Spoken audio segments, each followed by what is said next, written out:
wherever you are. Proper customized spiritual service helping you to complete with your life negativity. Withdrawal from life, self-hatred, self-denial, self-doubt, so much of tiredness, laziness. We can support you aligning your diet, your attitude, your aptitude, your understanding about life. We can help you with everything.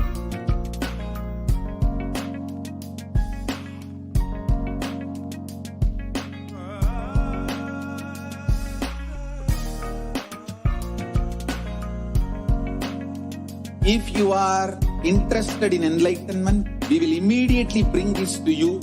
If you are not interested, we will explain the whole science, inspire you and make you interested in enlightenment time.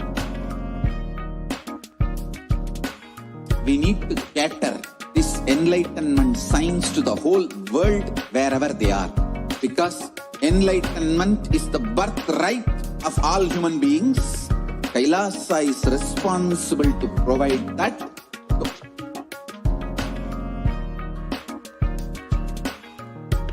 Kailasa is the totality of the knowledge I received from my gurus and practice manifested in my life, perfected by teaching millions of people from all cultures, time zones, backgrounds, genders, nationality, race, from every creed.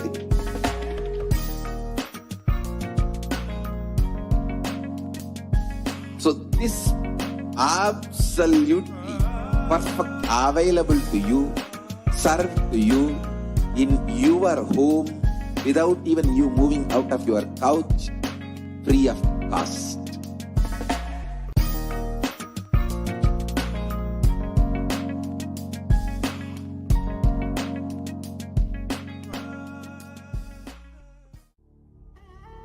What I mean by the word system, literally enlightenment itself, in your own home, wherever you are. If you cannot come to Kailasa, it's okay. Kailasa can come to you. Kailasa coming to you is E-Kailasa.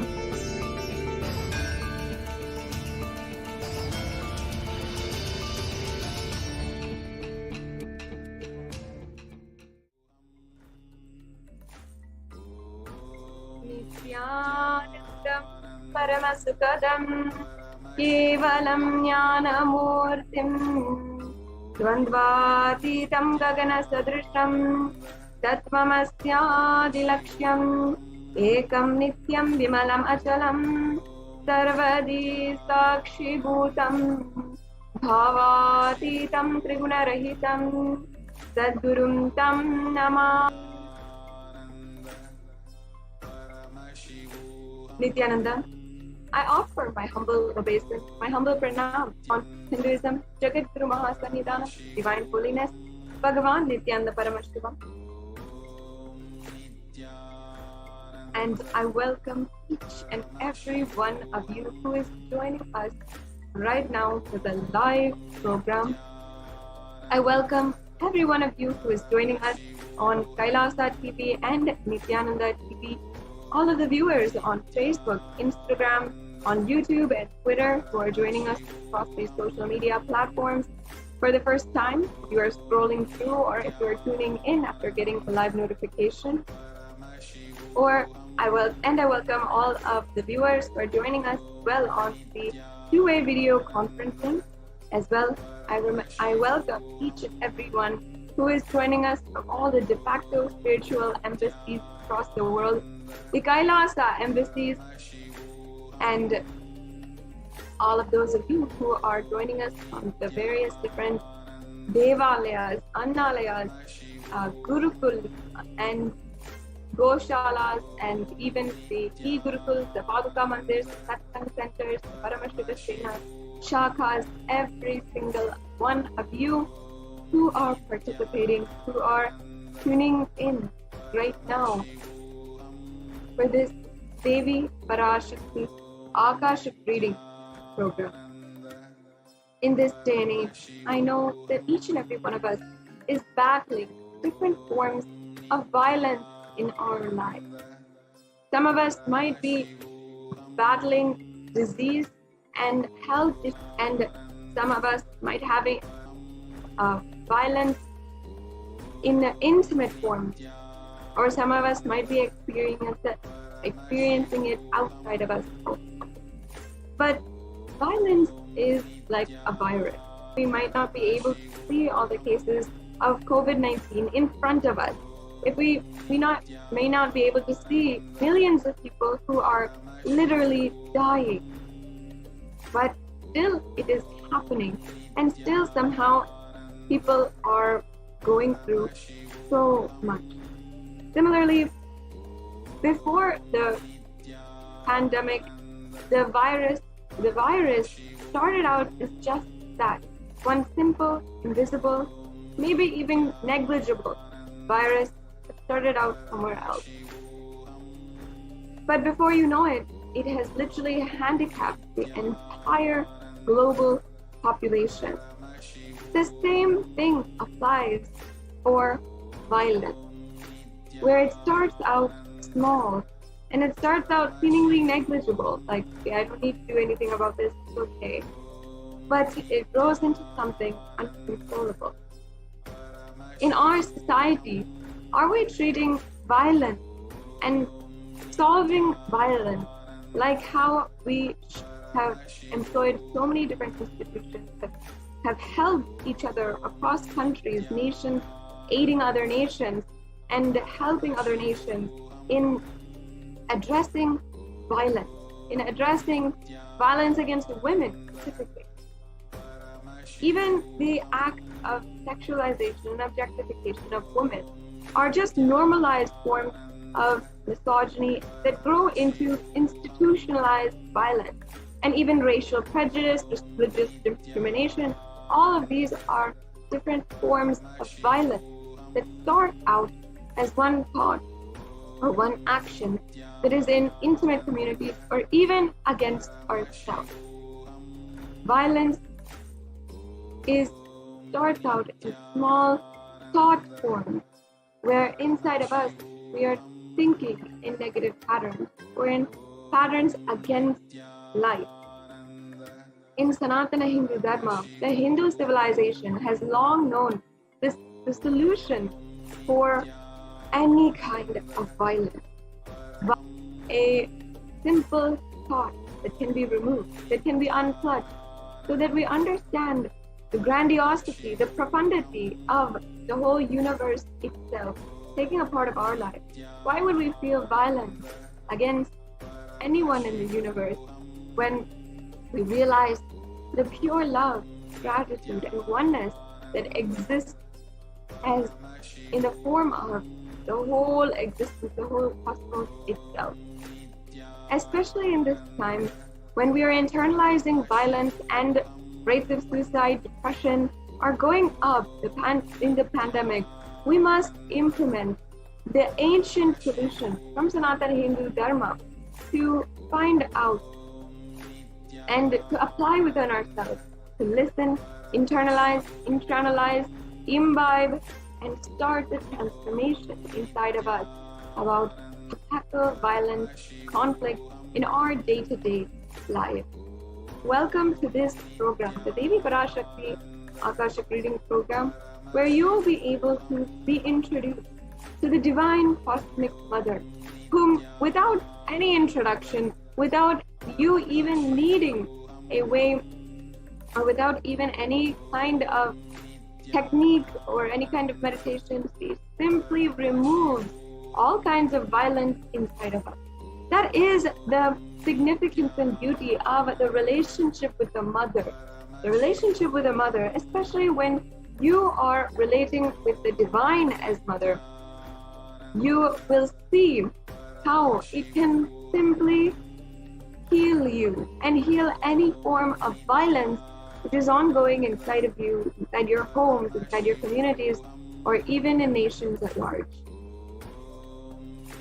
Today, during this program, we'll be introduced to Devi Parashakti, the Divine Cosmic Mother. We'll have the darshan of Devi Parashakti, and you will ultimately be introduced to your higher reality.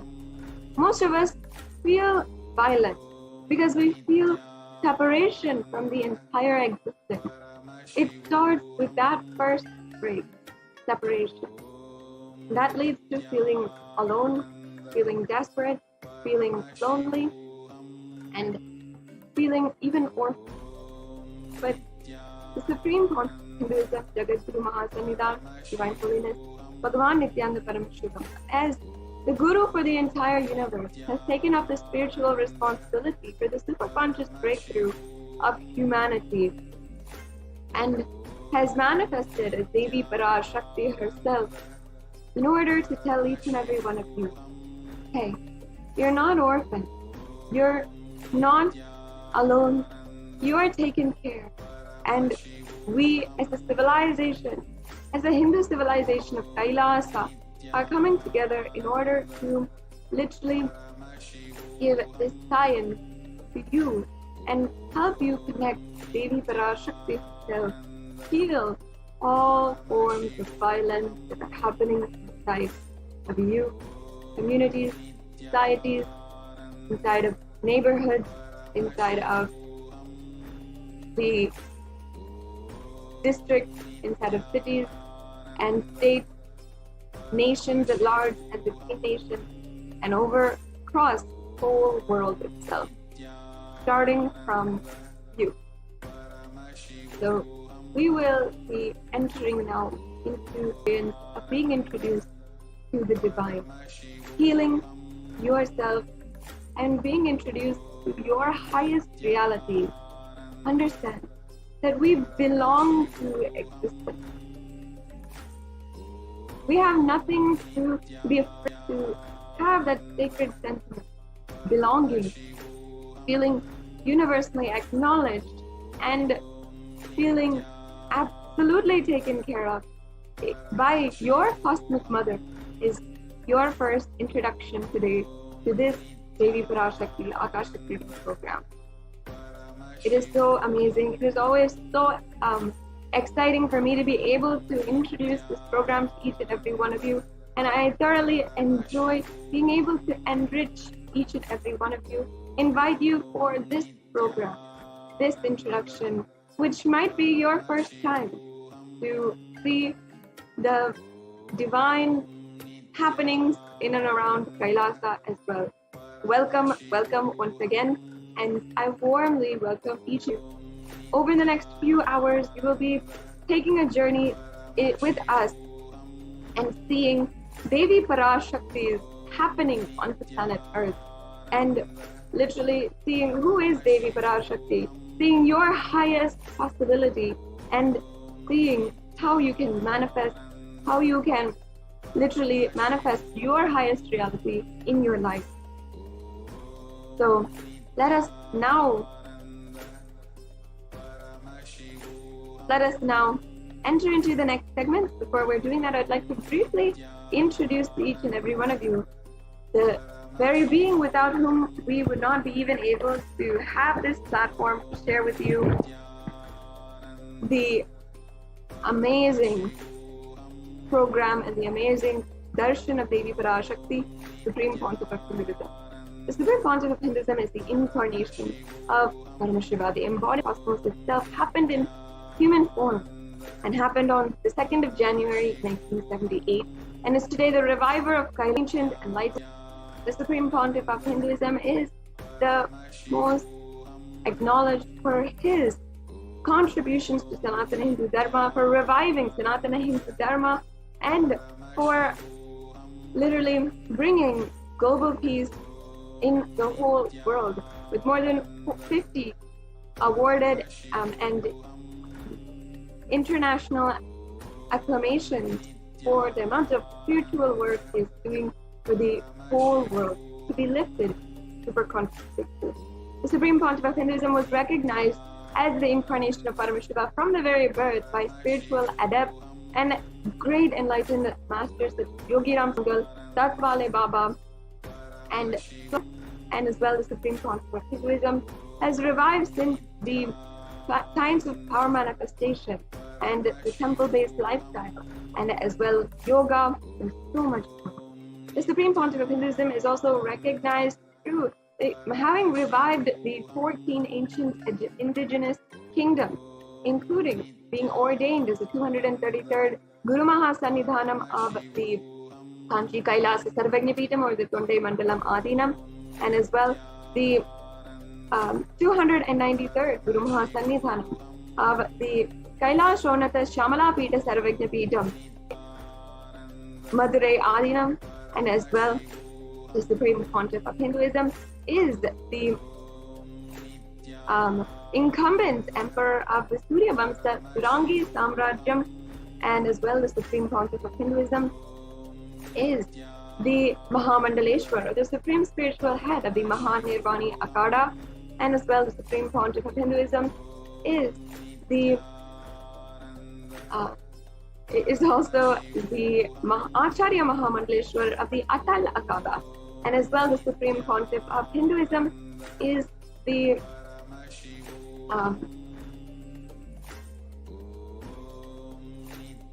as well is the Guru Mahasannidhanam, the 23rd Guru Mahasannidhanam of the Dharma Muktis Vargapuram Adinam, and of course Supreme Pontiff of Hinduism is as well elected with the title Bhagavan, or as the Supreme Pontiff of Hinduism, by a congregation of thousands of leaders, Hindu leaders, which together elected the Supreme Pontiff of Hinduism with the name and position of Supreme Pontiff of Hinduism.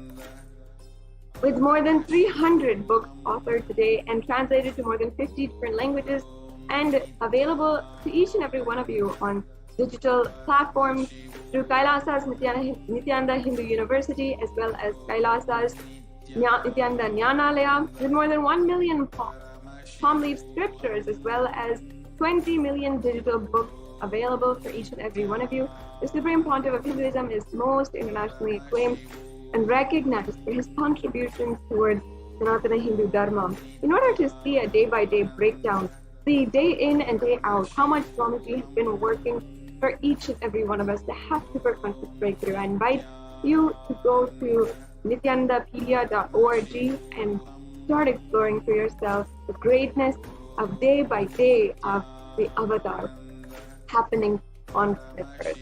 So with this, now we will be entering into the next segment of today's program, where you will be introduced to your highest possibility, to literally what's in store for you, what lies ahead of you in this path being initiated by the Supreme Pontiff of Hinduism.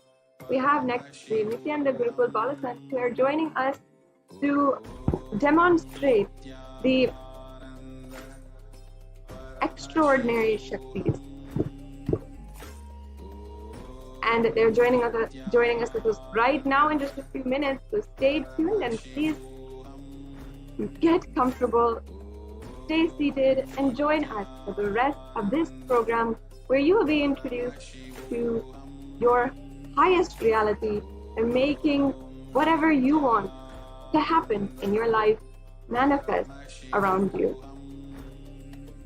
So once again, we will be starting the next segment in today's program, the demonstration of extraordinary Shaktis conducted by the Nithyananda Gurukul Balasant, and we will be right back with you after a short break.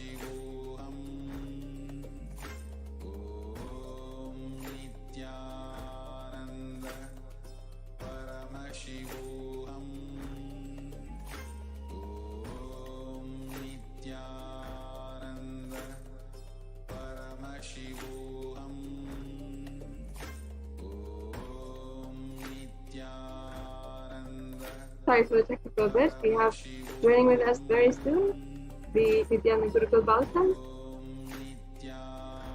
and they'll be taking you into a demonstration of the extraordinary Shakti, of the greatest Shaktis that you can do as well. Your inhuman qualities that you will be able to experience for yourself.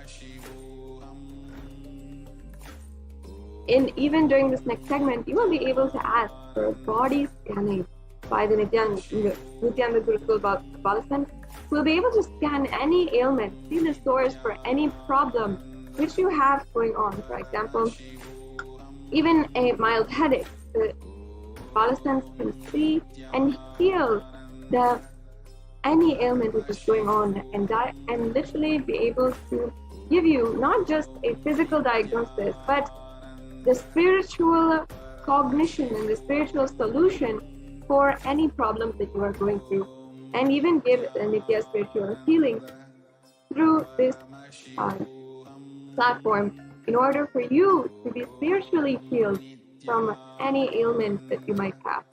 So now, let us enter into the next segment. We'll be right back with you after a short break.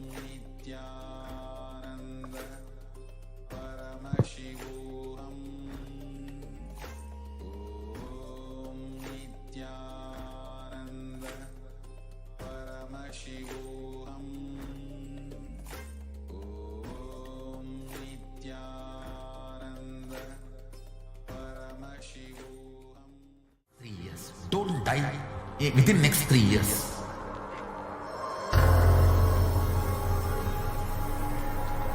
Just don't die within next 3 years. Be alive, somehow be alive. I'm working sincerely. I will reach you somehow. Somehow I will reach you. It's my commitment to humanity.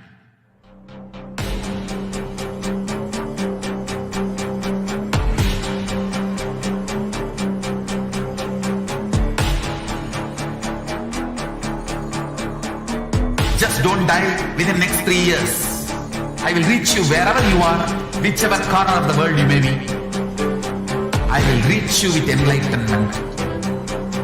You manifesting the space, state, powers, being, Paramashivoham. It is possible, and it is possible for you.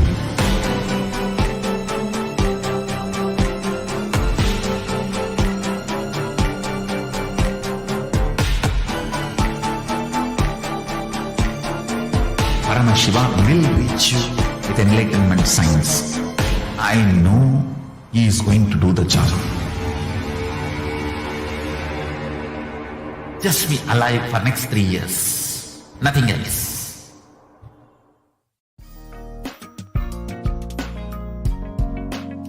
We get you health. We get you ability to build beautiful relationships in your life. We get you direct spiritual support, and we make sure you become wealthy.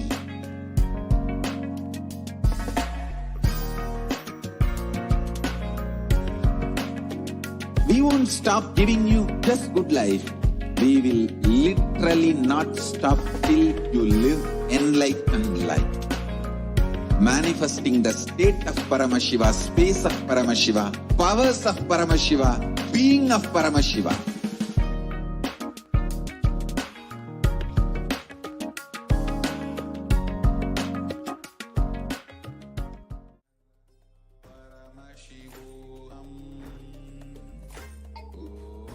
Yes. Thank you so much, Manaji Sadashiva Priyananda, for that beautiful introduction to who is Swamiji and to this program. The next segment, which all of you will be witnessing, is the demonstration of the extraordinary Shaktis by none other than by the extensions of Paramashiva himself.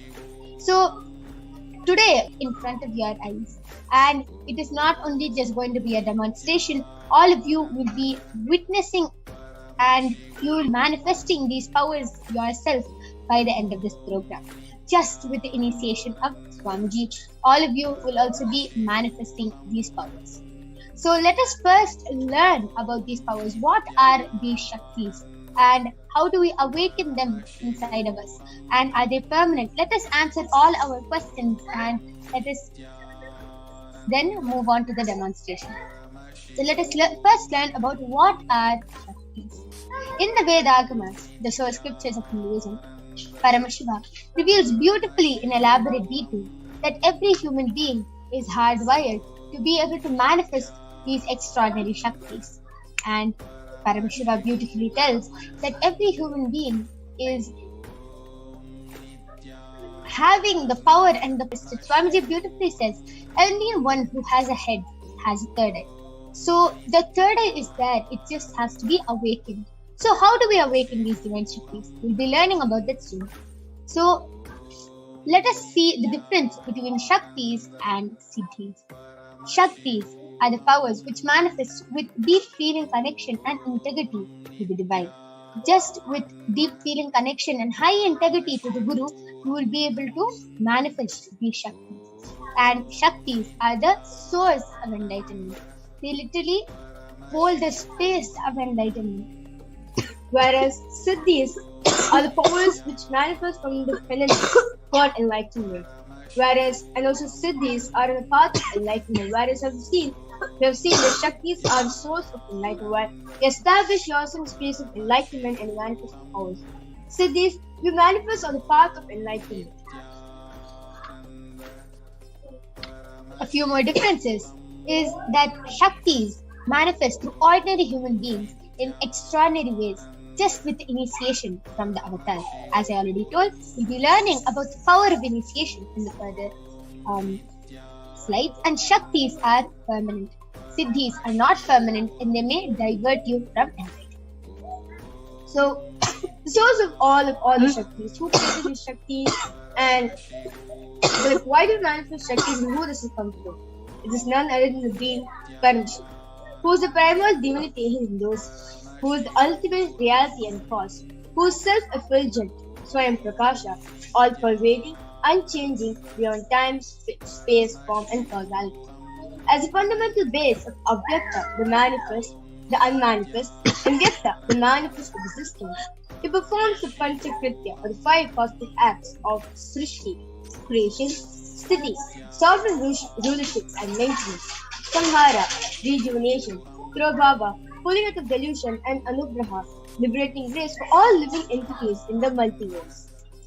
And Paramashiva himself has come down in the form of the Supreme Pontiff of Hinduism, Jagat Guru Mahasannidhanam, His Divine Holiness Bhagavan Nithyananda Paramashivam, as 1008 living incarnation and representation of Paramashiva, who is the reviver of Kailasa, the ancient enlightened Hindu civilizational nation, which is the great cosmic borderless Hindu nation.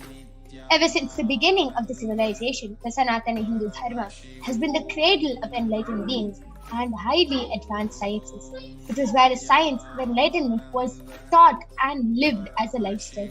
And for the first time in modern day, the Supreme Pontiff of Hinduism is reviving these yogic sciences and transmitting it to the world at a record-breaking speed, which was never accomplished before. Swamiji is transmitting all these experiences, these powers, everything, these yogic sciences to the whole world at a record-breaking speed, and so many of the initiated disciples, so many of the disciples and devotees are having the experience and are able to manifest these powers and are able to live this science. So Swamiji was recognized as an avatar at a very young age. At a very young age, Swamiji was recognized as an avatar from the Guru Parampara, the enlightened Gurus. So many of the Gurus like Isakki Swamigal, Mata Vibhudananda Puri, Yogi Raj Yogananda Puri, Isakki Swamigal, Chennai Swamigal, so many of these Gurus have initiated Swamiji, taught Swamiji how to manifest these extraordinary Shaktis, and not only that, how to transmit that same experience to all the devotees, disciples who are across the globe. And Swamiji has been reviving these sciences from a very young age after he was initiated by his gurus. And all of you now might be thinking, how do we awaken these divine Shaktis? Okay, so all these enlightened gurus can manifest it, but how do we, a normal human being, how do we manifest it? As I told, just with Diksha. Diksha is the initiation from the avatar. When we get the initiation from an enlightened being or from an incarnation, we start manifesting these extraordinary powers. because that is awakened in us. See, everyone has a third eye. It just has to be awakened. When we get initiated, automatically our possibility gets awakened for us to manage. What you have to do is be in the space of oneness. You don't have to do 50 years of tapas or anything. Just one look, touch, or a word from the avatar, that is enough. You will be able to start manifesting all these extraordinary shaktis. Diksha is a direct transfer of spiritual energy by the avatar, and it creates high awareness, meditation, and so much more, so much peace in your whole body. Just with the initiation from the avatar, you go to a different level of consciousness itself. You start experiencing so much of peace inside of you, and you start realizing yourself just with the initiation from the avatar. So let us now see how these sciences, how this power manifestation science is authenticated through the 4 aspects of pramanas or evidences. So the first evidence, which actually whenever a power is being where we get initiated into, in Hinduism we we acid wash it with 4 different evidences called pramanas in Sanskrit.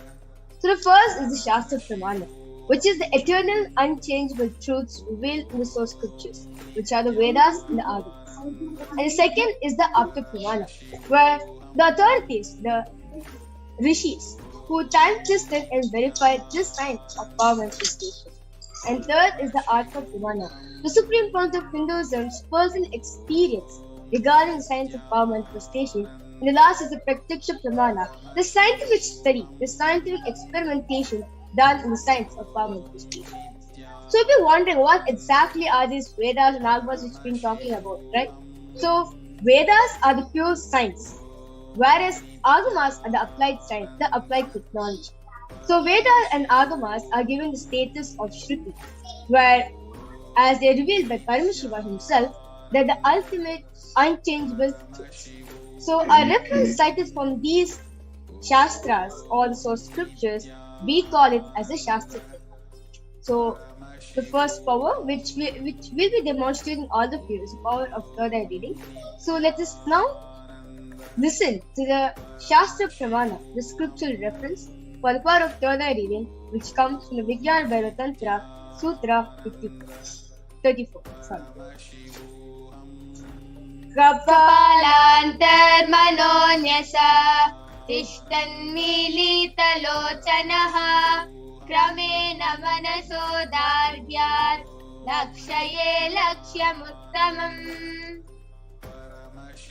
The translation goes: by fixing the mind on the inner space within the crown center and sitting stable without any movement, having the eyes closed in succession, by that stability of the mind and inner space, through the power of the third eye, one directly sees the ultimate goal, having the vision beyond the sight that reveals any object or place, attaining the space of oneness with the source Paramashiva.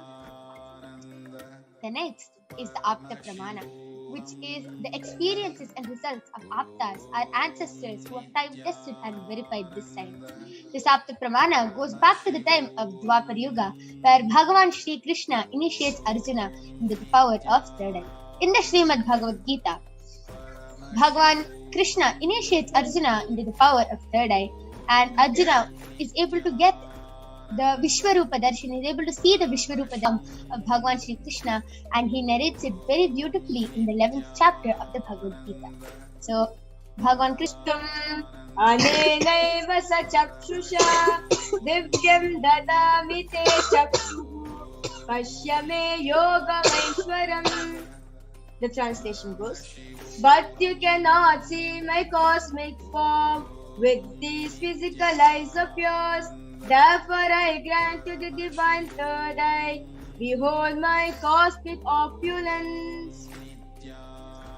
The next is the Atma Pramana. Let us now watch a short clip on how Swamiji beautifully shares on how Side he and out. experiences the power Side of broke. The first experience is that I was able to see everything around me, above me, the whole 360 degree, 10 direction, below me, everything. I realized not only I was able to see, I was able to feel, experience. I felt that the skin of the stone on rock on which I was sitting and the skin of this body both carry me equally. In both I exist equally. The setting sun, rising moon, the whole Arunachala hill, all the plants, bush, shrubs, trees, everything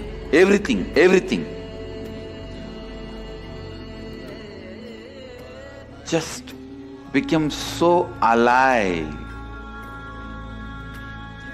The idea, something is inside.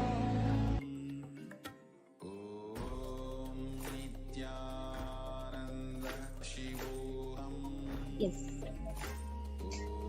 That was a very beautiful share. Able to see the 360-degree vision.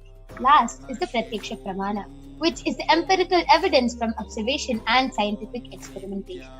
Study measures compare the metabolic cell activity of the brain in the conscious and meditative states using the PET, which is the positron emission tomography. And the results beautifully say when Swamiji is doing daily activities, eye activity is measured in the brain where the third eye is located. And when Swamiji is in the deep state of Samadhi, only the third eye region is active and almost 90% of the rest of the brain is at peace.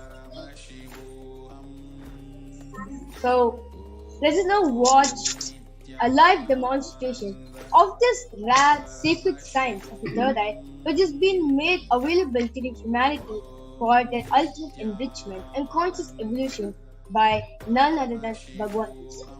As a living incarnation of Paramashiva, Swamiji embodies the most profound yogic states that surpass all bounds of time, space, and matter. So, all of you are now going to be witnessing how the initiation of Swamiji comes out, and today you will be witnessing Manichi Virajananda, who is a Balasan of the Nithyananda Gurukul, 16 years old. She will be demonstrating this extraordinary Shakti to all of you now. And all of you might be thinking, what is she going to be showing us? She is going to be reading with her eyes blindfolded. As all of you can see, I have a medically tested eye band with me. In front is a complete opaque sheet. Behind is a thick sponge, and there is no gap under the eye. There is no gap under the eye band between the sponge and the opaque sheet, and you can see the light entering this eye band at any cost. This eye band enables the person to sleep comfortably. It is actually made for people who have insomnia, as they find it really hard to sleep with light. So this is tested medically and scientifically proven that even with your eyes open, once you place the eye band, you can see there's two sockets for the eyes to comfortably fit in. Even if you open the eyes inside this eye band, there is no possible way light can enter. So now I'm going to be placing the eye band on Mahavirija. All of you can see I'm unstrapping the eye band in front of you and placing it on her eyes.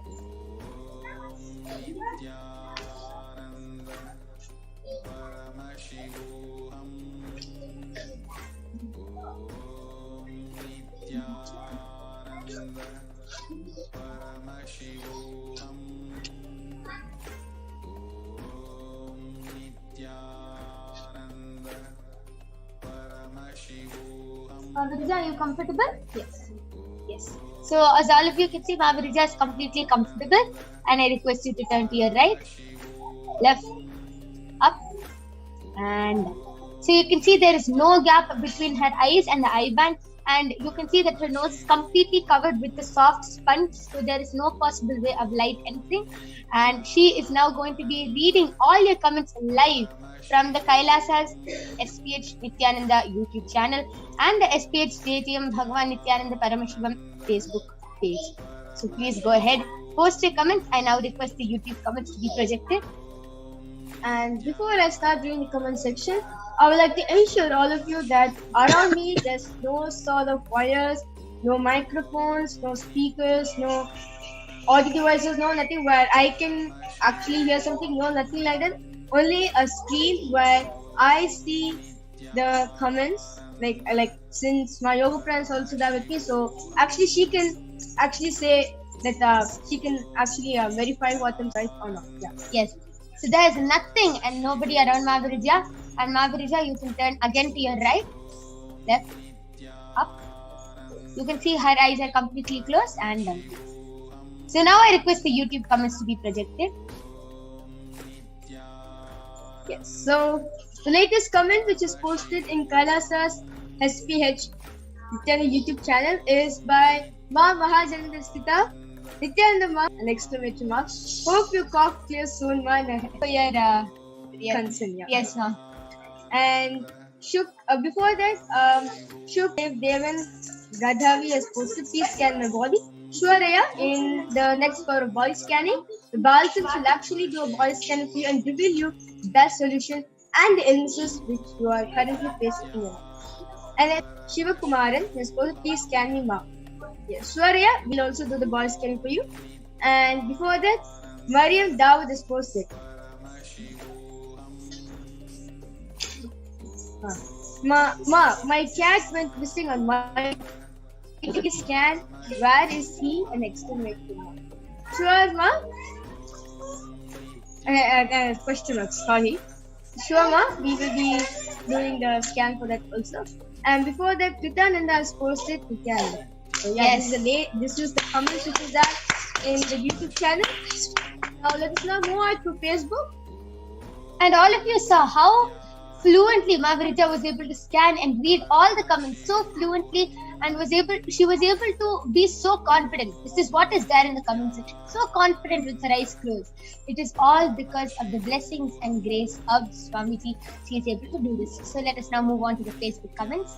I request the Facebook comments to be projected.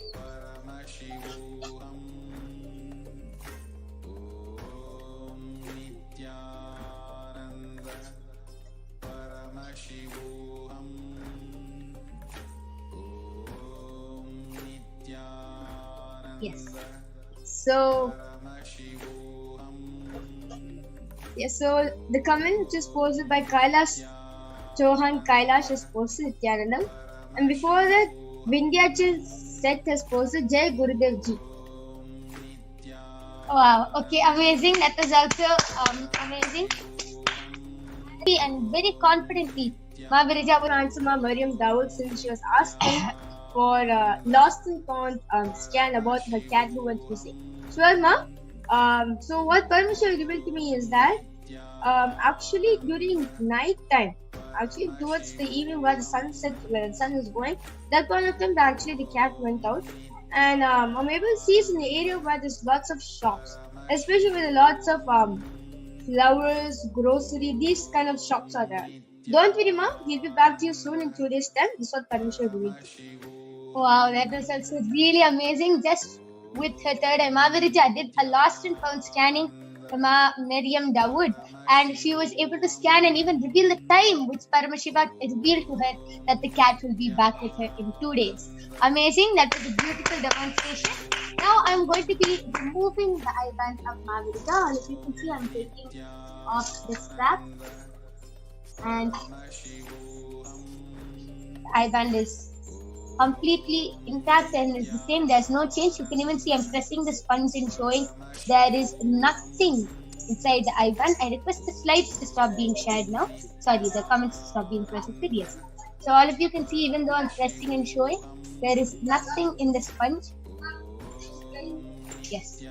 So that was a very beautiful demonstration of the power of third eye. Next, all of you will be witnessing a very interesting power, which is the power of body scanning. And we'll be joined with Balasant of the Nithyananda Gurukul, who will be demonstrating this power. Before that, let us see the Shastra Pramana for this extraordinary Shakti. So the Shastra Pramana comes from the Vijnana Bhairava Tantra. स्वदेहे जगतो वापि सूक्ष्म तत्त्वानि यानि निलयम् ध्यात्वा ते व्यज्यते परा.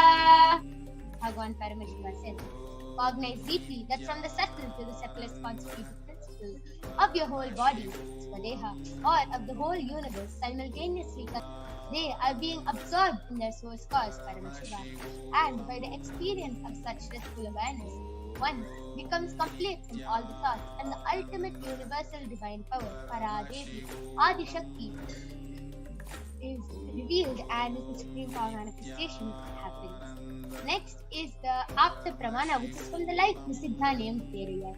Teriyar was one of the prominent disciples of Agatya, and one day a man suffering from a severe headache comes to Agatya to heal him. Agatya immediately scans and identifies the root cause of the headache. He reveals that there is a small type of tere, a small frog sitting in the person's brain, and Agatya immediately instructs Terayar, his disciple, to do an open head surgery.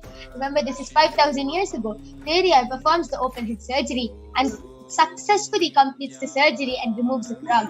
Thus, he gained the name Terayar.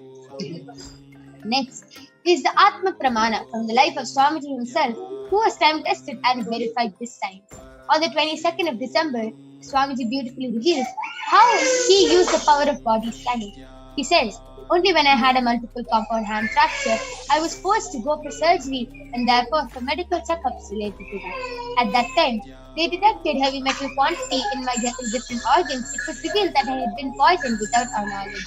I immediately used diagnostic methods instead of medical facilities to study the body condition due to the poisoning. And through the power of body scanning, I found out what the problems and imbalances had happened and where the balance had to be. I used allopathy as a second opinion just to verify my findings. And last is the Sakshi Pramana. You can see here so many of the disciples who are able to manifest this extraordinary Shakti just with the blessings of Swamiji, and now you are going to be witnessing a live demonstration of the power of body scanning by the Balasins of the Nithyananda Guru. So now we'll be back right after a short break, and all of you will be witnessing this extraordinary Shakti. So go ahead, post your comments in the Kailasa's HDH Nithyananda YouTube channel and the HDH Stadium Bhagavan Nithyananda Paramashivam Facebook page, and we will be joining you back with the Balasins of the Nithyananda Guru after a short break.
Yes.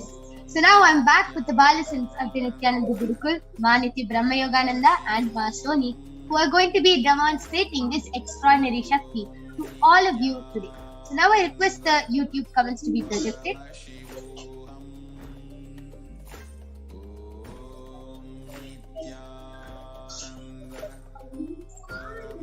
Yes.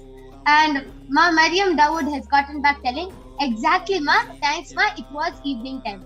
Okay. Yes Ma, just be completely surrendered on the Paramashiva and you will get your cat back in 2 days as Paramashiva revealed through Ma Vidya's third eye.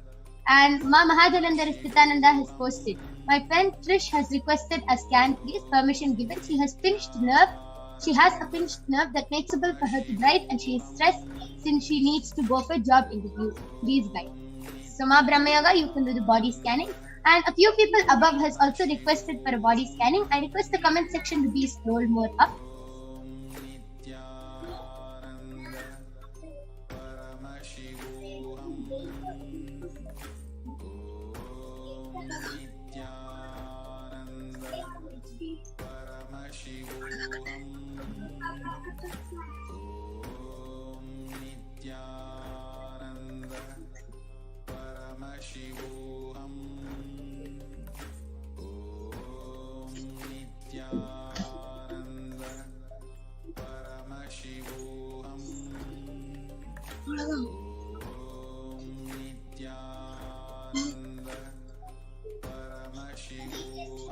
Yes. So Shiva Kumaran has requested for a body scanning, and Sukhdevdan Gadavi has requested for a body scanning. Yes, Ma Soni, you can do the body scanning for Shiva Kumaran Ayya. And I'll be doing the body scanning for Sukhdevdan Ayya. I request the comment. Yes, Ma Brahmayoga, you can go ahead. I request the comment section to be scrolled more down.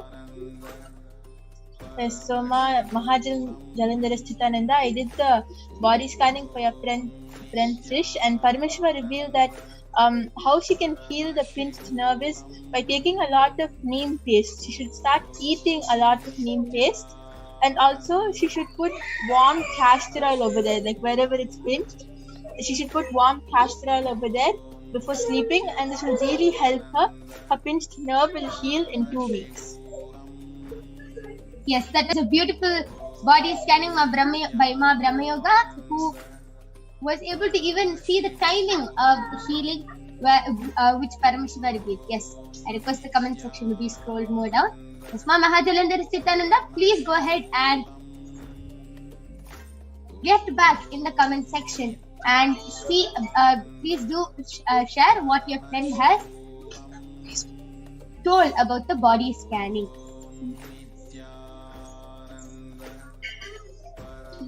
Yes, Masoni, you can go ahead. Nithyananda, I did the body scanning for Shiva Kumaran Ayya. Paramashiva revealed that you are having severe headaches, Ayya, and it's because of you are taking a lot of stress. Even though stress is not there, you're deciding to take stress, and that's why you're getting headaches, Ayya. So Paramashiva revealed that whenever you're feeling that, oh God, I'm getting tense or stressed because of this problem, whenever you feel that, please sit in front of the Atmamurti and complete, Ayya. You'll be healed from your headache problem. Yes, that was also a beautiful scanning by Ma Soni. I request the latest YouTube comments to be projected.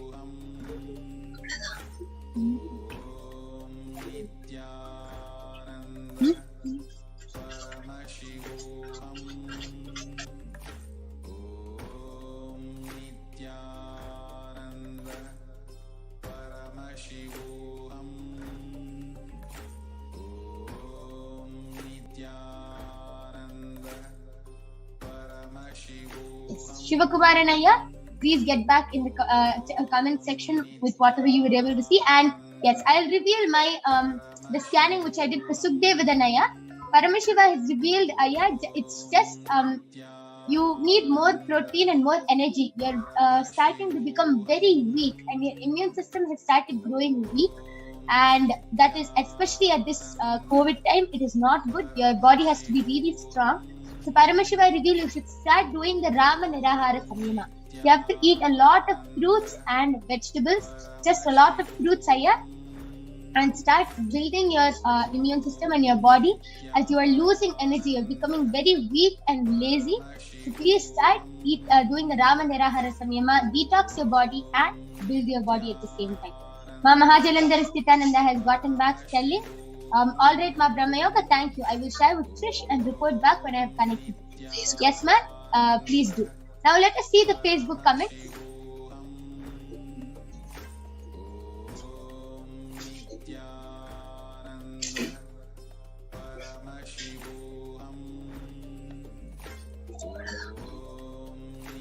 I request the Facebook comments to now be projected.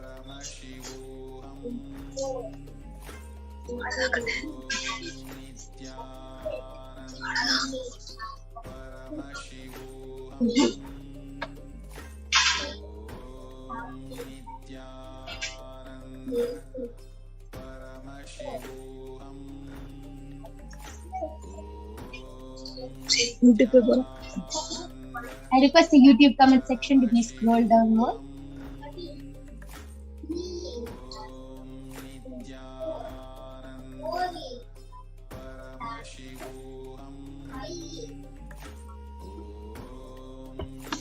I request the latest comments to be projected.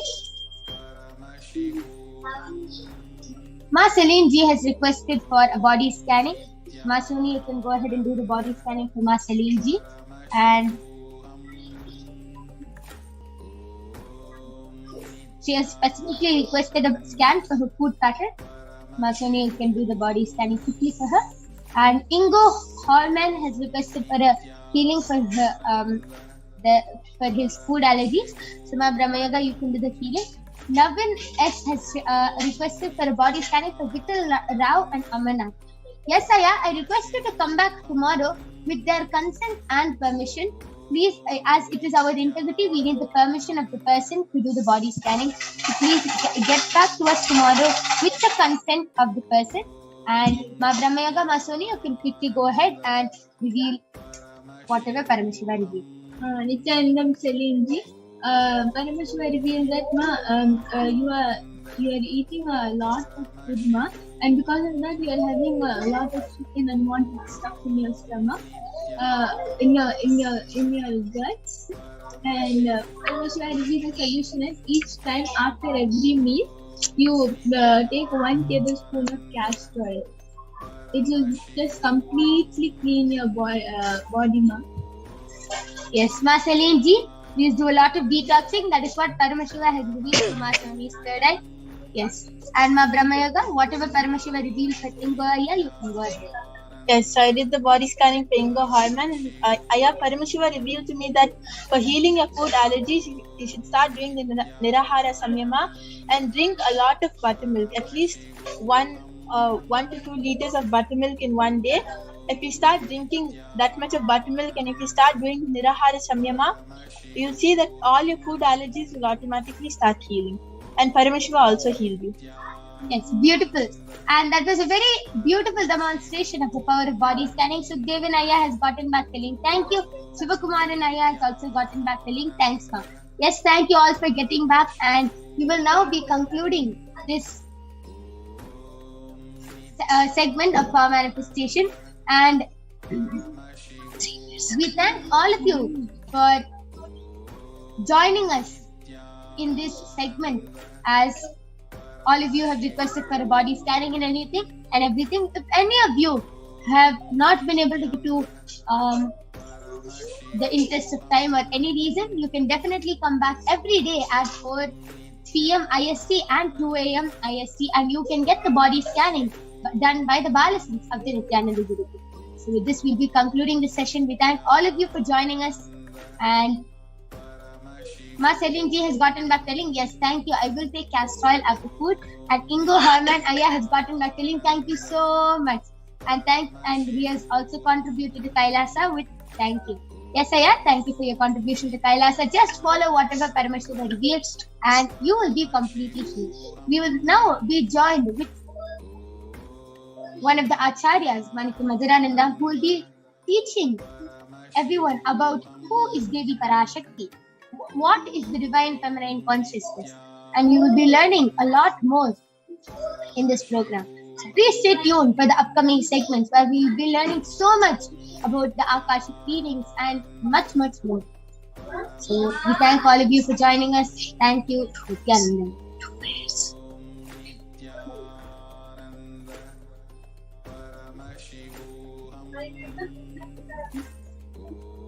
And if some more time, if any of you wants to request for a body scanning, you can still request, and we can also see the Facebook comments now. I request the Facebook comments to be projected.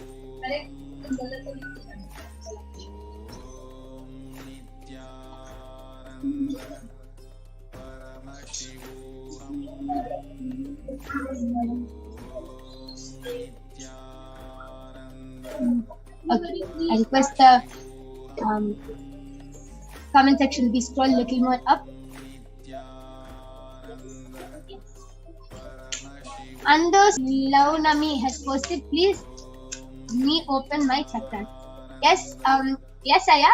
Just by getting the blessings of Devi Parashakti, automatically your Kundalini will be awakened. So you can stay tuned and see the direct Darsh Devi Parashakti herself, and you can get immediately initiated and you can get your Kundalini awakened. Anyone else wants a body scanning can request for a body scanning.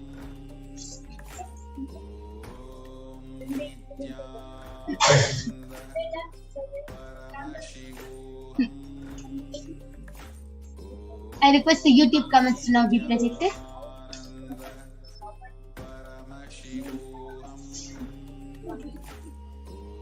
Okay.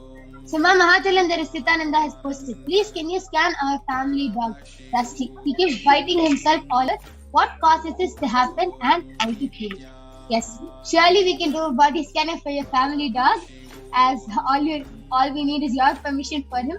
Yes, Brahmayaga, go ahead and do the body scanning for Rusty.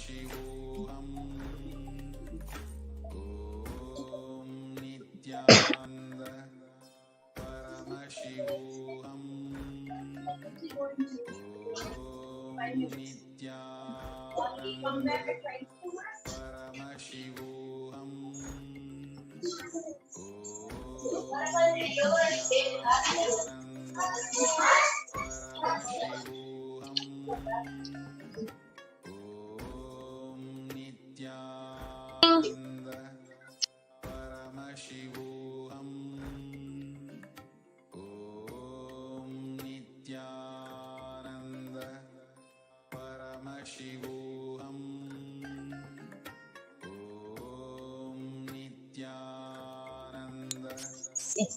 Now, Brahmayaga, you can go ahead and share what Paramashiva revealed for Mahajalandhar Nithyananda's dog Rusty. Yes, Mahajalandhar Nithyananda, Paramashiva revealed that your dog Rusty is continuously biting himself because he feels really he's feeling a lot of agitation inside, and he's feeling very irritated about the things which are happening. When those small things happen, he gets very irritated, and also he's feeling very irritated with himself. And not only that, but he is having this itchiness on his whole body. So what he should do is show your dog oneness capsules of Swamiji and make sure that the Mahavakya is playing full time, like he's able to hear the Mahavakya, and he will slowly start healing. And for the itchiness on his body, just apply Basma on his forehead, and that will heal him. Yes, and Paramashiva also just revealed one more thing, suddenly just while I was doing a scanning. For the itchiness on his body, just take chandan, a little bit of the sandalwood paste, mix it with the water which you're giving him bath with, and give him a bath. He will be healed.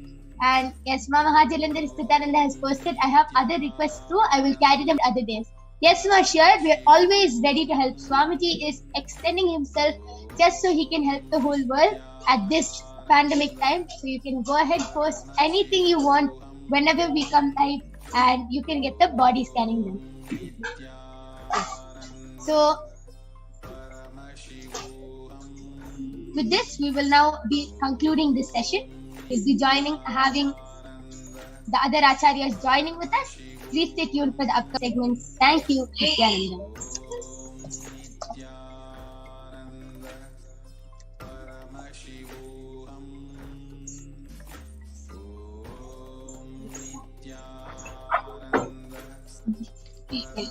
Nithyananda Mamadra, you can go ahead. Yes, Nithyanam everyone. Thank you, my Yoga Prana. Thank you, Babram Yoga. Thank you, Masoni. So that was a great power demonstration.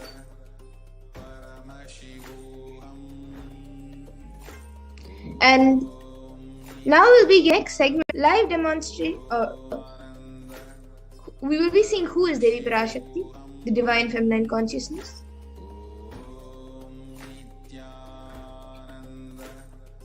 Paramashivoham. Om Nithyananda Paramashivoham. Om Nithyananda Paramashivoham. Om Nithyananda Paramashivoham. Nithyananda Paramashivoham. Om Nithyananda Paramashivoham. Om Nithyananda Paramashivoham. Om Nithyananda Paramashivoham. Om Nitya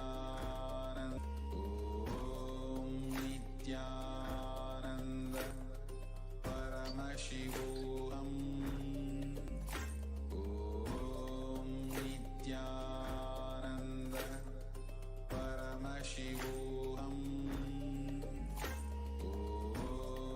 Om Nithyananda Paramashivoham. Om Nithyananda Paramashivoham. Om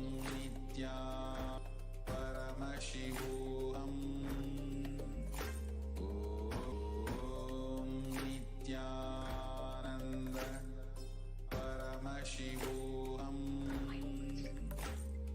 Om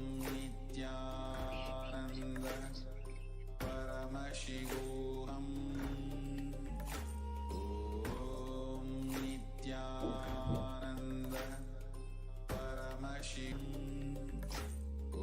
Om Nithyananda Paramashivoham. Om Nithyananda Paramashivoham. Om Nithyananda Shivoham. Om Nithyananda Paramashivoham. Nithyananda Paramashivoham. Om Nithyananda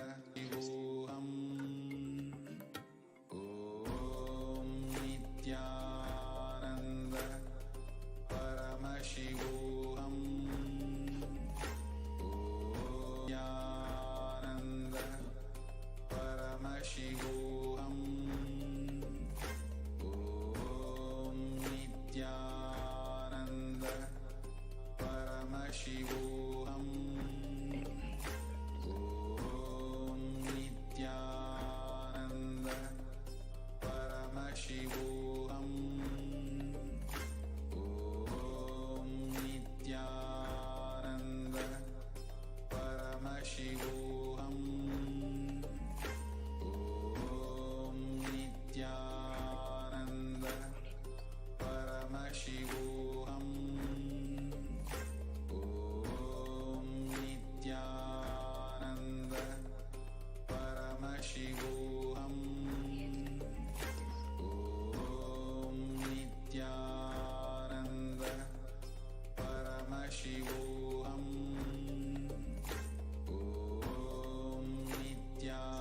Yes. So let us now listen to the Dhyana Shloka of Devi Parashakti herself, which is from the Lalita Sahasranamam.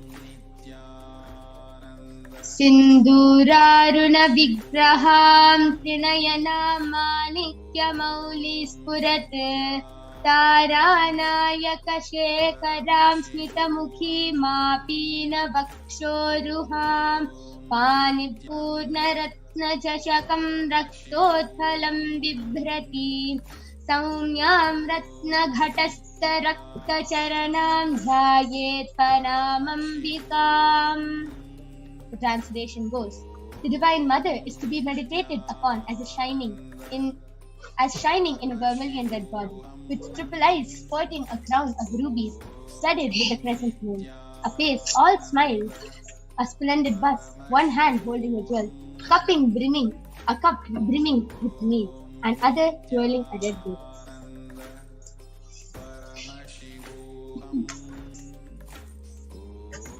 Next is another Dhyana shloka of Devi Parashakti from the Lalita Sahasranama. Arunam karunam tarangitakshim dhritapaşankuşapuşpabanatapam animadibhiravritam mayukhairahamityeva vibhavaye bhavanim. The translation goes, I meditate on the great Empress. She is red in color and her eyes are full of compassion. She holds the noose, the gourd, and the bow, and the flowery arrow in her hand. She is surrounded on all sides by powers such as Anima, for rays, and she is the self. So, Devi Parashakti. Devi is the ultimate pure feminine consciousness. Parashakti is the cosmic mother. It is her cosmic womb from which billions and billions of universes comes out and goes in. Source where the Big Bang and the black holes go in. Parashakti is the source Shakti, the source energy, the source power from which all of us came, in which all of us are even now, and in which all of us are going to now. Out of her extreme love and compassion, Parashakti herself is manifesting through the embodied form as the Nijavatara of the Supreme Nithyananda, His Divine Holiness, Bhagavan Nithyananda Paramashivam. And the Supreme Pontiff of Hinduism is gracing us, answering all our questions, attending to our prayers, giving boons, healing us, revealing our past, present and futures, delivering profound spiritual truths, and ultimately giving us the experience of Paramashivoham.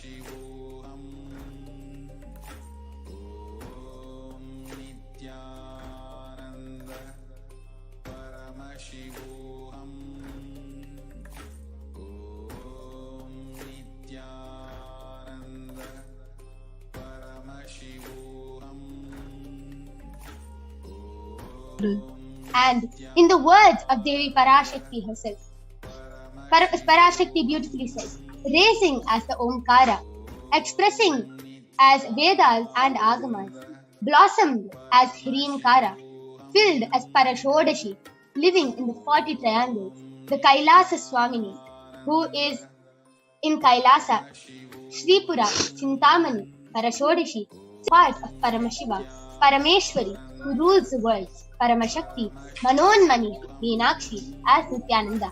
I took the Nijavatara here to give good boons to everyone, to bestow all good. Hiranyagarbha Swarupini, Brahmanda Yoni, Sharni, Chandramauli, Rapala, Aparna, Uma, Parvati, Savitri, Navayavana, Samrajya Lakshmi, Parameshwari, Parashodashi, Meenakshi, taking a form of Nithyananda. I came here as the Nijavatara. With great compassion, I am blessing. Listen, people, to do good to all of you, I took the form of Nithyananda and came down as the Nijavatara. Parashakti continues, raising in the Omkara, blossoming as Shiva, manifesting as the source of existence, powers of existence, expressions of existence, from the oneness of Om, blossoming into two as Prakriti and Purusha, blossoming as three Shaktis, Icha, Kriya, Jnana, growing as the Vedas, expanding as the 5 Panchabhutas beyond the 6 chakras, filled as gotras of the 7 rishis, expanding as 8 directions, existing as 9 grahas, blossoming as the 10 indriyas, being as 11 rudras, creating all the worlds, bringing life to tell and make the truth blossom and to do good. Parashodashi, Meenakshi, in the form of Nithyananda, I came down to bless every one of you. And now let's see how we can receive Devi Parashakti. So literally you are seeing Paramashiva and Parashakti at that moment. She is there on your screen. So always receive her very traditionally. You can keep 2 betel leaves, 1 betel nut, 1 banana, and a coin in front of the screen. Watch Devi Parashakti. And for those who know, a coin is actually considered the tradition of Dakshina in the Hindu tradition. It can be the lowest value in India. It can even be just 1 paise, and in the US it can even be just a cent. Swamiji says, I'm not trying to monetize. Keeping 1 cent is okay. So for 100 days, if you have darshan, it will add up $1. In India, even 1 paise is okay.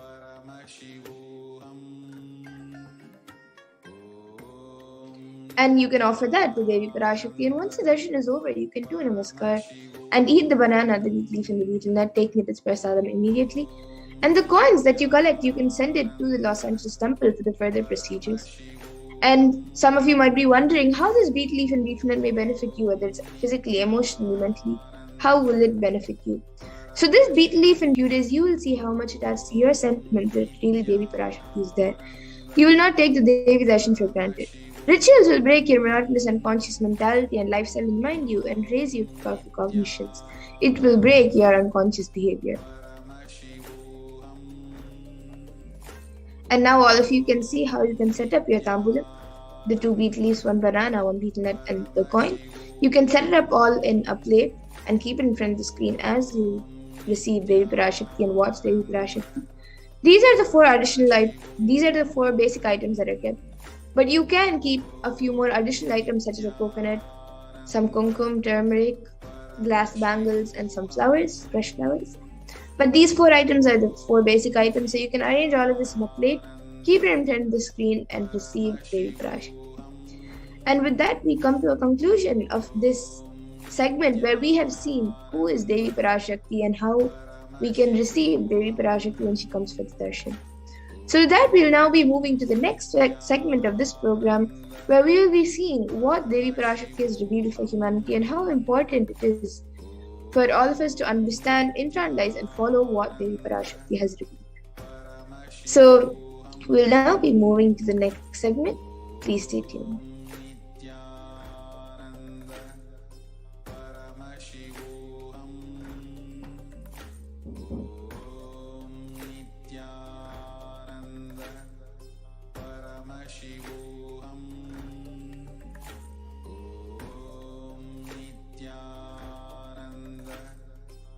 Just be alive for next 3 years. Don't die within next 3 years.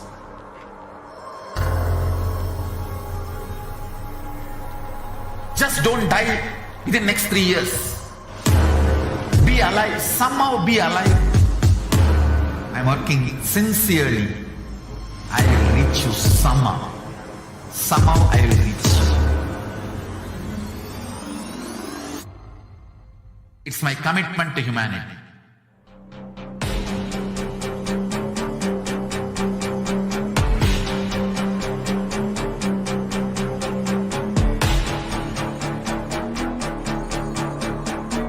Just don't die within next 3 years. I will reach you wherever you are, whichever corner of the world you may be. I will reach you with enlightenment. You manifesting the space, state, powers, being Paramashivoham. It is possible, and it is possible for you.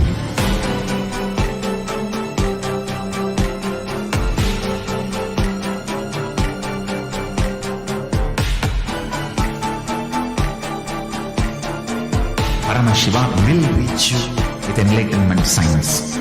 I know he is going to do the job. Just be alive for next 3 years. Nothing else.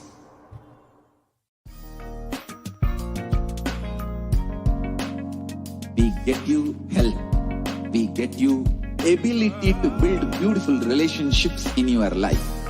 We get you direct spiritual support, and we make sure you become wealthy.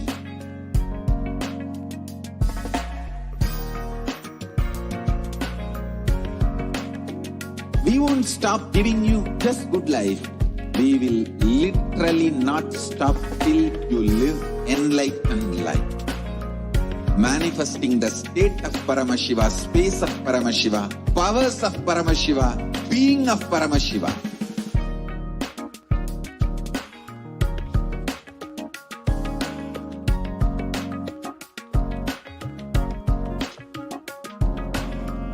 Whole world should become e-Kailashians.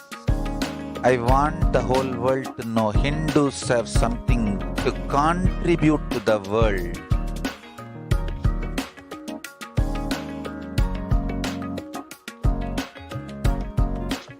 We have something great to contribute to the world. Let us do that.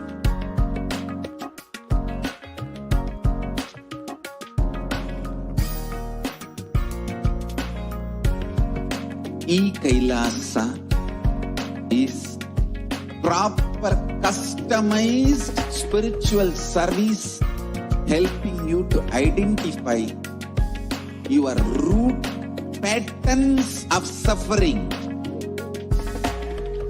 We have perfected the science of helping every individual from every cultural, religious, nationality background.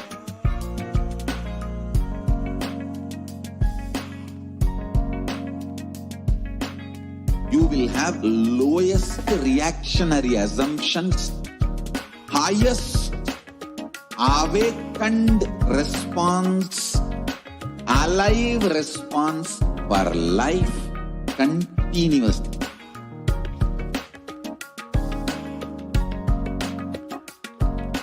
E-Kailasa is enlightenment ecosystem, literally enlightenment itself in your own home, wherever you are. Proper customized spiritual service helping you to complete with your life negativity, withdrawal from life, self-hatred, self-denial, self-doubt, so much of tiredness, laziness.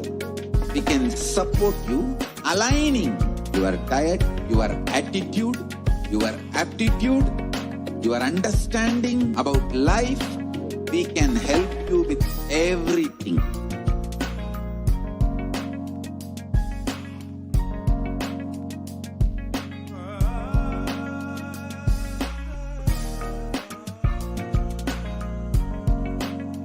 If you are interested in enlightenment, we will immediately bring this to you.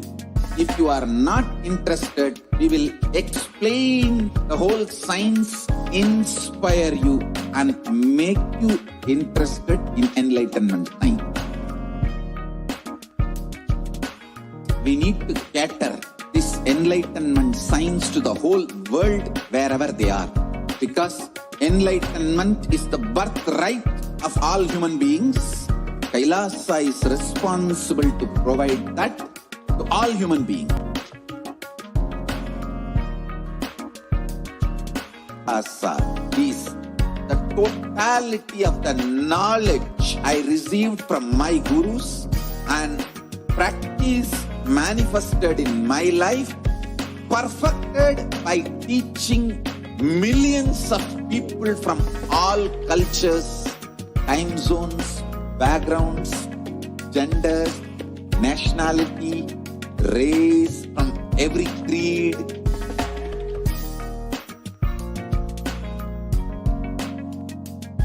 So this absolutely perfected knowledge available to you, served to you in your home without even you moving out of your couch, free of cost.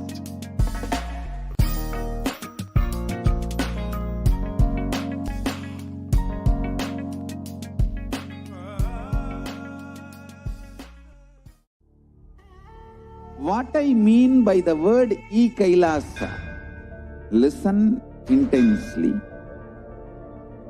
Enlightenment ecosystem, literally enlightenment itself, in your own home, wherever you are.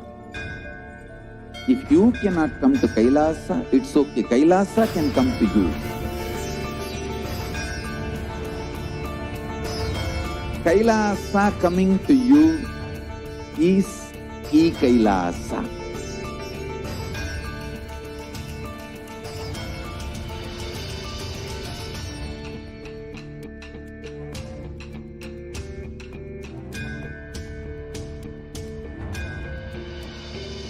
I will revive Hinduism.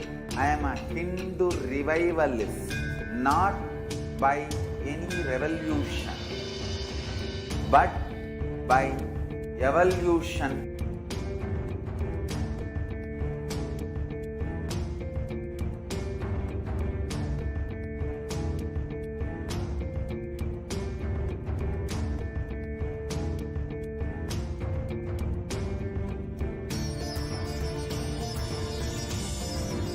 And setting model community.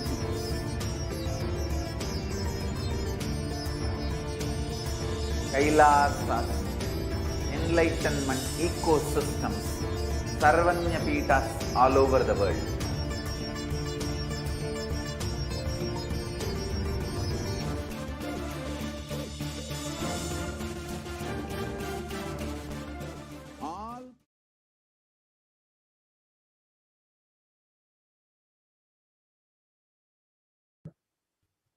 Nithyananda, welcome back, dear viewers. Now we will be entering into the next segment where we will learn some of the revelations made by Devi Parashakti for humanity during this pandemic.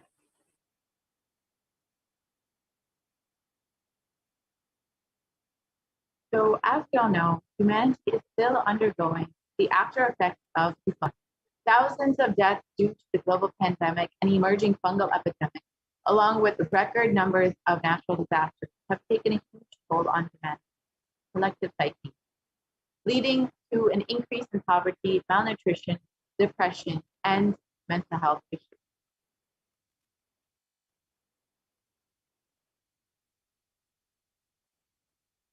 So what has caused this? Who is behind this?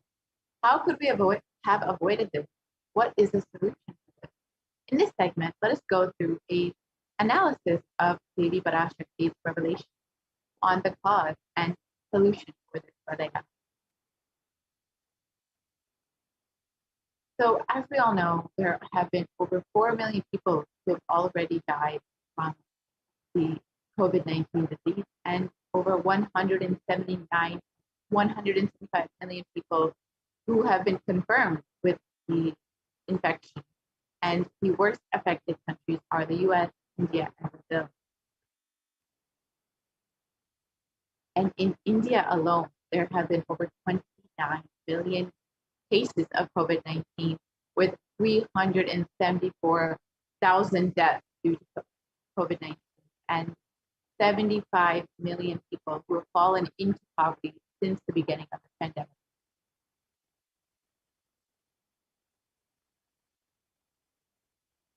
And India is not just suffering from this COVID-19 pandemic, but also an epidemic of mental illness.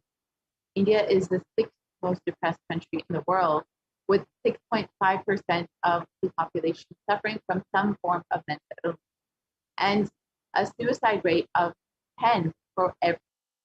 And unfortunately, the age group of 15 to 24 suffer from this the most, with the largest rate of death due to suicide in this age group.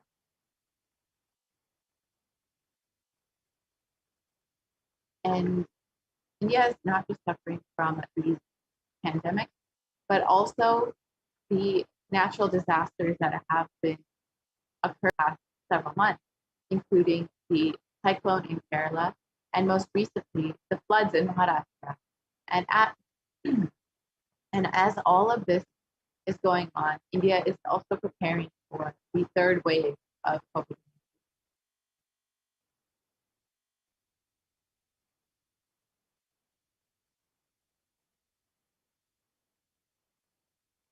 So how could we have prevented this?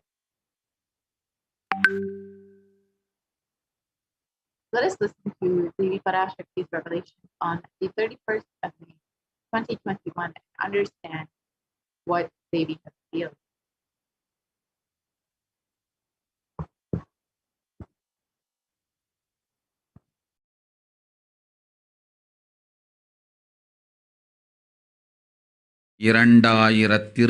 இரண்டு வரை India செல்ல வேண்டாமா என்று கேட்கின்றாய். நன்றாய்த் தெரிந்து கொள், சொல்வதைப் புரிந்து கொள். இந்த பெருநரகமான கிருமி போஜனம் இந்தியாவிற்குள் வரக்கூடாது என்பதற்காக 2020 பாரதம் முழுவதும் 12 ஜோதிர்லிங்கமும் பாத யாத்திரை செய்திடவே என் மகன் மூலமாய் திட்டமிட்டிருந்தேன். படுபாவிகள் ஓடத்தின் மாலுமியை ஊர்விட்டு துரத்தினார்கள். என்ன நடக்கிறதென்று பார். முறையாக கைலாய நாட்டின் தலைவனாக நிறை மரியாதையொடு நல் மதிப்பொடு என் நிஜாவதாரம் நித்யானந்தன் திருவடி மீண்டும் பாரதத்தில் பட்டு பாத யாத்திரை செய்த பிறகு மட்டுமே நீ அங்கு செல்ல வேண்டும். அதுவரை உன்னை காத்து செல்லாதே. ஓம் ஓம் ஓம்.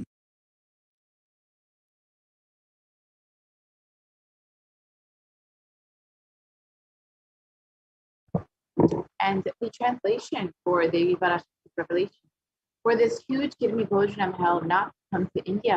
In 2020 itself, I had planned to do the Padayatra throughout India and the 12 Jyotirlingas through my son Swamiji.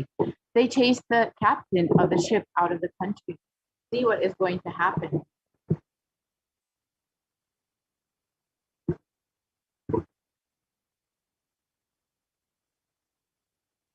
Let us go back to 2017 when Buddhism revealed the vision for the Padayatra that was to be taking place in 2020. Let us listen to that revelation now.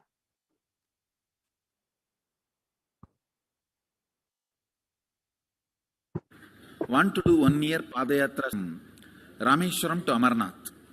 1 year with 10,000 people just walking all over India to spend time with people. 2020 there will not be any program other than Padayatra and just spending time with people. Just walking.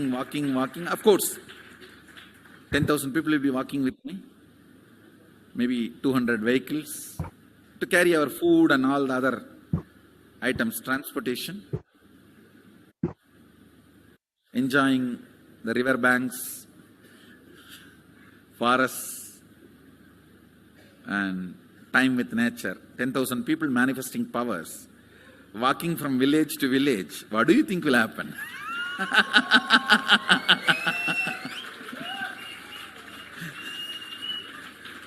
The scene of Buddhism spreading will be repeated now.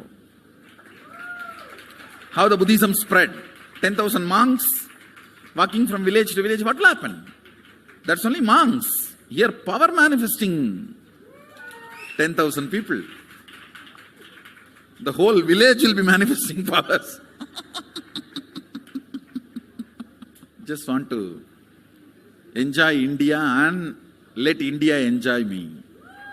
So planning for next year Kumbh Mela 2019, next year January Kumbh Mela. Before that all the Balalayam, everything. Balalayam is going to be like the same structure outside with one stone tower, gold coated. It will be something like a 40 to 50 feet tall stone tower and 5 Rajagopurams, which will be something like 120 feet. This will be the Balalayam. And after the Mulalayam is built, this Balalayam will serve as a Utsava Murti Sannidhi, where the Utsava Murtis will be worshipped and where the Archanas. See, in the main temple, there will not be any Archana or anything, because just for darshan itself, there will not be time. Like Tirupati, you can only have darshan and Arti, the camp for Arti. No other worship is allowed in the main temple. Because 12 Abhishekam is going to happen, 12 Kala Abhishekams. So continuously the rituals will be going on. People can have only darshan. They will not be able to involve themselves in any ritual. Other than darshan, nothing else will be allowed. So all the archana, all the other offerings, like people will offer the archanas and other, everything will be done to the Utsava Murti, which will be kept in the Balalayam, the present Balalayam, present structure. So people can spend time here. That will be more like a main darshan. This will be like energy darshan, where you can give letter, get response. So by next year, the Balalayam will be ready. So 2019 full year, I will be conducting the programs and everything. 2020 will be the one full year Padayatra, walking. From next year, Jayanti, means 2019's Jayanti to 2020's Jayanti. Full year, Jayanti to Jayanti will be Padayatra. Before that, we Supreme Consciousness feels that the vision for the Padayatra would be to meet people where they are, to be on ground and let people see him where they are, to give solutions for every problem, whether it's mental problem, physical problem, social problem, psychological problem, whatever may be the issue.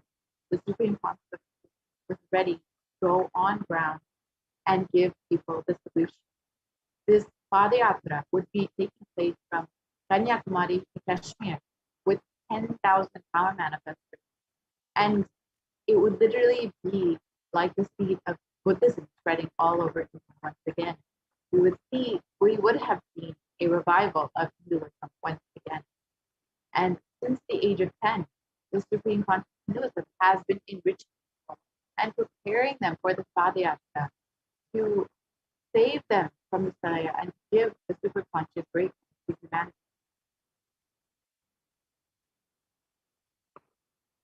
And from that age, the Supreme Consciousness has been enriching and initiating the masses into the enlightenment science through powerful discourses, initiation, and darshan. And over the next several photos, we will see some of the programs and discourses that the Supreme Consciousness has been conducting over the past 6 years, initiating people, blessing them, and giving the super conscious breakthrough to humanity. Here you can see in Vellore, Tamil Nadu in 2005, the Supreme Conscious of Hinduism initiating people. Rasipuram, Tamil Nadu in 2005. Namakkal in Tamil Nadu in 2005.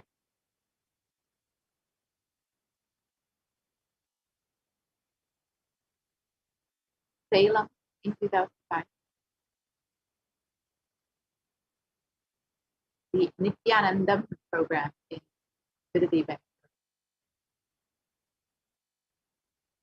The birth star celebration in Tirupati. And in all of these photos, you see how many different people were attending from so many different backgrounds. In Adi Kailasha Sarvajna for the Jayanti celebration. The Jayanti celebrations again in Tirunamala.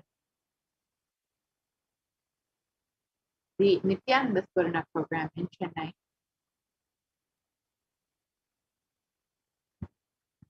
The Guru Purnima celebration in Adi Kailasha.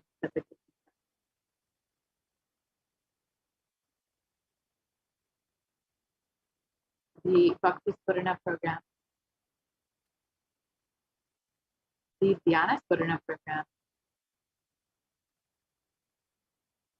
And the Little Anandas program was specifically conducted for the youth to be initiated into the faith.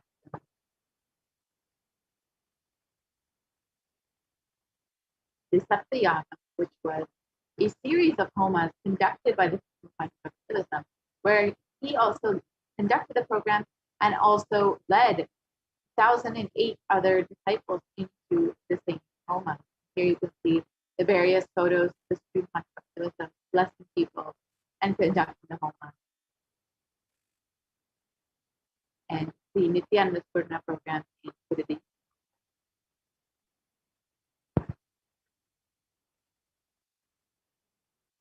The Nithyananda program in Salem. And in all of these, you can see how many people were attending each of these programs, how many people were blessed and inspired by the Supreme Buddhism.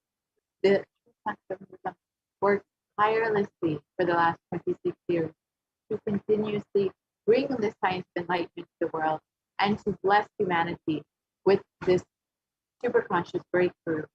And to do that, Supreme Buddhism was through the re-energizing of the 12 Jyotirlingas. But unfortunately, the Supreme Buddhism was not allowed to do this. It was driven out by the anti-Hindu element who did not allow the Supreme Buddhism to conduct the Padayatra that was supposed to happen in 2020. So let us listen to Devi Parashakti's revelation on the solution revealed on the 31st of May, 2020.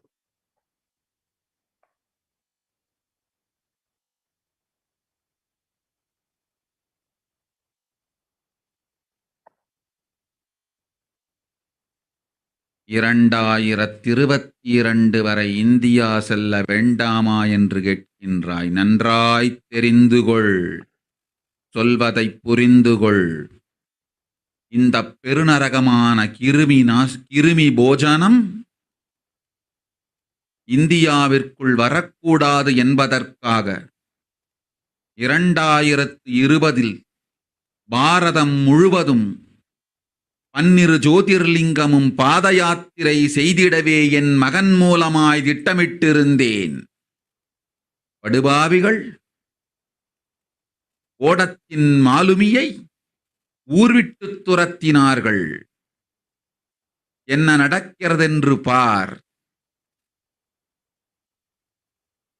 முறையாக கைலாய நாட்டின் தலைவனாக நிறை மரியாதையொடு நல் மதிப்பொடு என் நிஜாவதாரம் நித்யானந்தன் திருவடி மீண்டும் பாரதத்தில் பட்டு பாத யாத்திரை செய்த பிறகு மட்டுமே நீ அங்கு செல்ல வேண்டும். அதுவரை உன்னை காத்து செல்லாதே. ஓம் ஓம் ஓம்.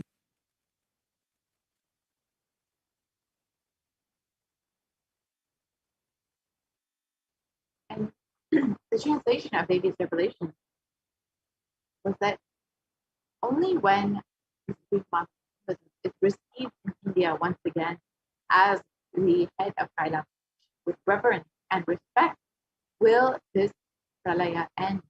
Only when the Supreme Master is able to conduct the Padayatra and the re-energizing process of the 12 Jyotirlingas will this pralaya end in India. And as we look around, we see so much destruction and suffering. We see what the great rishis of our Vedic civilization had forewarned as this Kali Yuga. And in the Kurma Purana, it states that the Kali Yuga is the worst of all the 4 yugas, where man will be his own worst enemy. Sage Vyasa echoes that this Kali Yuga is the worst of the 4 yugas in all the world. People are sinful and forget the dharma of the 4 varanas, the 4 ashramas. In fact, men are so sinful that no prescribed penance atones for their great sins. The only place which is free from such sins is the great sacred city of Varanasi, the Mahapur.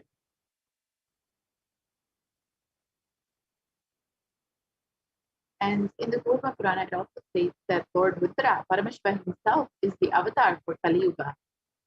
And the translation of this verse Brahma is the presiding divinity or devata of the Treta Yuga, the first cycle of time. In the Treta Yuga, the second cycle of time, it is Bhagavan Ravi, Surya, in which appeared Sri Rama. And in the Dwapara Yuga, the third cycle of time, the presiding divinity is Vishnu. And in the Kali Yuga, the fourth cycle, the current age, the presiding divinity, the avatar, is Rudra, Lord Maheshwara, Mahasabhava.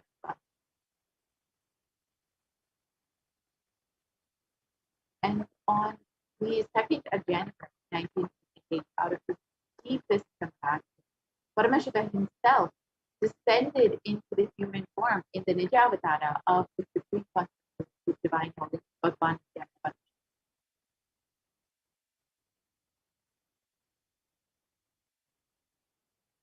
And if Paramashiva had waited 1 more year, he would have been, he had not taken the human form as Supreme Consciousness. 1979 would have been too late.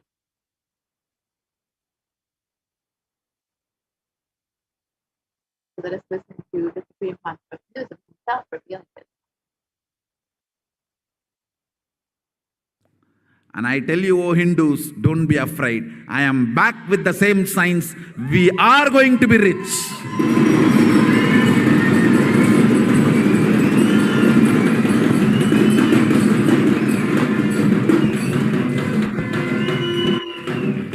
It is not lost. Just the last minute climax. Before it was going to be put off, have happened.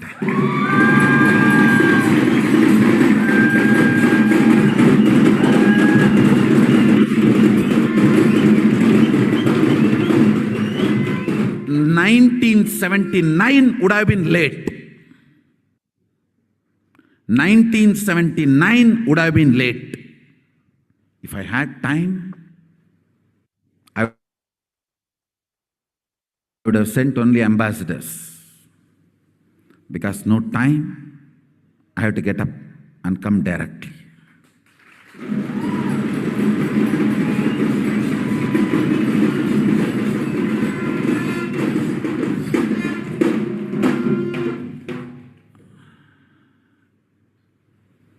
O Hindus, feel blessed.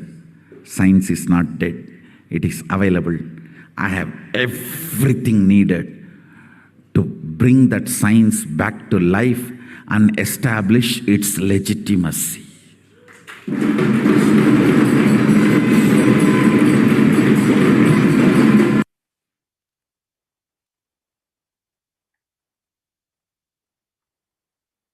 The Avatar's advent on planet Earth was to protect the world from this great cosmic deluge, to bring the new age, the Satyuga.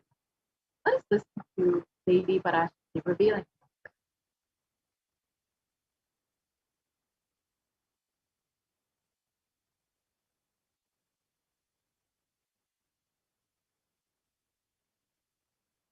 ஓம் உலக மக்களே கேளுங்கள். கலி முற்றி கலி கழிந்து புதுயுகம் சத்தியயுகம் புறப்பட வேண்டிய காலம் வந்ததனால் வந்திருக்கின்றது இந்த பெரும் பிரளயம்.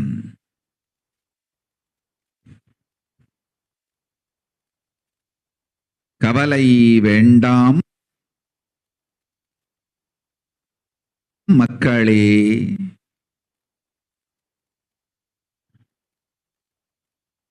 நித்யானந்தன் வடிவம் தாங்கி நாமே இங்கு வந்திருக்கின்றோம். நித்யயுகம் செய்வோம், நித்யயுகம் சத்தியயுகமாய் மலரும் இங்கு.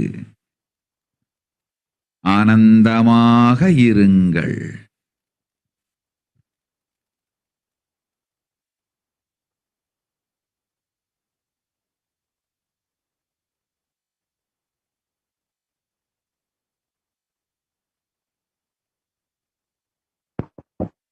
So let us look at the translation of Devi Parashakti's revelation. People of the world, listen. Kali Yuga has matured, and over time, it has come for Satya Yuga to happen. So the great Pralaya has come. Don't worry, people. In the form of Nithyananda, I myself come. I will make Nithya Yuga. Nithya Yuga will blossom in Satya Yuga. Be blissful.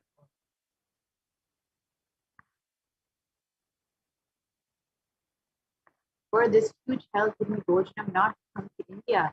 2020, I had planned to do the Padayatra throughout India in the 12 Jyotirlingas through my son's one.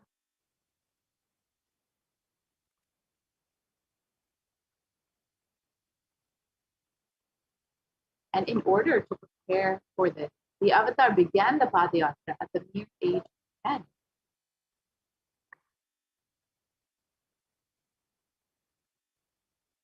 And the Supreme Consciousness began enriching one person at a time with the great truth from the sacred scriptures and the secrets of higher living.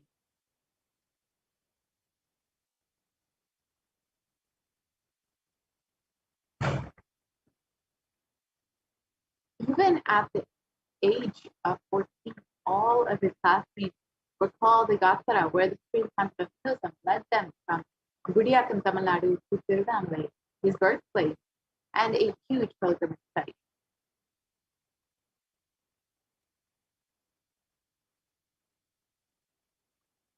And when the Supreme Consciousness was just 19 years old, all the fellow monks at the Ramakrishna Math recalled the Yatra, where the Supreme Consciousness led them from Chennai, Tamil Nadu to Tiruvannamalai and gave them an unforgettable pilgrimage trip experience.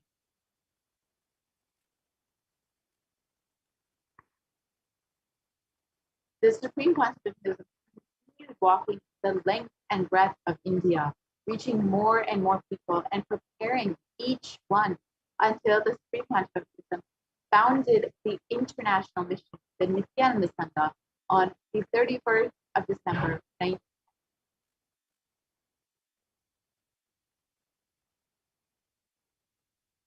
And here you can see the photo of the establishment of the first Kailasa Enlightenment ecosystem on the 14th of April 2001 in Tiruchengodu, Tamil Nadu, when the Supreme Consciousness was just 23 years old. And in 2003, the avatar continued his Vijayatra all over the world to enrich people from various backgrounds.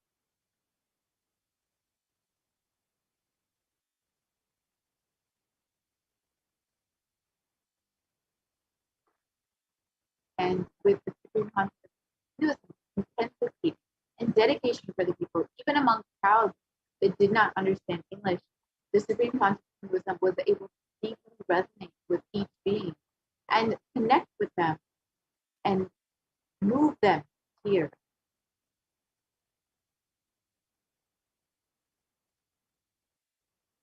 In 2004, the avatar led his disciples on Malayan Yatra, visiting temples. Subsequently, the avatar personally organized and led yatras yearly and guided individual souls not just to physical spiritual life, but to eternal spiritual realm.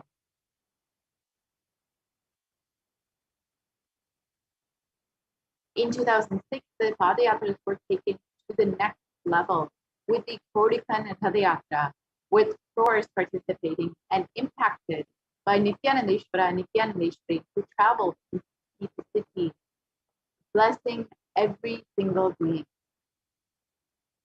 And here's a short clip of the Kodikan Padayatra in 2006. You can see how many people were just overjoyed, radiating just to be in the presence of the avatar himself.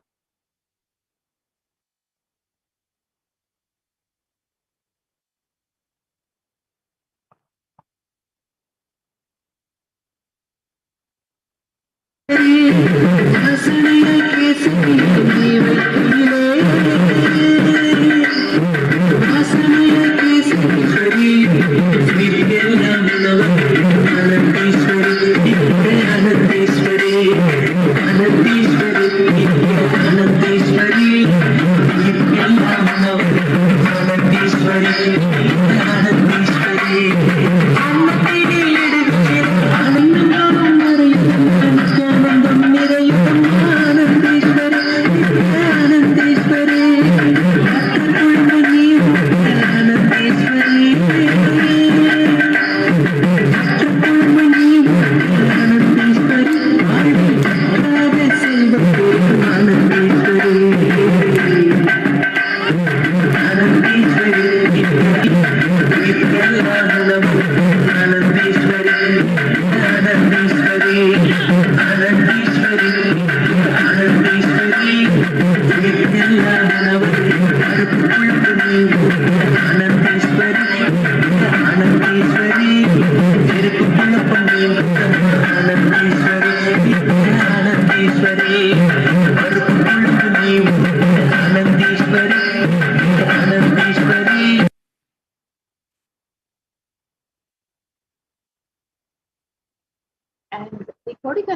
Radayatra culminated with the consecration and inauguration of the Garbha Mandir, the Sanctum Sanctorum for Nithyanandeshwara Paramashiva and Nithyanandeshwari Parashakti, and the Swayambhulinga in Adi Kailas in Bangalore, South India. And these deities were energized as Archavataras to radiate the energy of Paramashiva and Parashakti to create Adi Kailas Sarvajñapita as a ship to save humanity from this upcoming pralaya.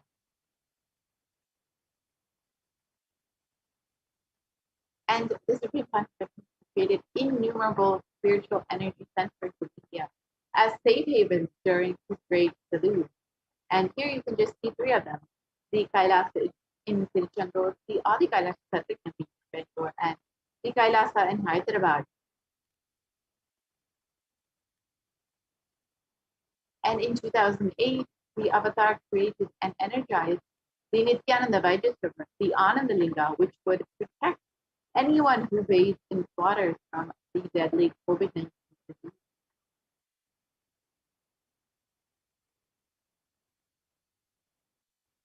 नमस्सहस्राक्षाय च चतुर्धन्वने च नमो गिरिशाय जिपिविष्टाय च नमो मीढुष्टमाय च शुमते च नमो स्रस्वाय च वामनाय च नमो बृहते च वर्षीयते च नमो वृद्धाय च संवृद्धने च नमो अग्र्याय च प्रथमाय च नम आशवे च जिराय च नम शीघ्रियाय च शीघ्राय च नम ऊर्म्याय च वस्वन्याय च नम स्रोतस्याय च द्वीप्याय च नमो ज्येष्ठाय च कनिष्ठाय च नम पूर्वजाय च परजाय च नमो मध्यमाय च पगल्भाय च नमो जघन्याय च बुद्ध्याय च नमस्तोभ्याय च प्रतिसर्याय च नमो याम्याय च क्षेम्याय च नम उर्वर्याय च खल्याय च नम श्लोक्याय च वसान्याय च नमो जगक्ष्याय च नम श्रवाय च प्रतिश्रवाय च नम आशुषेणाय च आशुरथाय च नम शूराय च वभिन्दते च नमो वर्मिणे च वरुथिने च नमो बिल्मिने च कवचिने च नम श्रुताय च श्रुतसेनाय च नमो दुन्दुभ्याय च हनन्याय च नमो धृष्णवे च प्रवृषाय च नमो दूताय च प्रहिताय च नमो निषङ्गिने च श्रुतिमते च नमस्तीक्ष्णेशवे च इधिने च नमस्वायुधाय च सुधन्वने च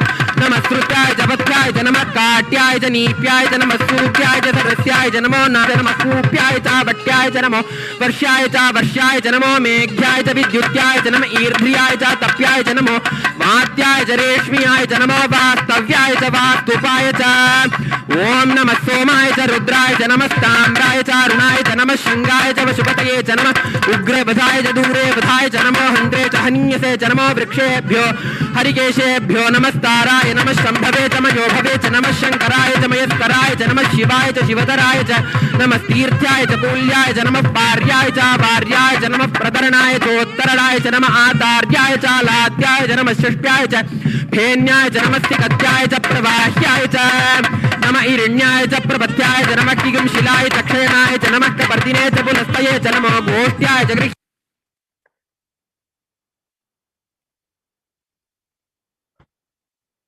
And in 2009, the Avatar held another Kodikisa Radayatra, which garnered international attention, creating a movement where lakhs of Hindus were once again embracing Hinduism.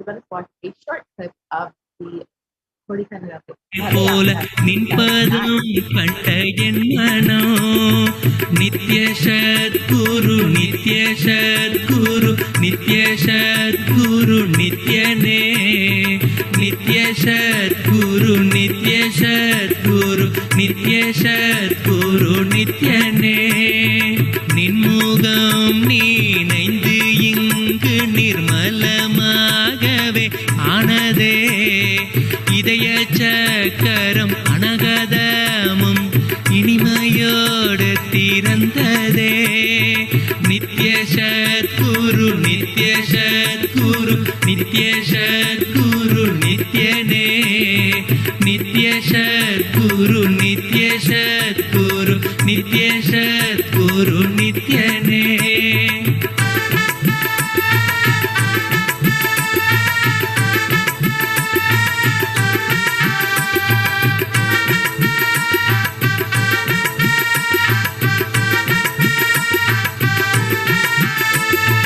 மற்றவர்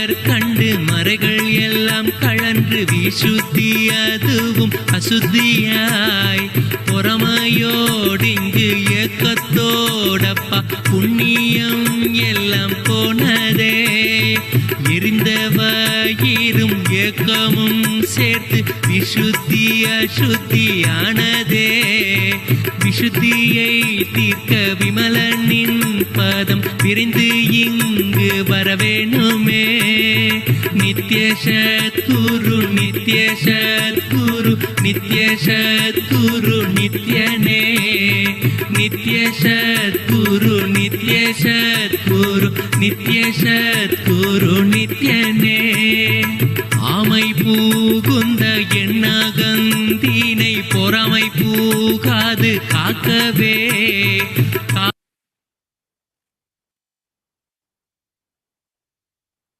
And wherever the avatar's feet have graced the planet Earth, there the seeds of super.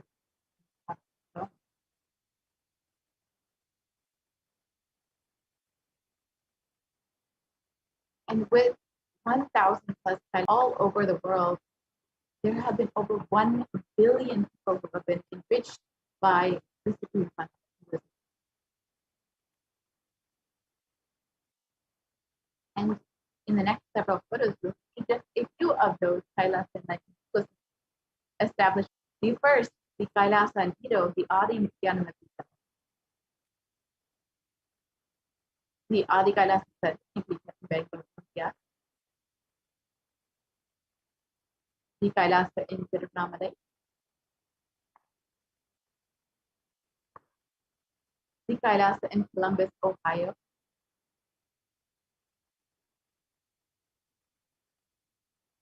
The Kailasa in Los Angeles, California. The Kailasa in San Jose.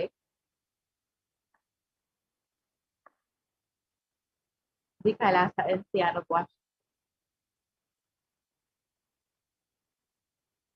The Kailasa in Houston, Texas.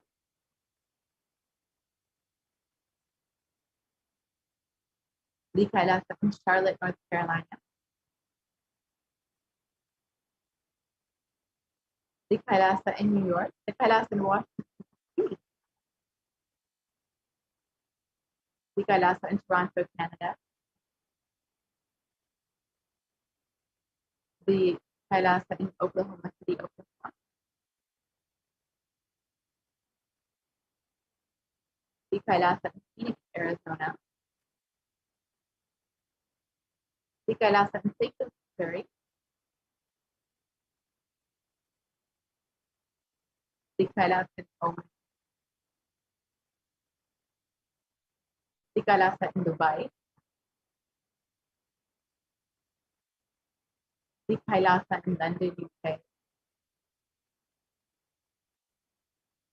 The Kailasa in Scotland, UK. The Kailasa in Netherlands. The Kailasa in Slovakia. The Kailasa in Belgium. The Kailasa in Luxembourg.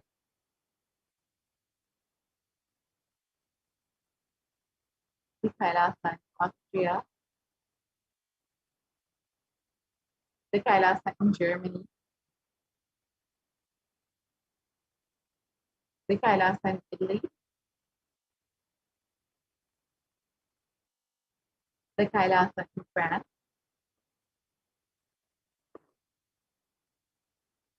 The Kailasa in Switzerland.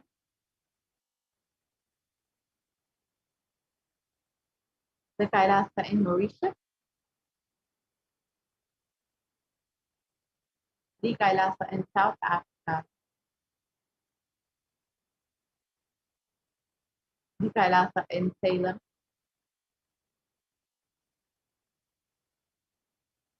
Again, the Kailasa. The Kailasa in Hosur. The Kailasa in Patna. The Kailasa in Varanasi. Sri Kailasa in Rajapalayam,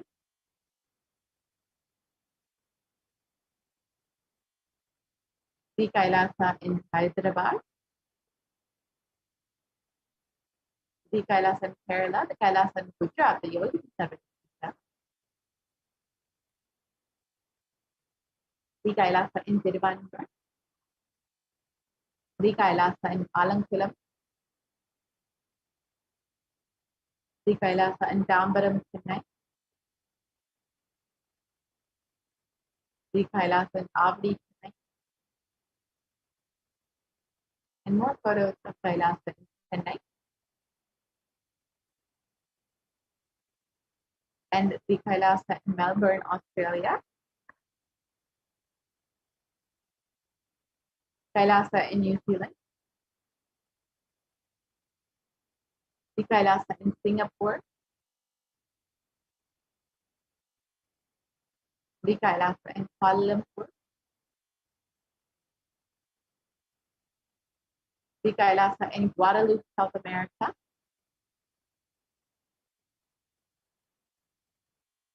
and you see the Supreme Consciousness has established Kailasas all over the world to create community for everyone from every background to enjoy the science of enlightenment, to create a superconscious breakthrough for humanity.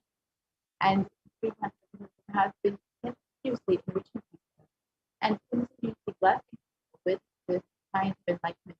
Even through this pandemic, the Supreme Consciousness has been guiding people and blessing people through these enlightenment ecosystems and providing an environment for people to blossom and survive this pandemic. So with this, we will be coming to a conclusion of this session, and we will be moving into the next session where we will learn some of the offerings that we can make to Devi Parashakti.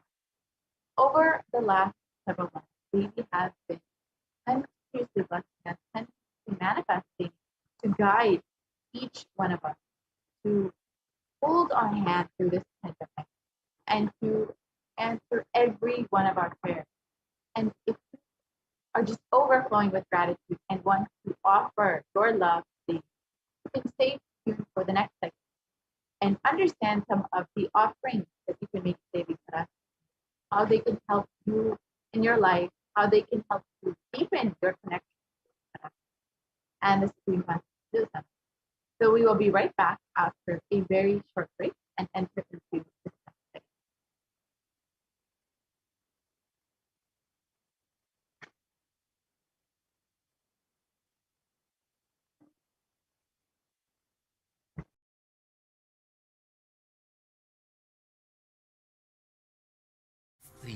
Don't die within next 3 years.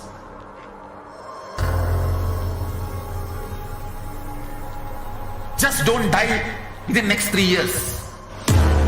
Be alive, somehow be alive. I'm working sincerely to somehow I will reach. It's my commitment to humanity.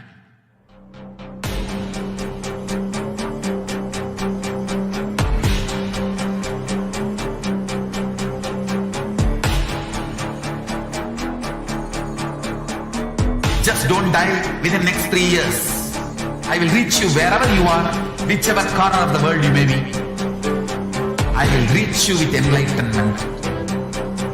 You manifesting the space, state, powers, being Paramashivoham. It is, and it is possible for you.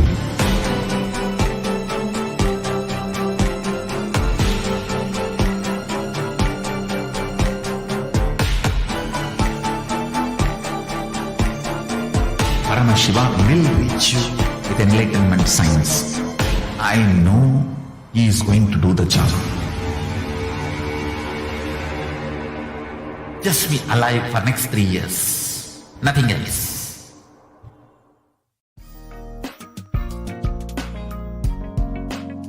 We get you health. We get you ability to build beautiful relationships in your life. We get you direct spiritual support, and we make sure you become wealthy.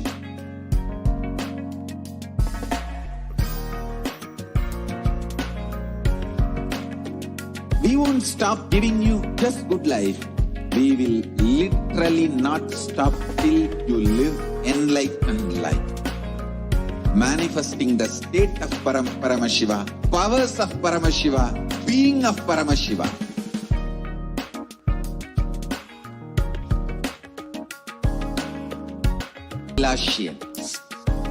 I want the whole world to know Hindus have something great to contribute to the world.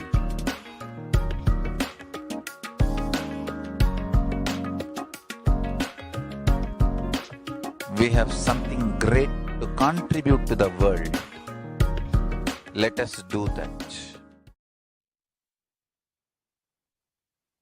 Nithyananda, welcome back to all of the viewers. After that very quick break, I'm sure that each and every one of you who have been staying from the beginning of the program, I hope that you have been enjoying the program, imbibing the powerful confessions of the Supreme of Sanatana Hindu Dharma, which the Supreme Concept of Hinduism has revived through this Devi Parashakti Akashic reading program. I hope that you, each and every one of you, has been imbibing the different powerful cognitions and ultimately seeing the higher possibility which is in store for you. By the end of this program, you'll be able to manifest the Shaktis. And we'll even have a segment where you'll be able to manifest Shaktis in the Kailasa courtyard section as well. So now, however, let us enter into the next segment of today's program, the offerings that you can make to Devi Parashakti. Let's move on. Let's move into this segment right away.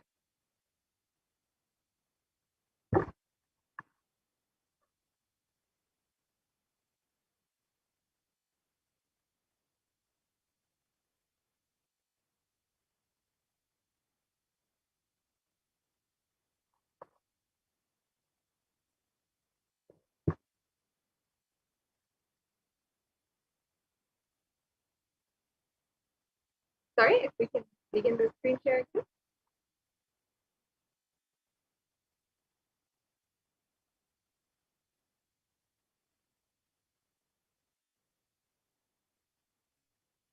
Yes. Now, we will be entering into the various different offerings, Devi Parashakti, out of your pure love, gratitude, and devotion and oneness. Devotion is nothing but gratitude, an offering out of complete surrender and gratitude, knowing that existence has taken care of everything for you. And in fact, that is ultimately the enlightenment experience itself, flowering of gratitude in our life.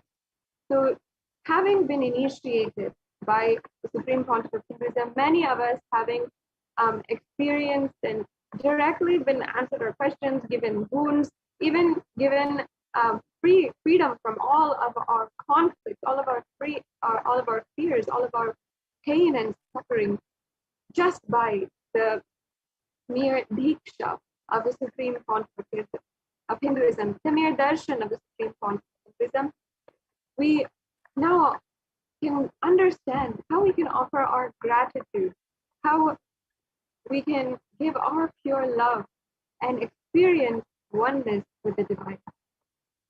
I'm sure that for many of you, gratitude is not even in your list of things to worry about. Many things, many of us have so many things, so many different things that we're busy about. We often forget to be grateful about our life, the things around us, even the smallest things. We forget to appreciate and love.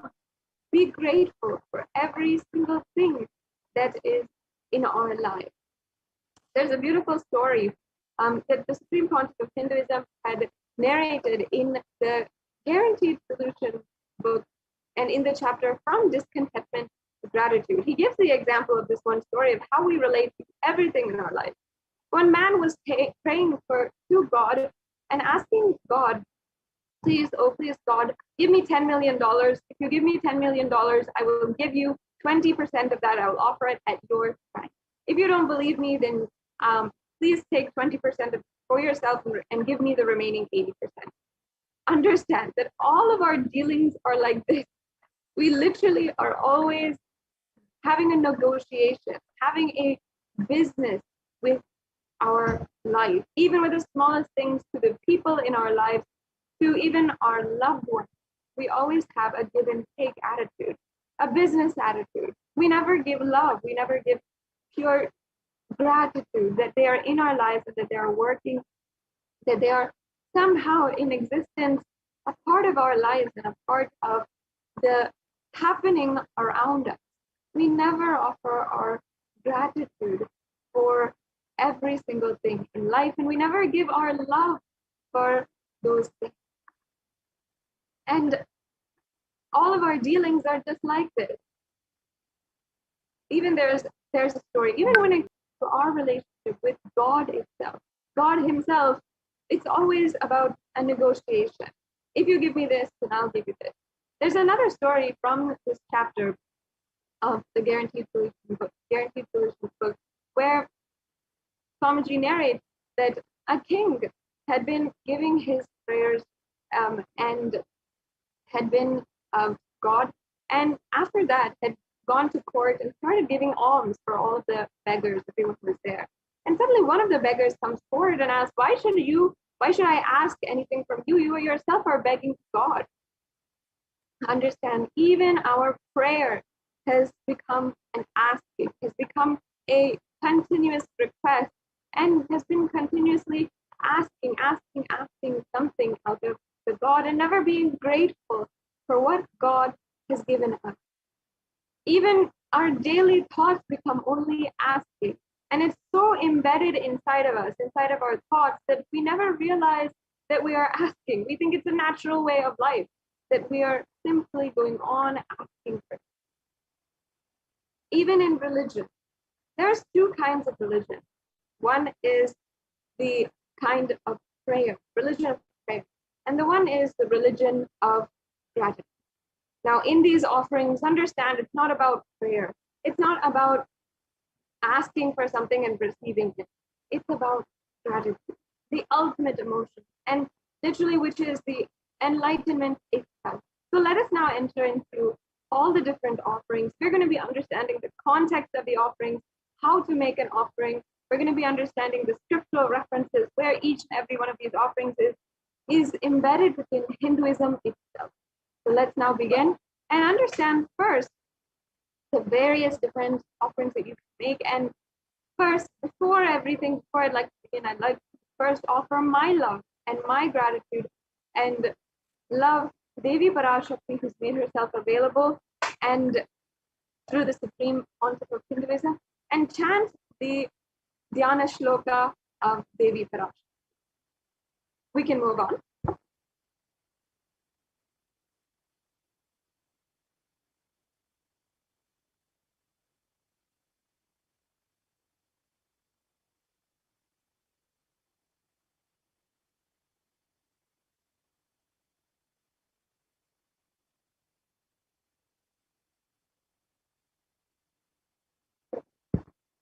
Yes.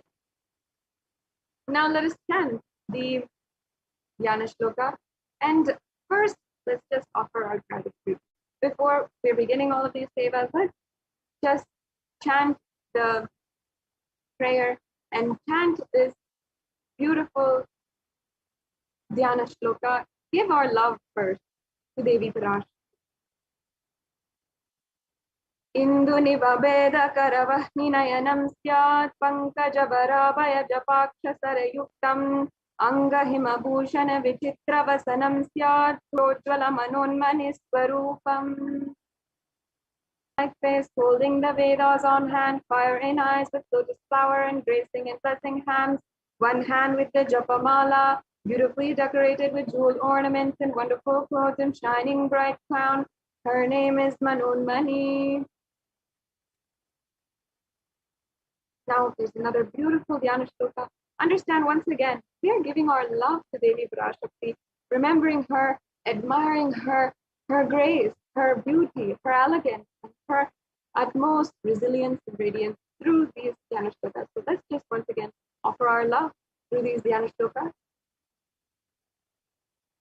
ध्याये देवीं त्रिनेत्रां शशिनिभवदनां वेदहस्तां ददानां सव्ये पद्मं वरदमपरे चाभयं साक्षमालां दिव्यैराभरणैर्विभूषिततनुं ब्रह्मादिभिः पूजितां देवीमेव मनोन्मणिं प्रतिदिनं कामत्रदात्रीं शुभाम्.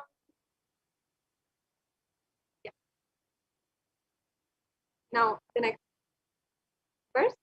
I meditate on Devi with 3 eyes glowing like a moon and holding the Vedas, lotus embracing with blessing embracing hands. She is wearing beautiful ornaments and she is worshipped by Brahma and other many gods and showers auspicious boons for all actions every day.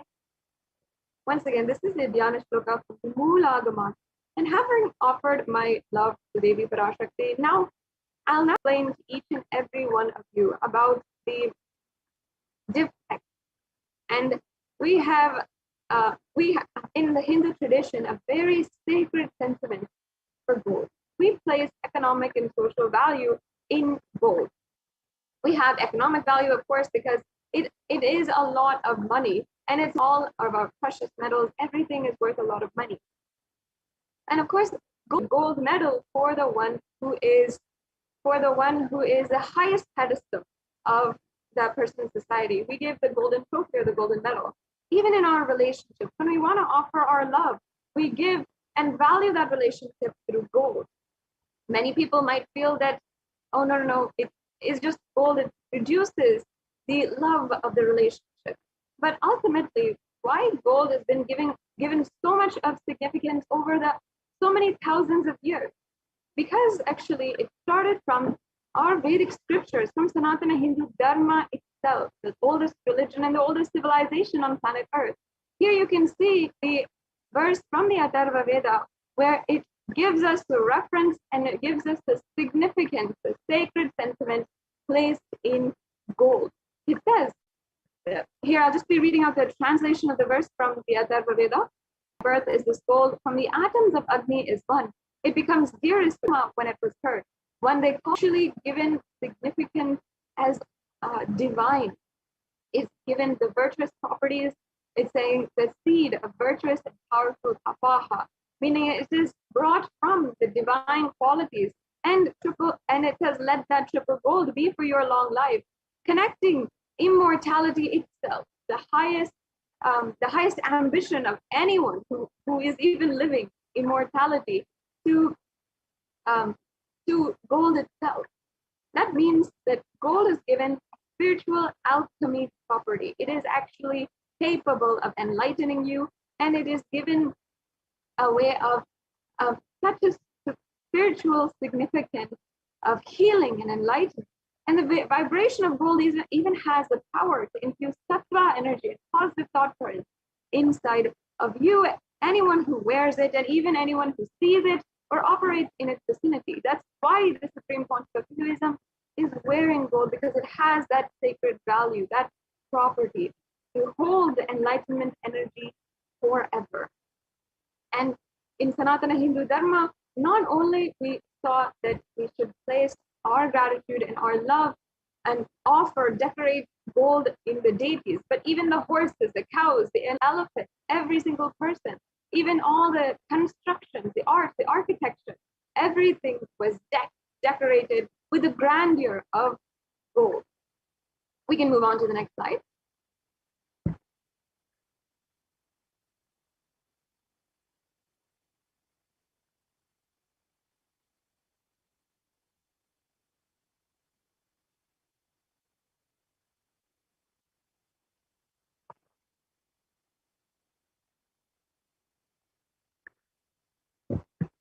So yes, as you can see here, gold is present in all of the scriptures, Agamas, Vedas, Shrutis, Itihasas, and Puranas. In all the Hindu scriptures, it is abundant that gold is the most auspicious and the purest metal, which can literally purify the very being itself.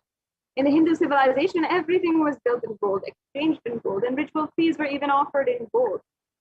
And in abundance, even literally in the scriptures, it's describing that the Hindu civilization was built and was thriving on the rivers, the banks of rivers of gold.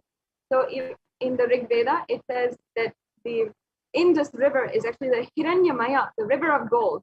And in the Atharva Veda, it says that the river Saraswati is the Hiranyavardhani, again another name for river of gold. So in this way, Hindu civilization literally thrived on gold. It was a rich civilization, and we knew that gold has sacred elements. We can go on to the next slide. And not only that, we know that gold has precious sacred value. It has the ability to literally hold enlightenment energy for thousands of years and make you immortal. And even today, we still use the very jewels and the very gold jewels, the ornaments that were offered to the very physical body of Devi Meenakshi herself, who thousands of years back descended on the planet Earth, the incarnation of Devi Parashakti herself, who was the sovereign queen leader of the 56 Deshas. The very gold which was offered to her physical body still today is worshipped, is revered and offered in the worship to Devi Parashakti's deity in the Madurai Meenakshi Amman temple. And there's actually these gold jewelries are actually available for you to even see. You can go to Google it and see these very gold jewelries that that Devi Meenakshi herself wore is available, is even there. You can see many of them, especially if you go and see the ancient archive of the Meenakshi Amman temple, which Madurai Meenakshi Amman herself wore. To understand, when you're offering this gold jewelry to the avatar, to Devi Parashakti, who is manifesting through the supreme pontiff of Hinduism, it's something that will last forever. So let's move on to the next slide. Now we're going to be entering into the different offerings that we have available for each and every one of you. Yeah. Now we start with the E-Hundi offering. E-Hundi offering is a very beautiful part of the whole Hindu temple system. Now, Hundi itself is a way that every day when we go to the temple, we often we offer these coins, or we offer $1. We offer how much ever we want, either in the hundi or the plate of the pujari who is there and who offers the arati for us. And when they offer the arati to the deity, we just give a few dollars, or we give a few dollars in the hundi coin. I myself remember whenever I'm going to any temple, my mother will always give me a few coins and tell me, go and put this in the hundi. And it's not out of anything. It's not out of fear. Okay, if I give this 2 coins, this 2 cents, I will get something out of the deity. It is an offering of gratitude. It is something that the whole civilization was built on. Just a small offering of gratitude that we had every single time we go to the temple. No matter how many times, every day, twice a day, how much ever time, we just simply offer our gratitude. And this was a part of the whole temple experience. Now, of course, if you want that temple experience, and just to complete that beautiful temple experience, a part of the darshan today, you can offer you can offer your gratitude through the e-hundi offering. Kailasa has brought this hundi offering to you in the digital platform, so you can offer it. And as you can see here, there's a beautiful verse from the Lalita Sahasranamam where it shows Devi Parashakti is the acceptor of any kind of devotion. Just if we just give her 2 cents of devotion or 2 cents of gratitude to Devi Parashakti, you will see just it showers and showers and showers on top of you. So first, let me just chant that verse from the Lalita Sahasranamam, and then we'll proceed further for the next offering. Bhakti Priya Bhakti Gamya Bhakti Vashya Bhayapaha Shambhavi Sharadaradhya Sharvani Sharmadahini. The English translation: Devi is fond of true devotion and is realized through true devotion. She can be won over through true devotion, and she removes all fear. Once again, just singing the praises of Devi Parashakti just puts Me especially, I love to be able to chant and just remind myself, admire Devi Parashakti. Here it says Devi Parashakti is Bhakti Priya, Bhakti Ghamya, Bhakti Vashya, meaning that she is a lover of all the devotion. And here you can even see some of the word by word translation. Shambhavi, the consort of Lord Shambhu. The Sharadha Radhya, meaning worship by Sharada Saraswati. Sharvani, the wife of Lord Shiva. And Sharmadhayani, the one who bestows happiness on devotees. So out of your gratitude to Devi Parashakti for being the one who literally bestows gratitude on the devotees, you can offer your gratitude and devotion to Devi Parashakti through this Eehundi offering. And if you would like to know how we can make these, how you can make any kind of payment or offering today, you can just tune in, stay tuned until the end of this segment. Then we will be able to go over how you can make a payment and how exactly you can make an offering today. Now we have the next, which is the Sankalpa.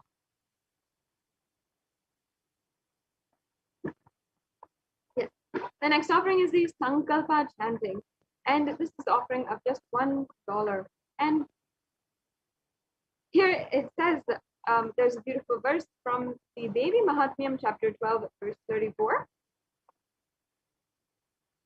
Tayeta mohate vishvam shaiva vishvam prasuyate saya chitta cha vijanam tushta rudim prayajati.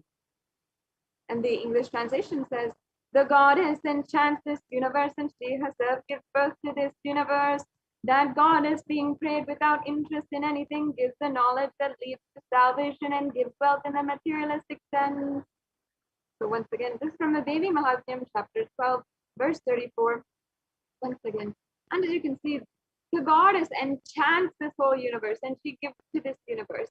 You can just offer a small prayer. Now here, it is not an offering of prayer, but Sankalpa is literally manifested divine qualities. All of us, the different siddhis, the different shaktis, everything, and actually embedded within the lines of this Sankalpa mantra are the verses. The translation literally means the Guru who has given us everything, given us Kshema, Stairya, Virya, Vijaya, all of the forgiveness, the courage, the Virya, or the Vijaya, the victory. All of these are what the Guru and what the Devi Parashakti literally gives for us. And Sankalpa is such a powerful mantra. It literally can bestow on you everything that Devi Parashakti, all of her divine qualities. And Devi Parashakti, if you just offer one small prayer, something that you can do every day, just a small prayer, she just bestows and showers on top of this. And this is just a small offering of gratitude. Understand that we're just saying, thank you for giving us these things. Thank you for giving us all of these different divine qualities. Thank you for removing all of our, all of the doshas, all of the drishti, all the bad eyes, as we call it in Hinduism. Everything. Thank you for just simply removing that and giving us, showering us with the knowledge that leads us to salvation. So now you can offer this Sankalpa as well. And it's just $1, so it's a very easy offering that you can make as well. Let's move on to the next offering. Next, we have the Sahasranama Swarna Kastu. The Nama Parayana Prita is what Devi Parashakti is described as in Lalita Sahasranamam, verse 731. It says here, she likes the repetition of the various names. That's the English translation. This is the offering of 1008 names of Devi Parashakti. It's a special and unique archana offered to the Mahameru of Devi Parashakti. And this offering is actually the offering of a gold coin inscribed with each and every one of the 1008 names of Devi Parashakti. So if you're feeling that Devi Parashakti has literally given you all of these beautiful qualities in your life, so you understand that there's a beautiful story from the Guaranteed Solutions once again, where Swamiji says, or Swamiji narrated, one day a teacher had been asking her students, what are the different things that you, what are the different things that are all the 7 wonders of the world? What are all those 7 different wonders of the world? She asked her students, And they go on naming. They said the Eiffel Tower, the Tower of Pisa, the Great Pyramids in Egypt, and they go on naming all the different wonders of the world. But there's one student at the very back of the classroom who stayed quiet and was not very participative, and the teacher just called her out and said, "What's wrong? Why are you not participating?" She said, "No, I don't feel that these are all wonders of the world. I'm not wondered by this. I'm wondered by the fact that I can see, that I can hear, that I can live, that I can love, that I can attract wealth, that I can do all of this. Understand, these are all different, not things that we have as our right. These are things that are given to us by Devi Parashakti, by the cosmic mother. All the Ananta Kalyana gunas that we might have, that you might feel you have, like you might feel you have so much of wealth, you might feel that you have so much of anything in your life. All of this are not something that you have gotten yourself, but that Devi Parashakti, as the one who has birthed this existence, as we just has just gone over in the last verse, she has given it to us. Let us gratitude for all of these different qualities to Devi Parashakti, and you will see that once you offer your gratitude, simply all of the different qualities start manifesting more and more out of you. Yes, let's go on to the next offering.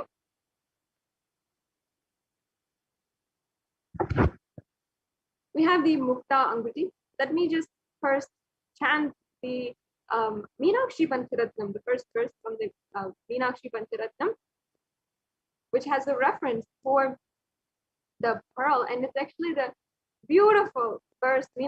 Whole Meenakshi Pancharatnam is the singing of the glories of Devi Meenakshi. मुक्ताहारणलसत्किरीटरुचिरां पूर्णेन्दुवक्त्रप्रभां चिन्तन्नूपुरिकिङ्किणीमणिधरां पद्मप्रभाभासुरां सर्वाभीतफलप्रदां गिरिसुतां वाणीरमासेवितां मीनाक्षीं प्रणतोऽस्मि सन्ततमहं कारुण्यवारां निधिम्. And the English translation here says, I bow down to the goddess Meenakshi, whose crown has garlands of pearls and face shining like a full moon, who wears anklets that are studded with gemstones and has small bells, who is shining like the splendor of a lotus, who grants all the wishes, who's the daughter of the mountain, and who is worshipped by goddess Vani and Rama. I remain ever bowing to the goddess Meenakshi, the ocean of compassion.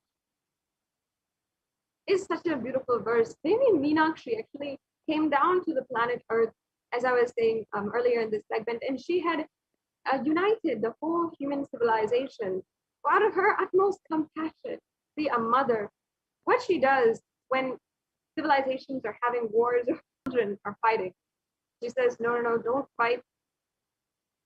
See the good qualities in one another, she brings them together, and that is the compassion of the mother. Devi Meenakshi, as the sovereign queen leader of all the 56 deshas at this time, at that time when she had come down thousands of years back, she came down and literally united all the different 56 deshas and brought all of the human civilization, actually for the first time ever in recorded human history, she brought all civilization under one sovereign, showed the whole universe how under one sovereign rule, literally Kailasa can manifest on planet Earth. That's the beauty of Devi Meenakshi, and for her to bless you in your life, and simply out of your gratitude for her compassion in your life, you can be showered and just offer your gratitude for her compassion, her pure love in all of your business endeavors, your ambitions in your life, to the one who literally manifested Kailasa on planet Earth and who literally started this human civilization. You can offer your gratitude, and you will see how in all of your ambition, all of your business endeavors, everything in your life will simply radiate oneness and with Meenakshi, and it will simply happen in your life as well. Now we have the next offering, which is Swarna Padma Pushpa. In the Kamik Agama, there's a verse which says that all the kalasas should be wound around with suitable thread and covered with new cloth. They should be adorned with a lotus flower made of gold. And in the Hindu scriptures, there's so many different verses of how you use a lotus in the worship of Paramashiva. And when we're worshiping Paramashiva, out of our gratitude, we offer the best of the best to Paramashiva. And we know that the lotus is the best kind of flower, the most highly evolved flower. We know this because no matter what kind of situation the lotus might be in, meaning even if it's in polluted waters, even if it's in a small pond in nowhere, it doesn't need anything. It'll simply grow, and it'll have that same radiance, that same elegance that the lotus is known for. Having the quality of whatever adverse situation you might be in, whatever difficulty you might be going through, retaining your quality of elegance, that is the quality of Devi Parashakti herself, which we offer our gratitude for, and you can offer just by offering this golden lotus. So yes, this offering is another powerful offering. You can again do it in multiple different layers as well. Different levels. You don't have to do it with just the cost that is there. We'll be able to see later on how you can make these offerings also. So yes, let's go on to the next offering.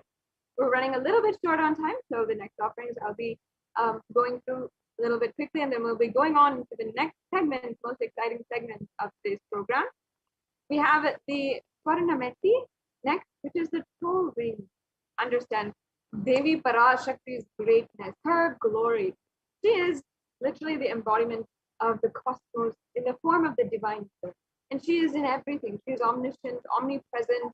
And the truth of the matter is that having her grace, just the last inch of her grace, meaning the very toenails of Devi Parashakti, are enough to be adorned, worshipped forever. That is the significance of Devi Parashakti's very grace. And we in Sanatana, we believe that even if we worship and we offer our gratitude to the very last inch, I understand that you will be able to experience oneness in your life, and from oneness be able to manifest your reality as you want it. There's a verse here from the Saundarya Lahari, composed by Adi Shankaracharya, and let me chant that verse. Nakhadiriti samjana namajjana tamo guna padadaya prabhajala parakrita saroruha. You whose brightness from toenails destroys the darkness of ignorance from the minds of your devotees who prostrate at your feet. You whose brightness from your 2 feet overpowers that of the lotus flower.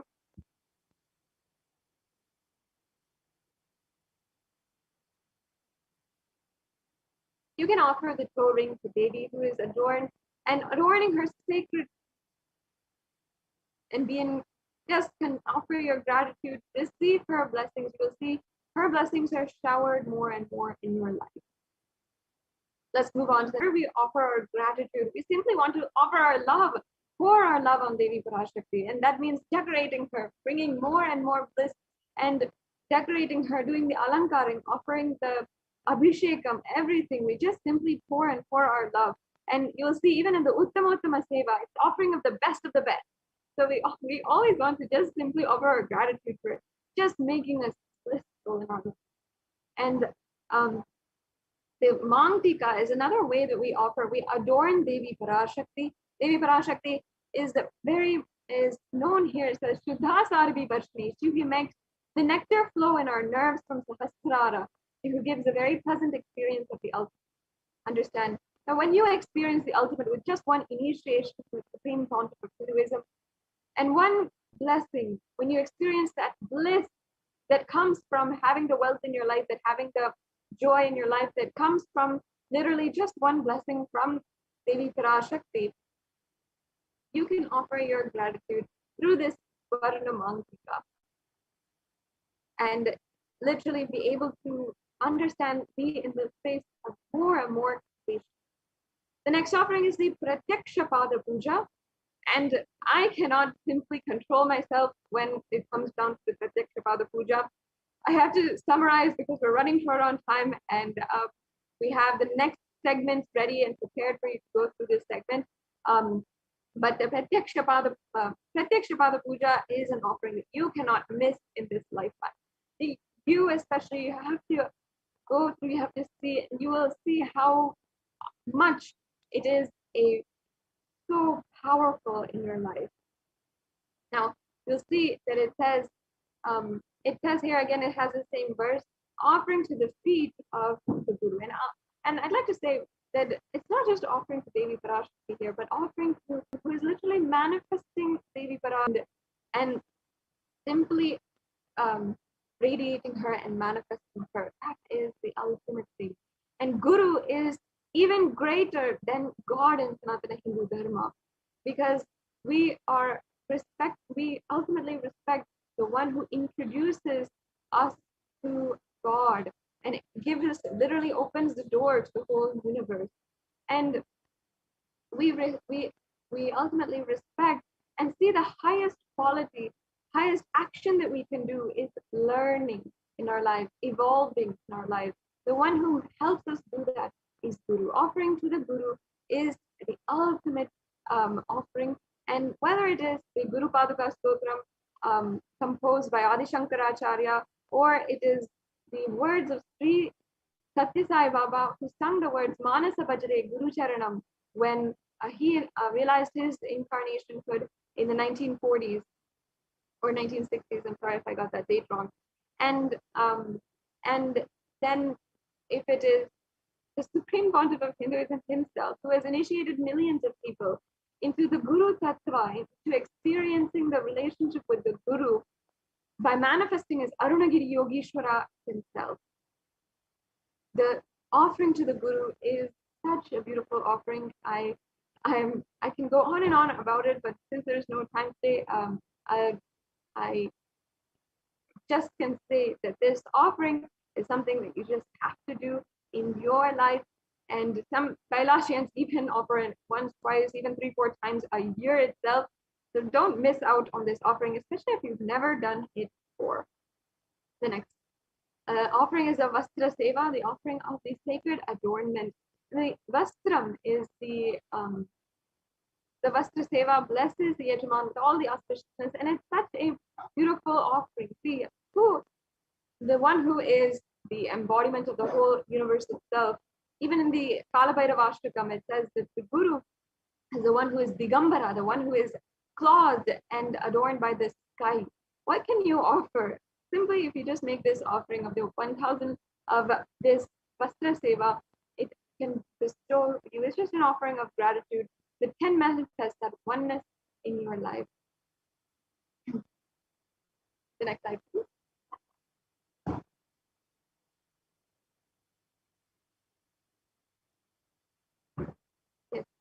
So that brings us to a conclusion of the various different offerings, and you can see a summary table here.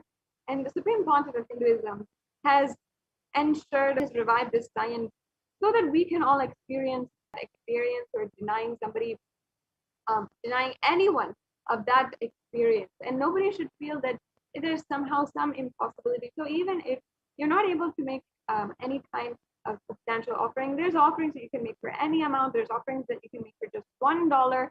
And even in the same offering, there's different levels of the offering. For example, you can offer for $75, for $151, or $251. So you don't have to feel that, oh, I don't have money, so I can't offer.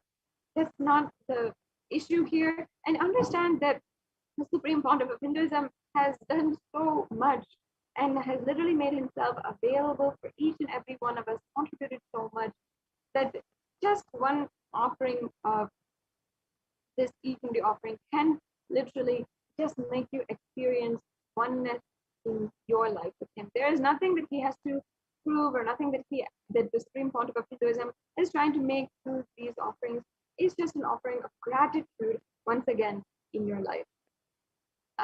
Yes, the next slide. And now we are coming to a conclusion of this segment. We have all the different payment links that are available. Understand, of course, that we understand that not every one of you can make an offering right this second, even though it is amazing that if you might not be able to make an offering right this second or right this minute, you can start with the intention to make an offering, and you can fill out this form tiny.cc/Bhava Samadhi, and you will be able to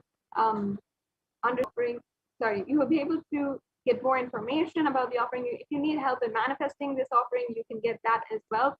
And you will get all the details, and also that there's so many more offerings that not just these, but different ways. And like I said, in Sanatana Hindu Dharma, we like to offer not just through the chanting of one name, but to that chanting of 1,000 names.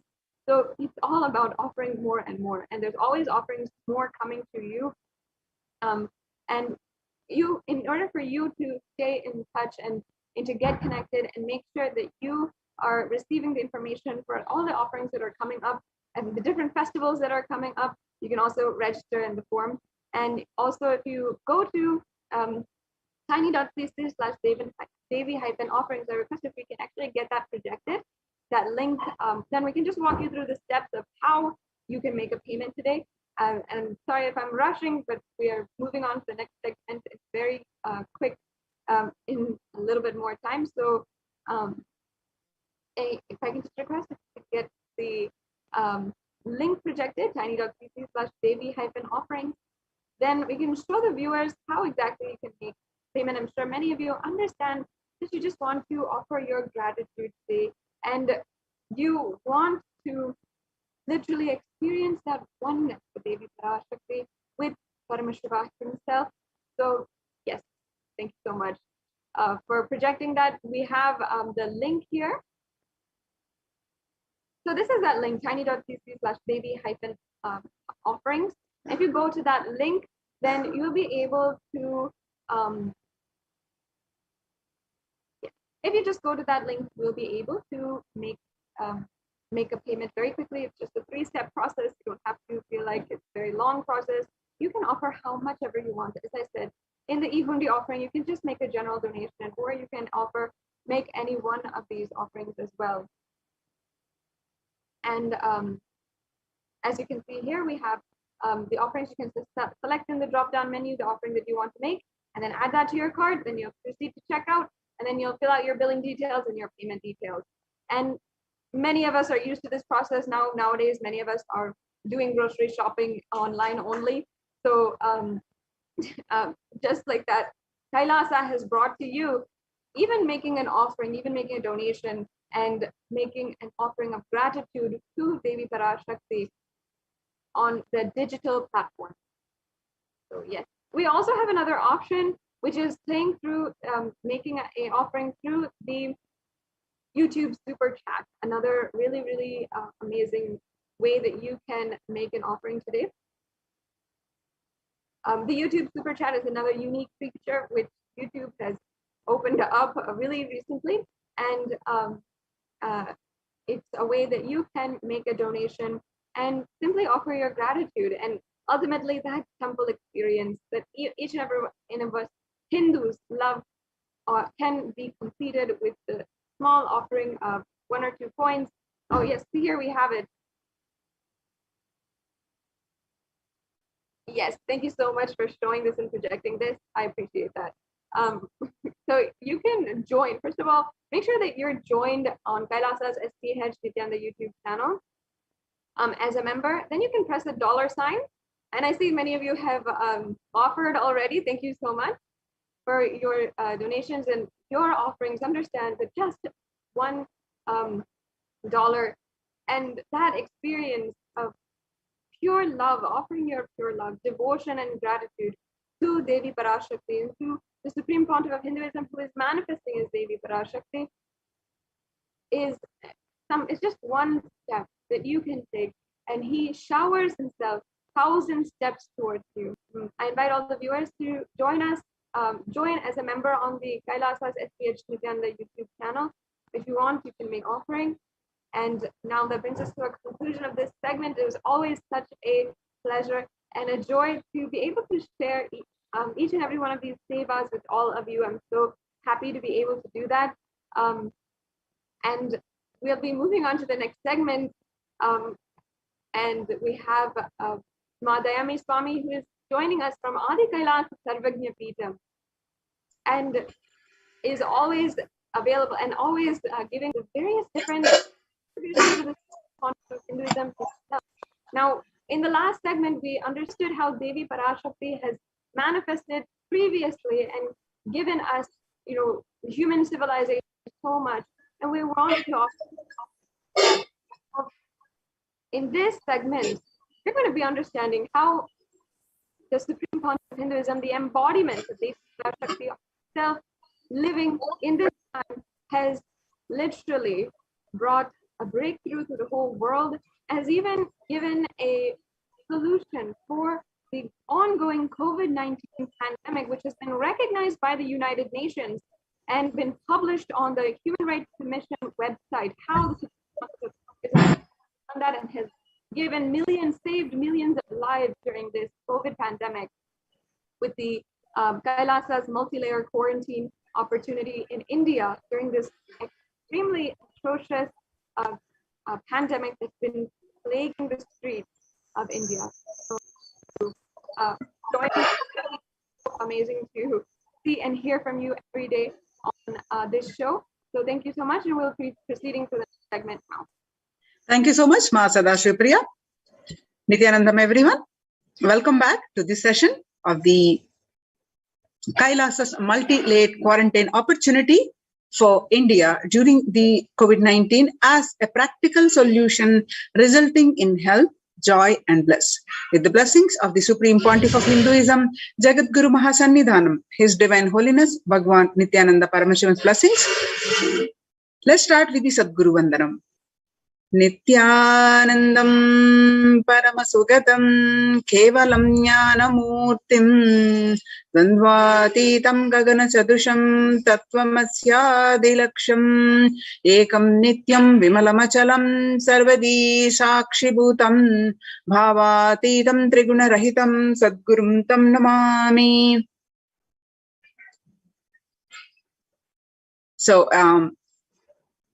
what Devi revealed in various Akashic readings about the mental distress of anxiety, stress, which is affecting majority of the people across the world.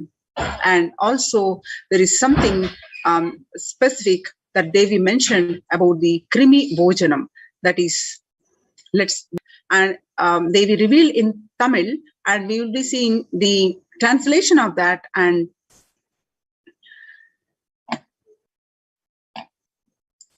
And what are the solutions the Supreme Pontiff of Hinduism has implemented in all his Kailasa's temple-based ecosystems? And the majority of the people benefited from these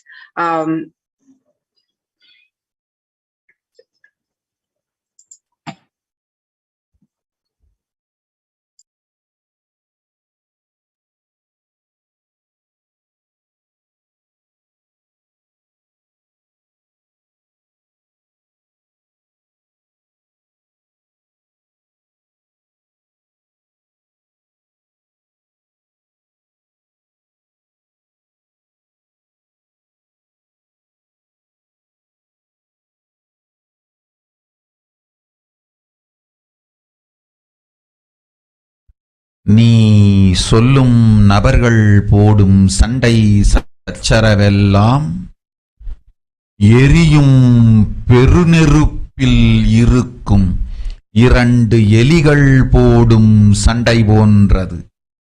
யார் சரி யார் தவறென்பது இப்பொழுது முக்கியம் அல்ல.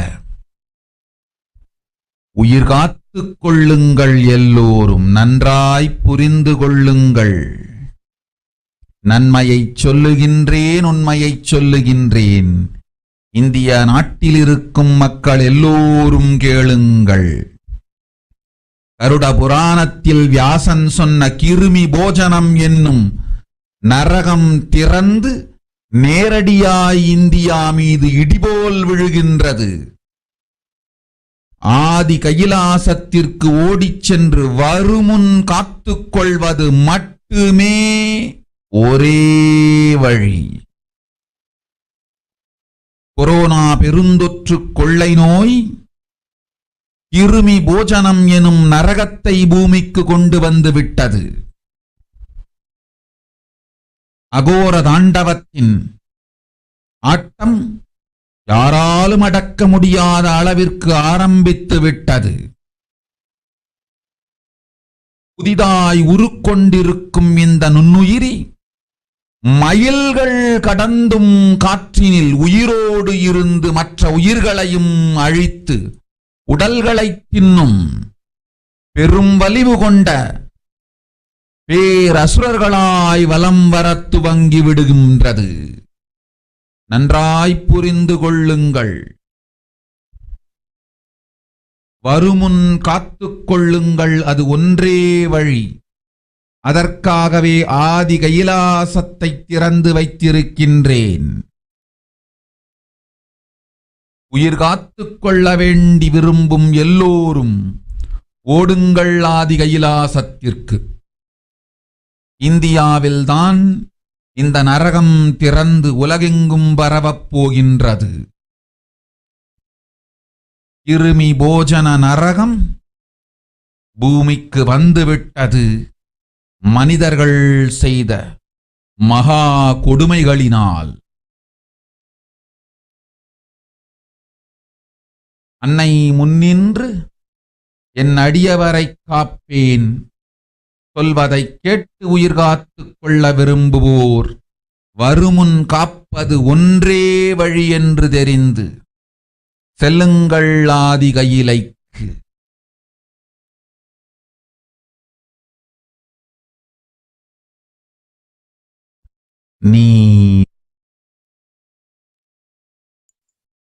So the translation of what they revealed is, everyone in India, all of you listen.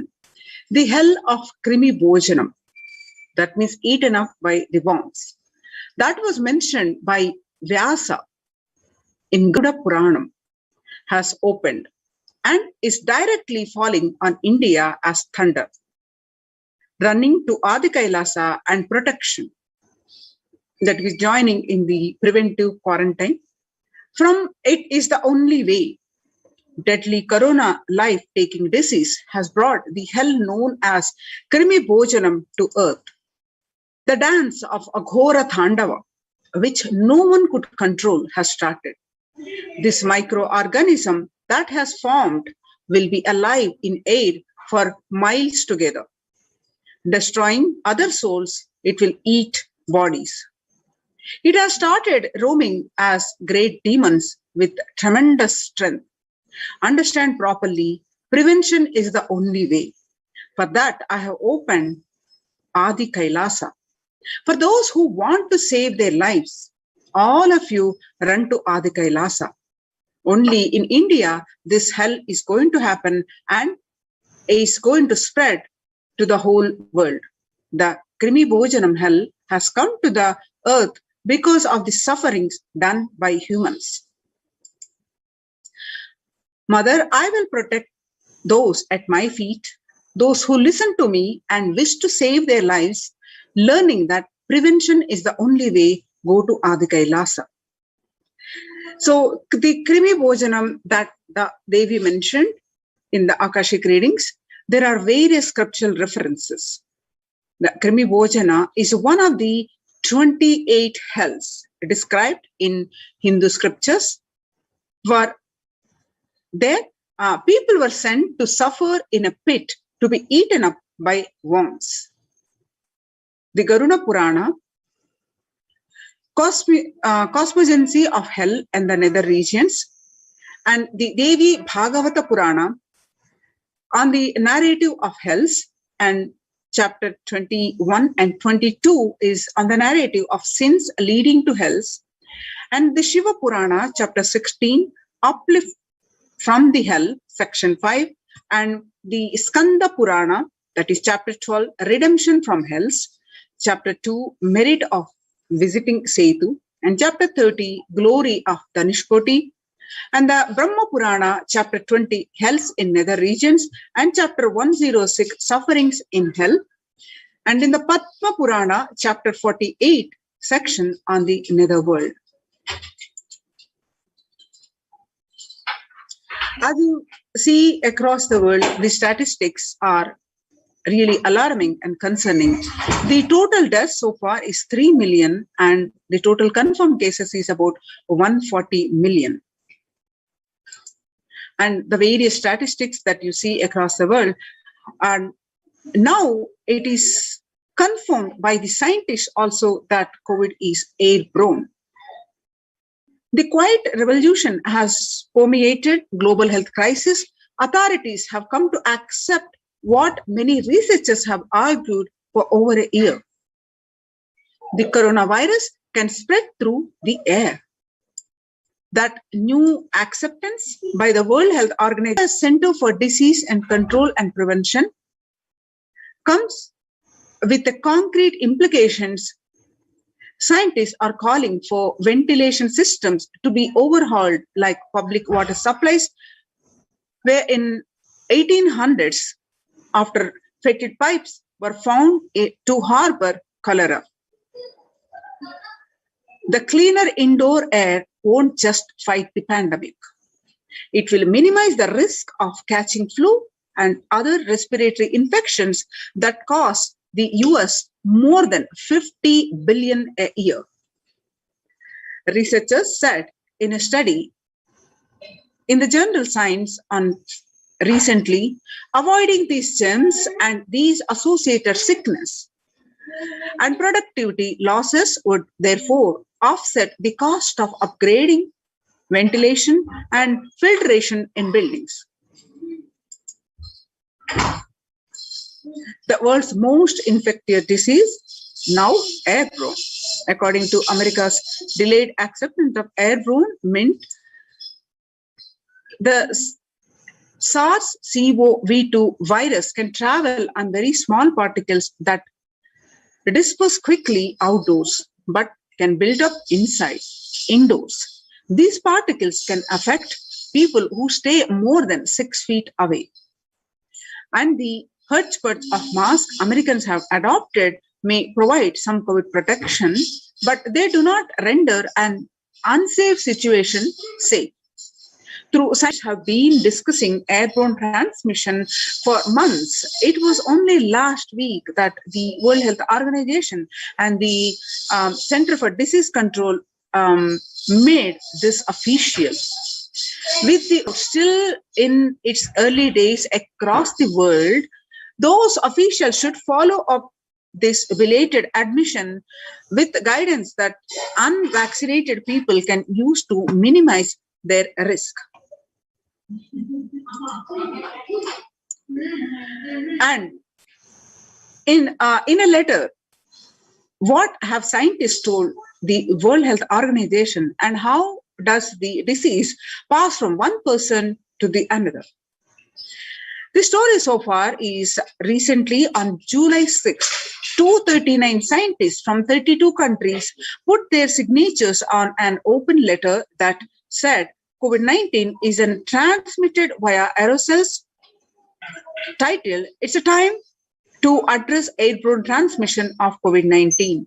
And address to the World Health Organization, they said that there was enough evidence to show that viruses are released during the exhalation, talking, and coughing as micro droplets small enough to remain aloft and pose a risk of exposure at distances beyond 1 to 2 meters from someone who is infected, over the 3 feet to 6 feet, recommended for physical distancing between people to avoid transmission. And you can see the various statistics, the current status in different states of India, about the recoveries, about the deaths, about the newly contracted cases, about this. These are the various statistics.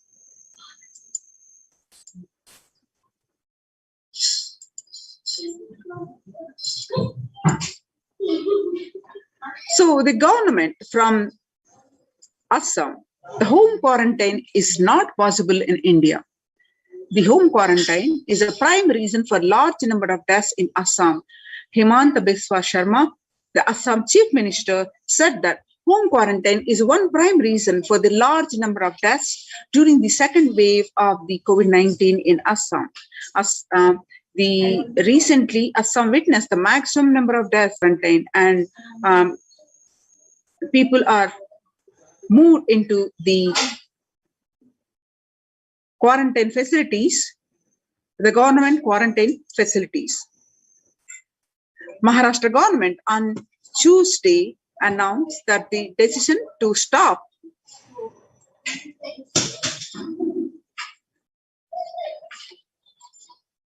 home quarantine in 18 districts, which show higher COVID positivity rate than the state's average.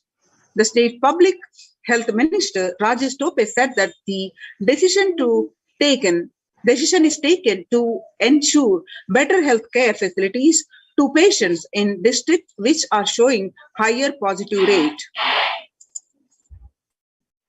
About 41% of the houses have just a single room, which is shared by about 5 people. About 41% households in India have just one room or don't have an exclusive living room. About 5 people share such accommodations. About 32% of households have 2 rooms, and adding to the O's is the fact that only 47% of the household have access to water within the premises, and 42% don't have a bathing facility within the premises.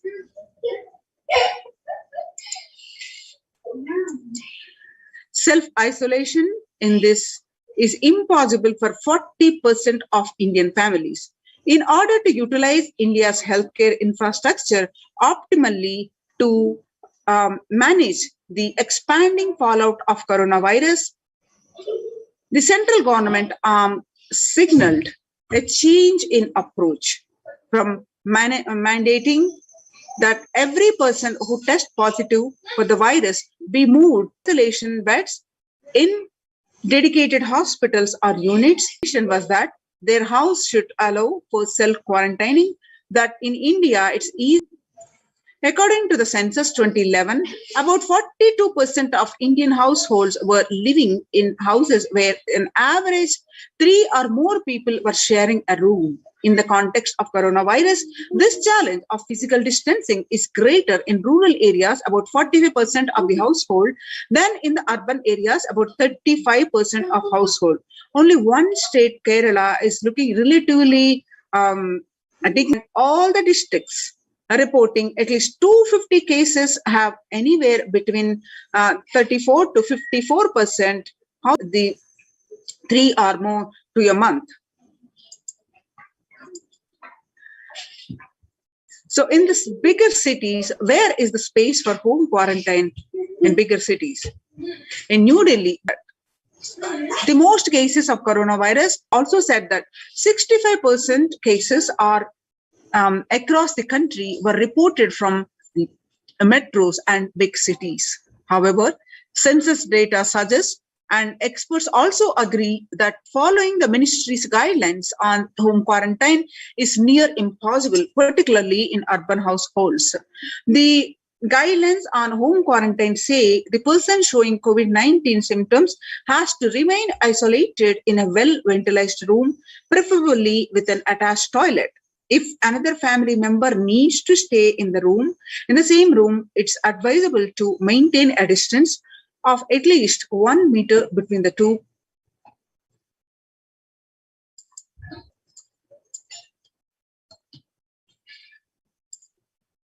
So when the first world countries closed their borders during a massive global emergency, Kailasa has opened its doors to all without exception. The Supreme Pontiff of Hinduism reveals that at least 6 months back, I became aware that multi-layer quarantine is needed to protect people.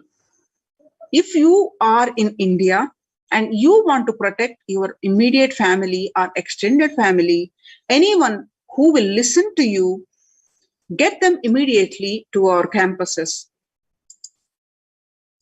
The various campuses in India, the free COVID care centers opened across India are Adi Kailasa in Bidadi, Bangalore, Salem Adhinam in Tamil Nadu, Tirunnamalai Adinam in Tamil Nadu, Rajapalam Adinam in Tamil Nadu, Puduvai Adinam in Tamil Nadu, Pattanam Adinam in Tamil Nadu, Sri Rangapadi Adinam in Tamil Nadu, Sri Puram Adinam in Hyderabad, and Madurai Adinam in Tamil Nadu, Avattipalam Adinam Erode, Tamil Nadu, and Husur Adinam in Tamil Nadu, Baroda Adinam in Gujarat. Kailasa rushes to help as India finds itself in the verge of COVID-19 third wave. There are multiple free COVID care centers open across India. The various social services offered during the pandemic and the Adinams, the Kailasas de facto spiritual centers across India, and spiritual services offered, various spiritual services also offered in these centers, and along with the cosmic revelations of this global pandemic by the Devi Parashakti. There are various measures that have been taken, including the medical, free food distribution, and multi-layer quarantine, free annadan, so many measures in the spiritual routine. So these are the various factors that are implemented in these COVID care protection centers, and which are highly successful with a zero reported COVID case in these COVID care protection centers. So some of this, let us see how the micromanagement of the medical care that is happening in the Kailasas COVID care protection centers. The free social services offered during the pandemic in the de facto spiritual embassies across India are medical care, which is includes allopathy, Ayurvedic, and Siddha medicine, and second, the fire safety equipment maintenance, and third, infrastructure to accommodate thousands, and the fourth is accommodation for multi-layered quarantine, and emergency ambulances and ICU on wheels. And then the sixth is the personal protective medical equipment. Then seventh is growth and the organic farming. So join and these COVID care protection centers and save your life. And these protection centers, these policies, which is submitted as an article with a lot of suggestions to the world, to the United Nations by the Adi Shaivite minority tradition, Hindu community, Kailasa Union, and got published the whole report on the United Nations website. And so it is highly recognized. So join now in these COVID care protection centers. Register now through the link below, https://kailasa.org/Kailasa care. Now let us see the glimpses from Kailasas. What are some of the measures that are being taking, but not limited to, the Department of Health on COVID protection for Adi Kailasa Sarvajna Peetham. The immunity boosters and COVID care supplements procurement. The allopathic immune boosters are zinconia, vitamin D, and vitamin C. And immunity boosters and COVID care, through Ayurvedic medicine, the immunity boosters are being provided to protect all the residents of Adi Kailasa Sarvajna Peetham. Steaming once in a day with tulsi, eucalyptus, nochi, and turmeric leaves, and all these herbal leaves are taken from the healing trees here in Adi Kailasa Sarvajna Peetham. And twice a week, consumption of Kabasura Kundanir, a mixture of pepper, ginger, and clove and other ingredients, and extensively aim for boosting the lungs, improving the respiratory system, and treating infectious conditions such as cough, cold, and fever. The immunity boosters are Neelavembu Kundinir, to be taken once a week, and Agastya Lehyam 5 days, and Talisadi Vatakam 3 to 4 tablets per day for 5 days, and Indu Ganta Kashayam and Amrutottara Kashayam, both 5 days, 1 teaspoon with 50 ml of warm water. Then Sudarshana Gulika over once every 5 days, and gargling with salt and turmeric twice a day, and spiritual routine Panchakriya and Haritaki, castor oil, neem juice, Pratama Vinyasa Karma, that is Nitya Yoga, Trinetra Kumbhaka, and Puja. Basic sanitation and safety practices, disposal of soil pads, infected material, and non-biodegradables done through incineration.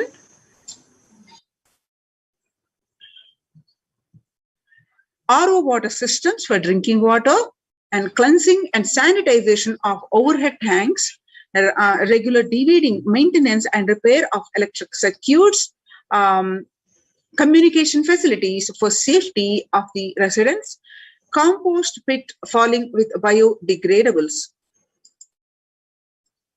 Diagnosis, COVID care and quarantine methodology. Immediately upon arrival to the campus, occupants will be quarantined for 15 days. Swab test, that is RT-PCR test, to be done on day 5th of the quarantine. And all the food handlers to be wearing mask and gloves. The disposable of waste food to be done with the gloves and mask. And disposable of gloves and mask by the incineration. In case of an emergency, protective kits ready at hand to take a COVID positive patient to hospital.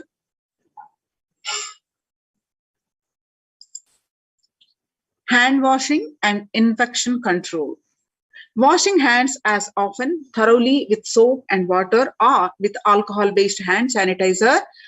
Avoid sharing any item, example dishes, drinking glasses, cups, eating utensils, towels, bedding or other items with other residents in the Adhinam.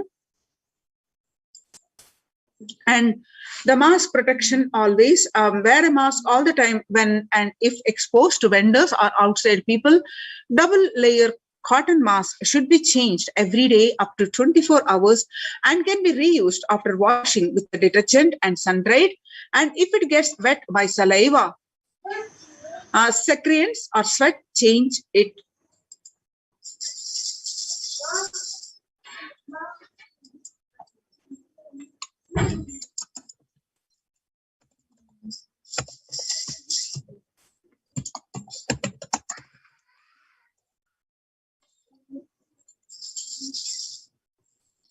The wet mask can be stored in a sealed plastic cover, washed with the detergent and reused later.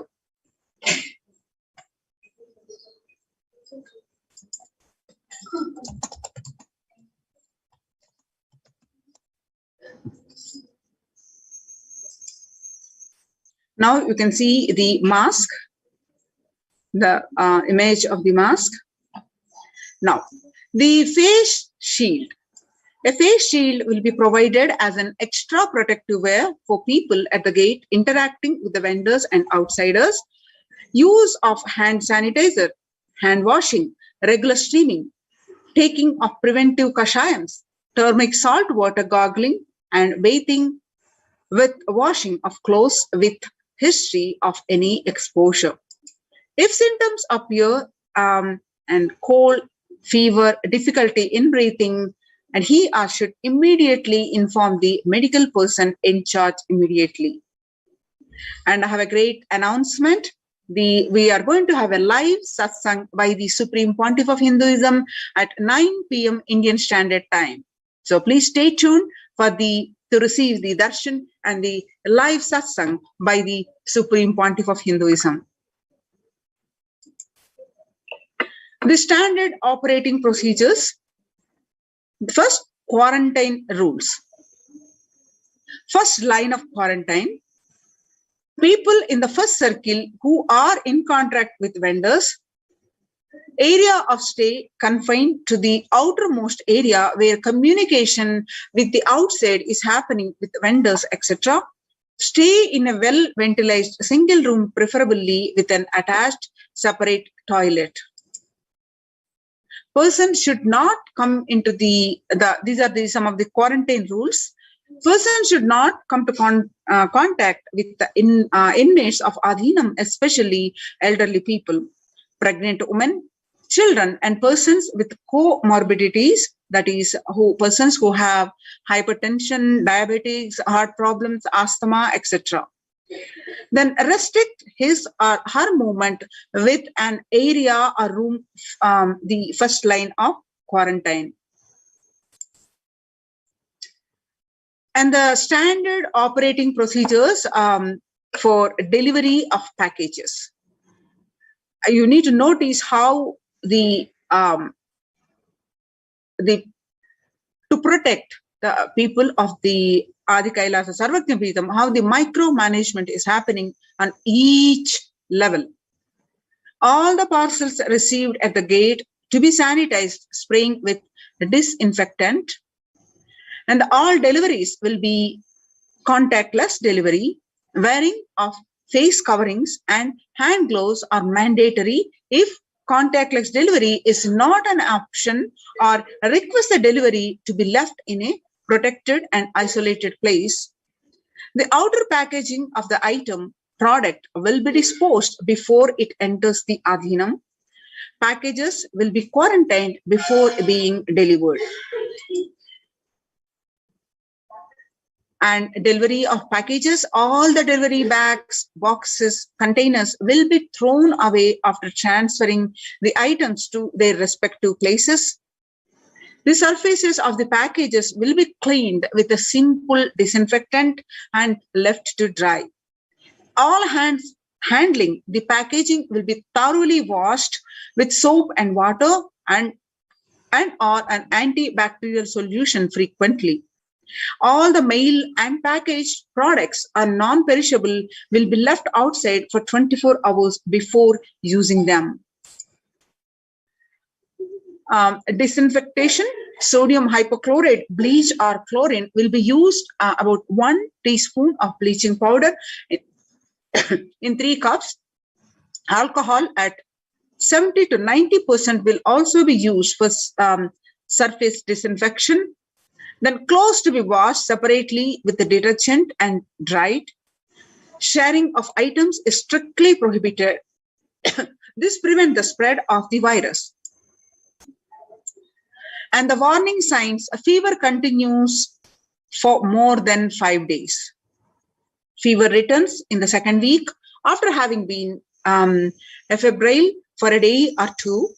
And for fever more than 101 Fahrenheit after day 4, resting heart rate over 110 when there is no activity happening, and breathlessness and next tightness in the chest. Oxygen saturation is less than 94% or pulse oximeter. Then the 6-minute walk test. Record the saturation rate before and after walking briskly for 6 minutes. And if the saturation falls by more than 3%, it is not favorable. And less than 94% is also not good too. So relentless cough, that is continuous coughing. You can see the in-campus ambulance. And you can see some more pictures, ambulance on wheels. The in-campus ambulance on wheels. Now, the second line of quarantine. Prevention is the best medicine. People who come in a newly will be given a separate room with a toilet facility. Under no circumstances will they exit the room. The designated quarantine person picks up the food after the person who serves the food is at a safe distance of 6 feet. The food will be placed outside the door. The monitoring the quarantined, monitor the temperature, pulse rate, and oxygen saturation levels once a day and more often if the person is symptomatic. Please speak with the medical team. Take paracetamol, and if temperature is more than 99 Fahrenheit, ensure good hydration, have a nutritious diet, and steam inhalation twice daily, and salt and turmeric hot water gargling twice daily. And Siddha medication will be given as per instructions, and doctor will be contacted if there is worsening of symptoms for specific management, which could be further consultation, investigations, and treatment. Residents will be asked to continue taking medications if there are any blood pressure, sugar, or heart elements, etc. Doctors will be consulted if comorbid conditions pose a higher risk. Residents monitoring the quarantine continue that the residents on medication will be asked to bring 2 months of supply till the Adhinam is able to organize the medications for them. Residents will be asked to take a long, deep breath, that is pranayama, lie in prone position on the tummy as much as possible so that the lungs expand well. If there are no symptoms, the person will come out of quarantine after a total of 15 days. The test will not be repeated if clinically well. If there are symptoms, the person will need to be rested and need medical opinion and necessary investigations and treatment. Common symptoms which will look out for, which include but not limited to fever, sore throat, fatigue, that is excessive tiredness, cough, mostly dry and wet cough in some, body aches, headaches, loose stools, vomiting, loss of sense of smell, loss of smell of taste, exhaustion, giddiness, fainting. Previous mentioned symptoms will be provided with immediate evaluation and hospital care. Early detection of these warning signs and identifying the timeline is very crucial for better outcome. These will be monitored very closely and is the most important thing that needs to be done. Identifying day one of symptoms is very crucial in the management and with respect to monitoring and treatment protocols. Day one would be when the very first symptom started. Investigate for the possible source of contact. All the people who have come in close contact, that is about 3 to 6 feet range, with the primary case in the last 3 days needs to be isolated separately and monitored for symptoms as well. Infectivity starts 0 to 3 days before the onset of the symptoms, and the infected person sheds the virus till 9 days. Any of the above symptoms in various combinations signals the possibility of COVID. Even though the same symptoms can happen with any viral infection, in a pandemic, it is to be considered as the possible diagnosis until proven otherwise. Rare presentations are known: rash on body, bluish discoloration of the fingers and toes, sudden onset of breathlessness, heart attack, strokes, paralysis of the limbs. Any suspect case should be immediately isolated. Any of the above symptoms in various combinations signals the past, even though the same symptoms can happen with any viral infection. The RT-PCR test is to be asked for asymptomatic people immediately. The context will monitor for symptoms and will get tested if any symptoms show up. Else, to wait for 5 days if they continue to be symptomatic. They can check their status thereafter. A negative report ensures they can move into the community. Instructions followed by the lead in the second line of quarantine. Only an assigned member will be tasked with taking care of the quarantine person. Use of disposable gloves with the cleaning the surfaces or handling any soil linen of individual. Washing of hands after removing gloves. No visitor to be allowed in the vicinity of the quarantined person. In case the person being quarantined becomes symptomatic, all the close contacts taking care will be quarantined for 15 days and followed up for an additional 15 days or till the report of such case turns out negative on lab testing.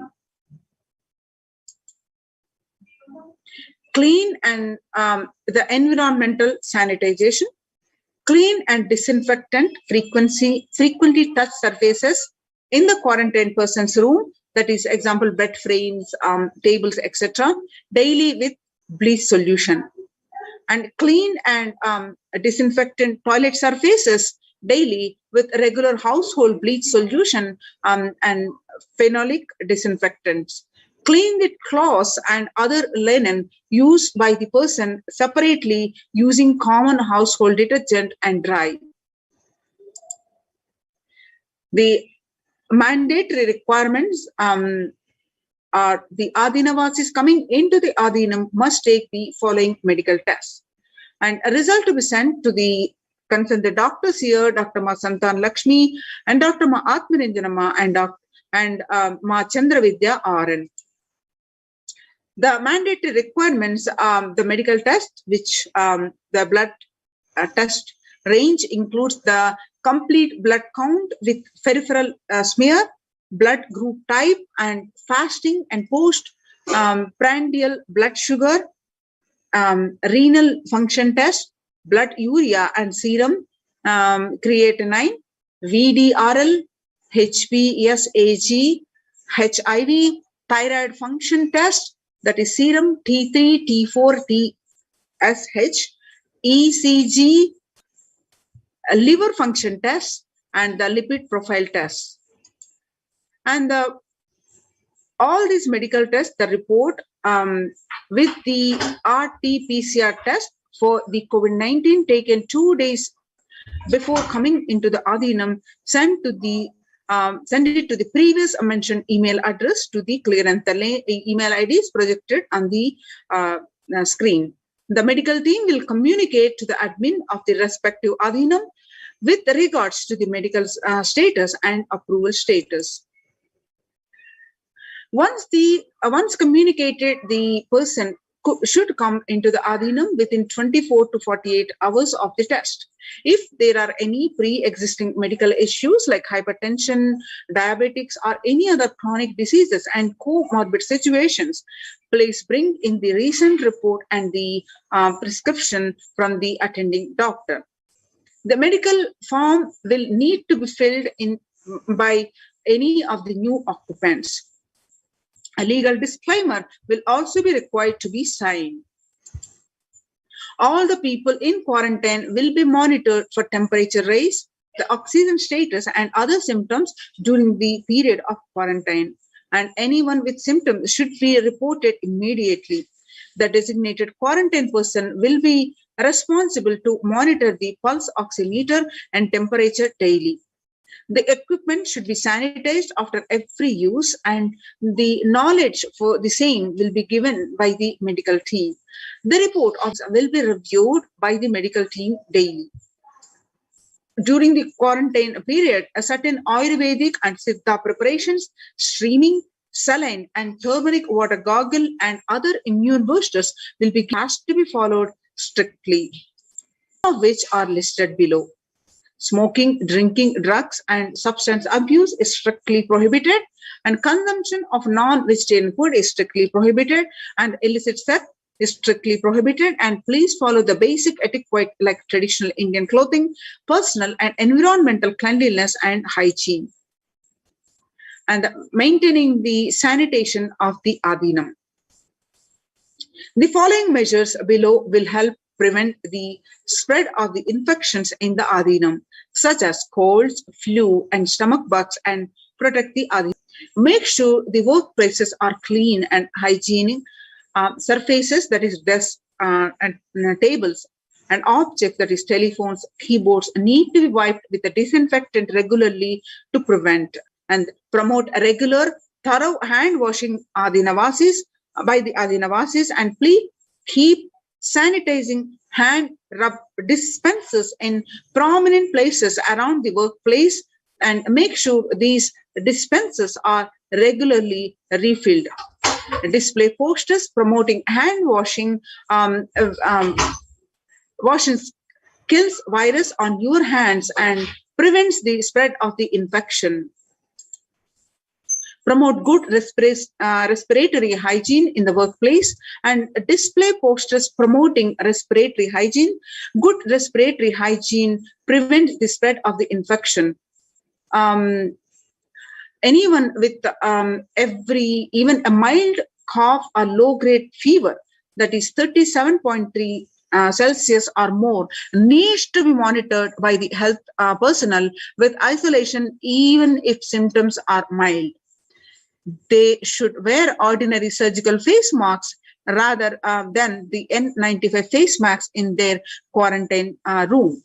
Medications such as paracetamol and the ibuprofen or aspirin may mask symptoms of infection.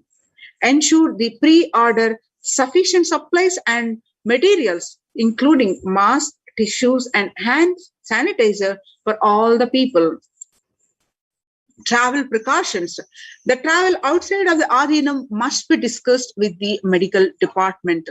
No one is leave the premises without approval. Plan of action when someone is infected with COVID-19. The plan should cover putting the ill person in an area where they are isolated from others. Local health authorities will be notified. Medical team having a working relationship with a good hospital for any medical emergency. Please note down the emergency contact numbers of the hospitals where you may have to shift people to. All the medical team members and the admins will have it with them for immediate reference.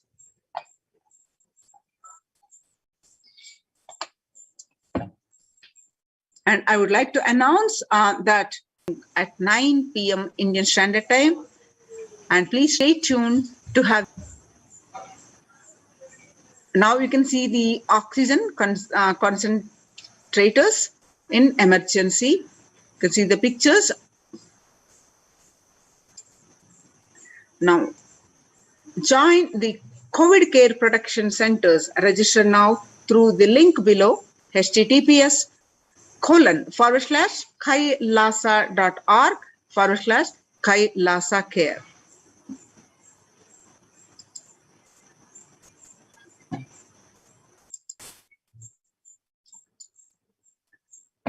Now, we have seen in the medical department, Kailasa Department of Health, how the precautions are taken care in the COVID Care Protection Centers. The micromanagement in all the levels we have seen, and now we're going to see the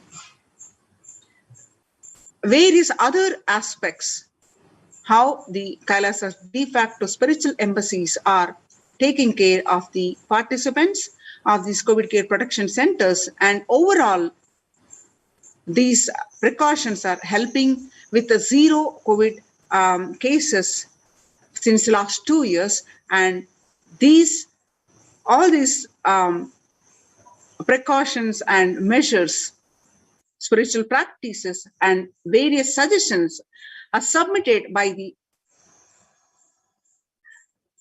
to the United Nations by the Adi Shaivite minority tradition, Hindu community Kailas Union to the United Nations, and all this report has been published about 3 weeks ago and highly appreciated.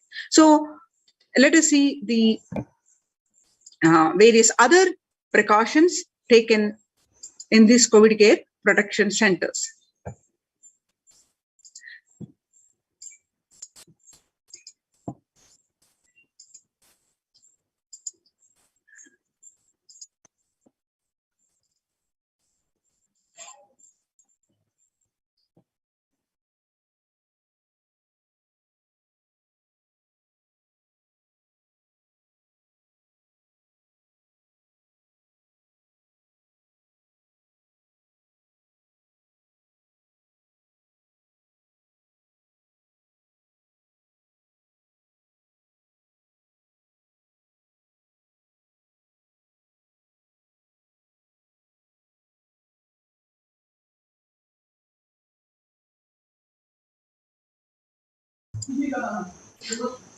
Yes. Now, let us see some more details. Back to spiritual embassies, which are now the COVID care protection centers.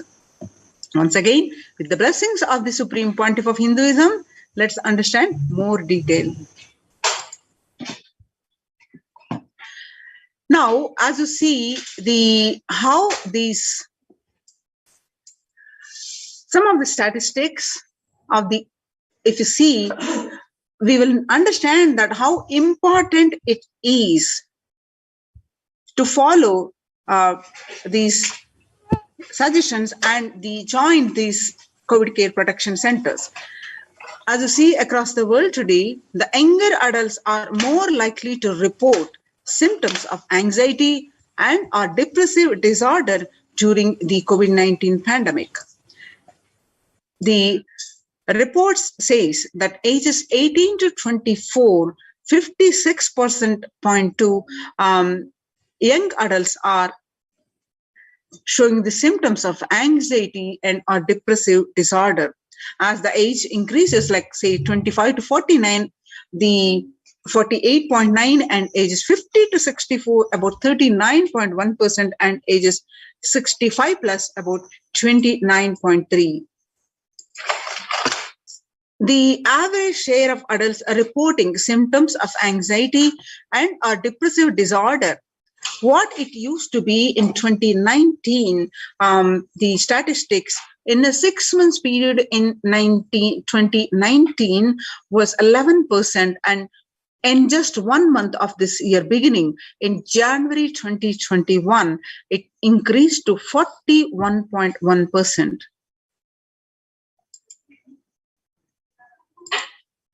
So what employees say they feel more than half the time at work.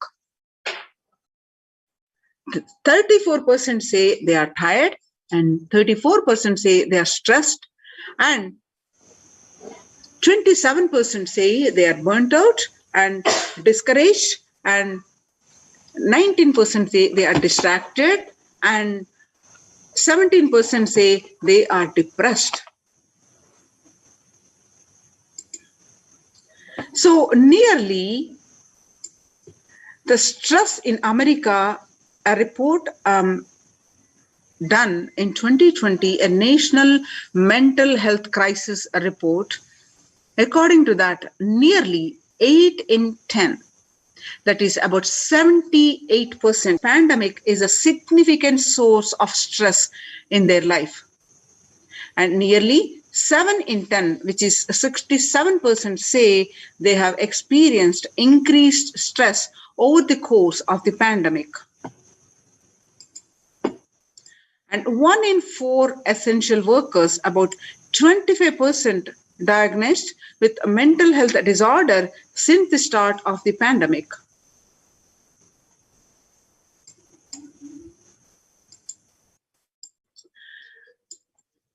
COVID-19 could, the more than 60% healthcare workers have contracted COVID-19 and 300 have died.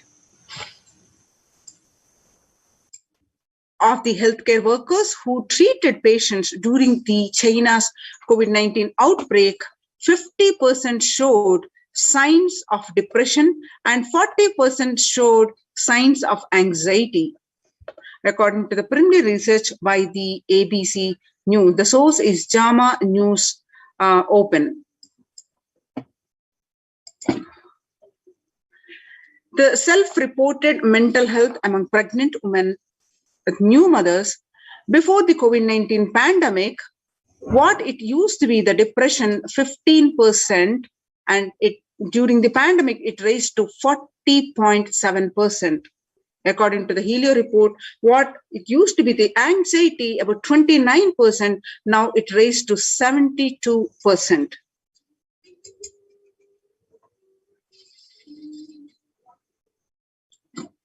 The US cases of depression have tripled during the COVID-19 pandemic. A large study finds a dramatic increase in the number of the adults. In the United Nations, reporting systems of depression during the COVID-19 pandemic.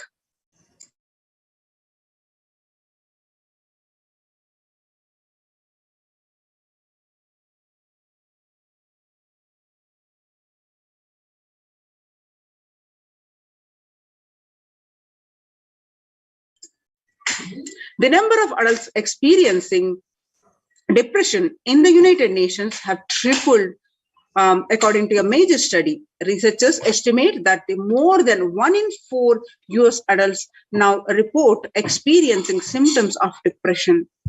Before the pandemic, 8.5% of US adults reported being depressed. That number has risen to 27.8% as the country struggles with COVID-19.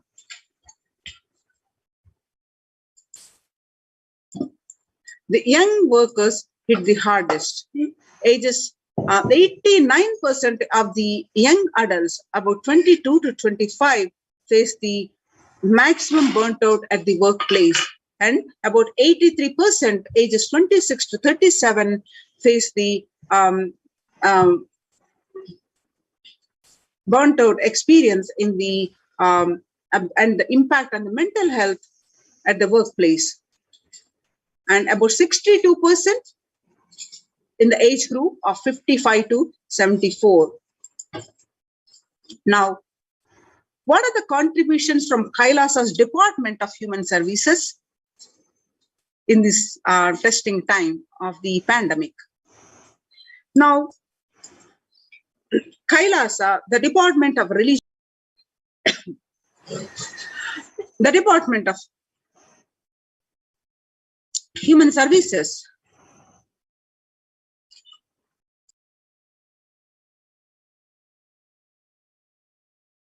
and each of the Kailasa's temple ecosystems consider the right of happiness to be the highest fundamental right to all human beings.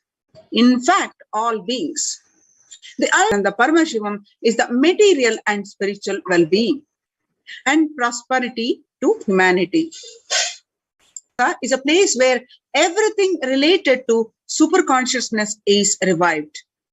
All the Sampradaya is a multiple arms and sects of Hinduism, each exploring the science of awakening the individual's peak possibility and unique, time-tested, foolproof way. See, so all the Sampradayas, all the spiritual ecosystems created for enlightenment will be revived and established in such a way it never gets lost again. And there are they forever serving the humanity. Now, you can see how the Supreme Pontiff of Hinduism tirelessly worked over the period of 27 plus years, establishing these Kailasas across the world. You can see some of the glimpses. Now you're seeing the pictures of the Supreme Pontiff of Hinduism at the Adi Kailasa Sarvatya Peetham. The pictures are taken on way back in 2006 on October 21st, following a meditation under the sacred banyan tree in Adi Kailasa, where the peacekeepers of Kailasa, along with the children of the Nithyananda Gurukul, celebrate the auspicious occasion of Deepavali. And you're seeing the pictures are from the Adi Kailasa, and the pictures are taken on 22nd December 2018, where the peacekeepers of Kailasa and the participants of the Paramashivoham meditation workshop take part in the celebrations of traditional flag hoisting ceremony. And the pictures that you are seeing, where you can see the Supreme Pontiff of Hinduism himself conducting the workshop of Nithyananda Purana Convention, which is also called the Life Bliss Program Level 2, a meditation workshop in Chennai. Pictures are taken on 14th December 2006. Now you're seeing the picture on the conducting the meditation workshop himself to thousands of the devotees a meditation workshop at St. Peter's Engineering College, Chennai.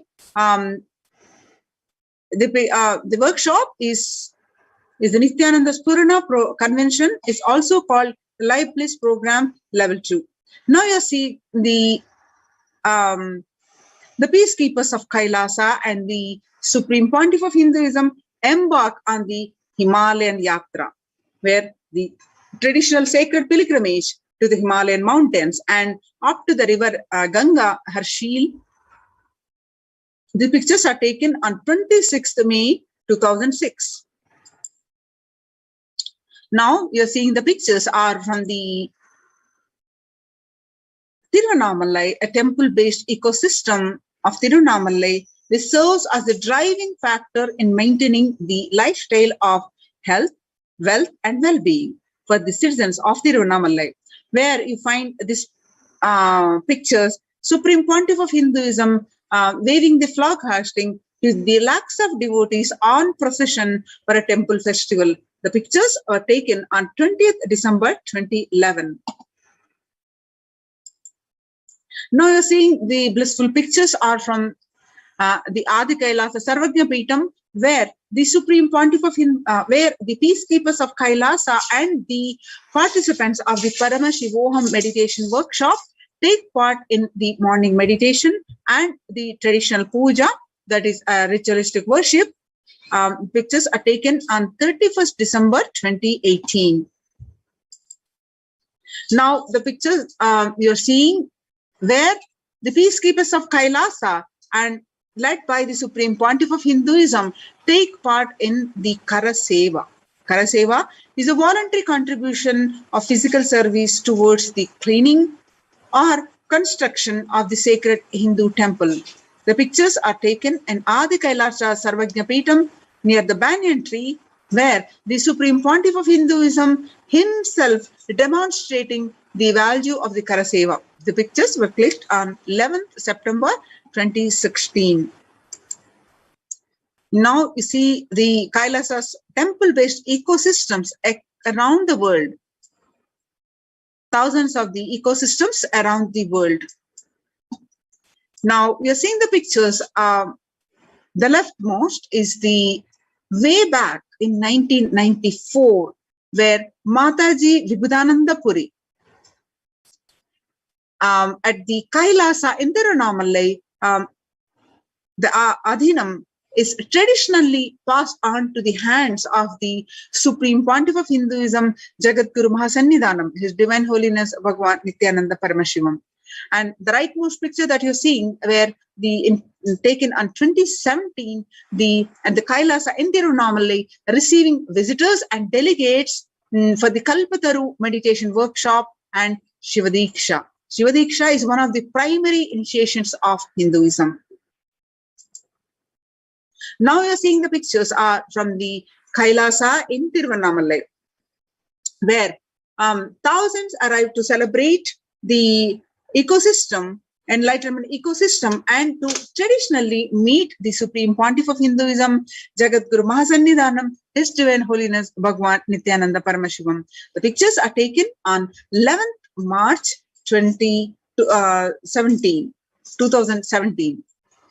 Now you're seeing the pictures are from Kailasa in Los Angeles, California, United States of America.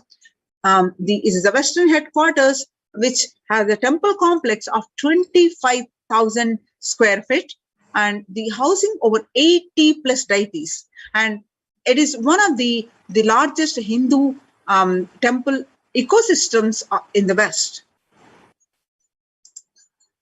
Now you're seeing the pictures are from the Kailasa in Columbus, Ohio, United States. The first temple established by the Supreme Pontiff of Hinduism outside of India. And the temple physically came into life in just 9 months.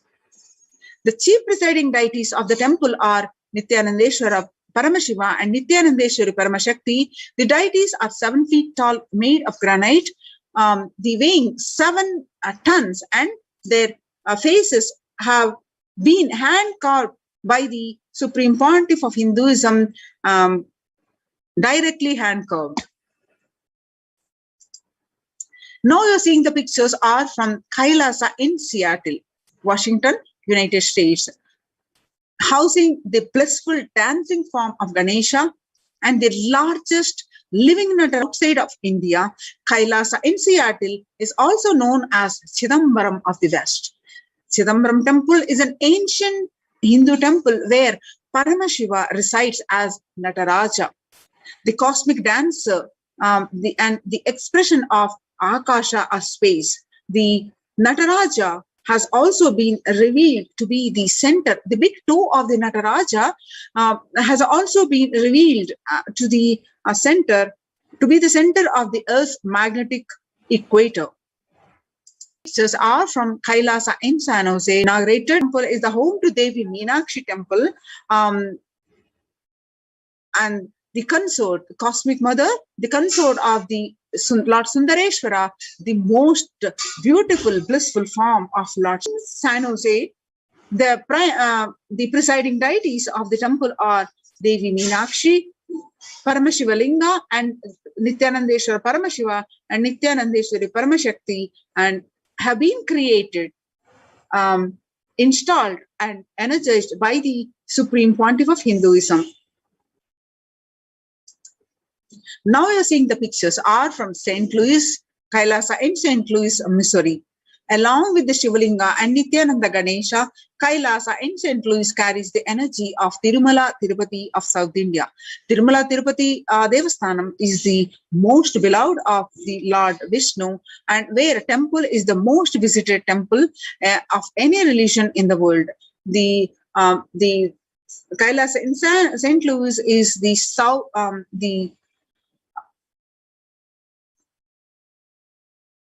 Kailasa in St. Louis is the, alongside the Shivalinga and the Nithyananda Ganesha, and Kailasa in St. Louis carries the energy of Tirumala Tirupati of South India and houses one of the tallest Venkateshwara deities in North America, and along with his consort Sri Devi and Bhudevi. And the beautiful landscape nestled among the woods and rolling hills of Missouri stretches for 20 acres. Now you're seeing the pictures are from Kailasa in Phoenix, Arizona, home for over 21 deities, and with the temple structure of 2,500 square foot. Kailasa in Phoenix has been directly established by the Supreme Pontiff of Hinduism, serving as an energy field of worship, meditation, and celebration for 7 years. Now, Kailasa in Houston, Texas, India, USA. Formally inaugurated in 2017, the Supreme Pontiff of Hinduism has declared Kailasa in Houston as the Parihara Sthala for all the Navagraha doshas. Navagrahas are the 9 planetary planets make you hold responsible for your actions. Whatever good best and change your course for good, and you want to do the Prayaschitta, then you need to do the Parihara, and the Kailasa in Houston has been declared as the Parihara Sthala for all the Navagraha doshas. Now you're seeing the pictures are from Kailasa in Toronto, Canada. Inaugurated in July 2011, Kailasa in Toronto is the only Hindu temple in the West with all the 63 Naimanars and 18 Siddhas. Naimanars are the most endearing and notable saints of Hinduism. And the 18 Siddhas, meaning the Siddhas means the already perfected ones. The 63 Naimanars and 18 Siddhas are residing in the Kailasa in Toronto as deities, are seated exactly as they existentially preside in Kailasa around Paramashiva, the primordial deity of Hinduism. Now you are seeing some more pictures from Kailasa in Toronto, Canada. Active and alive from 2011 onwards, Kailasa in Toronto has been blessed to radiate the super consciousness energy of Kailasa. this temple ecosystem goes on providing various temple services to the community, such as Annadan and traditional Hindu ceremonies. Now, let us see the morning spiritual routine and the enlightenment ecosystem, how the spiritual practices in the ecosystems have helping the each one ecosystems with the blessings of the Supreme Pontiff. And before that, let's understand we'll also see the importance of joining in the Adi Kailasa ecosystem to save the lives. The Devi revealed that I came and I am blessing you. Listen. People, listen. To do good to all of you, I have taken the form of Nithyananda and came down as Nija Avatar. People of India, listen carefully. Listen. Time after time, Bharatam is Jnana Bhumi, where enlightened being comes, and we cannot make Jnana Bhumi as infantile. Enlightened have to come. They have to live, and it has to flower. Few hypocrites, because they are stuck in delusion, we cannot sacrifice the world. Cosmos cannot be destroyed, and the ship from being destroyed, that is called Adi Kailasa.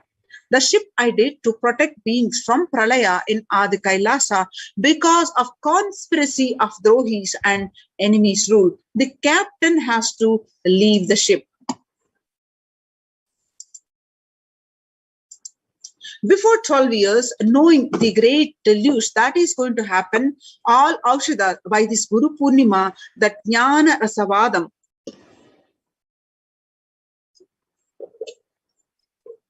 Navapashana is going to flower and allow people to come and take dip in Navapashana flower.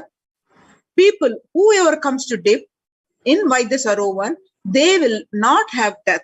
They will not have corona. Crores and crores of people will come in line, and every day they will come and dip in the Ananda Lingam. On 13th May 2021, Devi continue to reveal that, listen well to my words. For India, I made ship as protection. And the Nithyananda Pashana Lingam in Vaidyasarovar. Go to Adi Kailasa, O Indians, listen. All those regretting losing Nithyananda Nija Avatara without confusion and without taking just as a lip service, go to Adi Kailasa. Scores of people will come there looking for health, Navapashana water feast and medicine to get health and protection and enlightenment. To protect India from the great destruction, I, Parashakti, made this huge ship, and even if captain is not there, ship is there.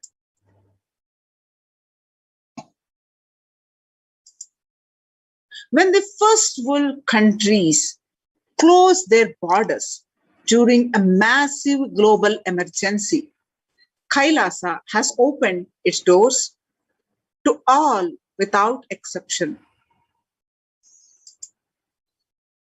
Now let us see how the Kailasa's de facto spiritual embassies, the morning spiritual routine is taking place, and how it is helping the each individual in their joy, peace, bliss, spiritual, physical fitness, spiritual evolution, and all aspects of life, the well-being, the feeling of well-being, how it is helping. Supreme Pontiff of Hinduism stressed the morning spiritual routine in various satsangs. Morning spiritual routine is the fuel to reach Kailasa. Morning routine and the chemical changes it brings in you, and the healing it does in your system, and the biological rhythm it sets in your system, all of them are very important. It is an important fuel for you to experience the multiple dimensions of the universe. Spiritual routine and integrity to spiritual routine initiations are completely private. You saying that we are going to have the live darshan and the live satsang by the Supreme Pontiff of Hinduism at 9 p.m. Indian Standard Time. Please stay tuned for the live satsang. The members of Kailasa's Protective Preventive Multi-Late Quarantine Initiative take part every day in the morning spiritual routine here in Adi Kailasa Sarvajna Peetham. The morning spiritual routine consists of the 5 parts, that is Nithyananda Yoga, Panchakriya, and Nitya Pratyaksha Paduka Puja, and the Kashayam, that is herbal drinks, and the Nitya Satsang by the Supreme Pontiff of Hinduism. Morning spiritual routine, tune your biological clock to the spiritual practices because the chemistry you enjoy inside matters. The dimension of the universe you are going to experience Kailasa or Patala. Kailasa is a vertical time zone at the highest time zone and where Paramashiva lives, and Patala is the lowest vertical time zone where the demons live. Or Swarga or Naraka. Swarga is the heaven and Naraka is the hell. So morning spiritual routine is the direct path to Kailasa. Supreme Pontiff of Hinduism says, person who is in love will wait to spend time with the beloved. If you are a seeker, you will be waiting for this 5 hours every day because that is the time you get near what you are seeking closely. A person who is in love will be waiting to spend time with the beloved. A person who is seeking will be waiting to spend this 4 to 5 hours because this is the time you get closest to what you are seeking. Your seeking takes shape into the system when your beloved comes near you. If you are tired and love is gone, dead, during this morning 4 hours, if you are bored, you need to ask yourself and you need to question many of your answers. You need to bring pure questioning back to your life. The morning spiritual routine consists of first, soon after you get up, you do the Panchakriya. The Panchakriya involves the 5 powerful processes to remove the toxins and impurities from the system. Just like how we take the shower every day to clean the external parts of the body, our body, the Panchakriya is a powerful cleansing process which cleanses the inner body, keeping it cool and bliss to our being. And after that, we do the yoga. That is, when you do the yoga, you experience your entire body becoming Amrita Sharira.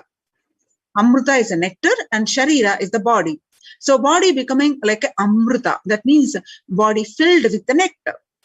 It becomes an ecstatic body just by the air without any external touch. Next, you do the puja. In puja, you experience the space of bhakti, devotion, the space of surrender that occurs to you from this devotion moves you from I, which is so heavy, to the God or Guru. This surrender allows us to drop all the unnecessary baggage from our head. One of the beautiful pujas in Hinduism is Rudrabhishekam. We offer sacred bath to Shivalinga. While chanting the powerful mantras, the Shivalinga is a deity which beautifully represents the divine. Its form indicates how God is beyond form and formless. In puja, we sit down and connect with God by performing Rudrabhishekam. O Sadashiva, Paramashiva, I know you are the source of everything. You are everything and you are in this Shivalinga and you are in this body. Let me connect with you. Let you reveal yourself to me. When we sit in that bhava, when we sit with that context, we do the action of Rudrabhishekam and do the action of Rudrabhishekam, we experience the Bhava Samadhi. Only Bhava Samadhi can give us the higher taste and higher joy in life. Rudrabhishekam is a beautiful ritual which allows us to experience the Bhava Samadhi of Shivoham, that I am divine. When you do the morning spiritual routine, you manifest the Shaktis and the spiritual powers. If you just follow this morning 5 hours, enough. You will have Vak Shakti, that means all Shaktis manifesting in you, because all the obstacles for manifesting Shaktis, tiredness, boredom, pitta, fatigue, everything will be churned out in that morning 5 hours. The morning puja is the most powerful mandala process, Shakti Pata, melting your being,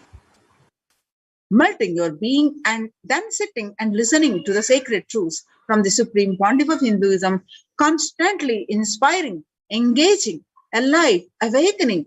Just this morning 5 hours, if you can bring integrity and authenticity, all the spiritual practices by yourself, like the morning yoga and Nitya Puja, but there will always be the risk of losing your initial inspiration and excitement after a few days or after a few weeks. Living in ecosystem, even if your boredom or tiredness try to pull you down, the Sangha will support you, help you by giving a wake-up call and supporting you to complete your incompletions. So now coming back to the temple ecosystems, in Sanatana Hindu Dharma, we had at least 10,000 sampradayas, religious, spiritual traditions, keeping this enlightenment science alive. Each Hindu sampradaya is a spiritual ecosystem created for keeping the enlightenment science alive. For every Sarvajñapeta is a lineage. Sampradaya created to keep the ecosystem of spiritual enlightenment alive. Some may be Shakta, some may be Yoga, some may be Vedanta, some may be Tantra, some may be Shakta Vedanta, some may be Shaiva Tantra. Some may be Yoga Vedanta, some may be Yoga Shaiva. Some may be Vaidika Shaiva, all kinds of permutation and combination. Each temple, each mutt, each monastery, each adhinam, each Veda Patashala, each Sannyasa Sampradaya is a spiritual ecosystem created to keep the enlightenment science alive of that Sampradaya. So join the COVID care protection centers of Kailasa's ecosystems. Register now through the link below, https://kailasa.org/Kailasa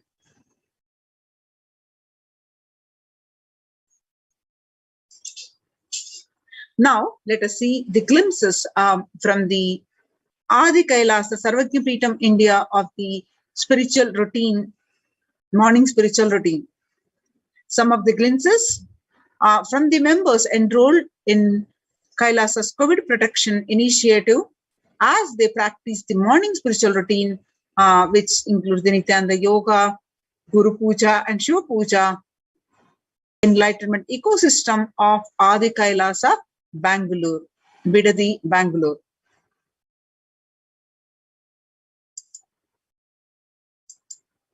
You can see more and more glimpses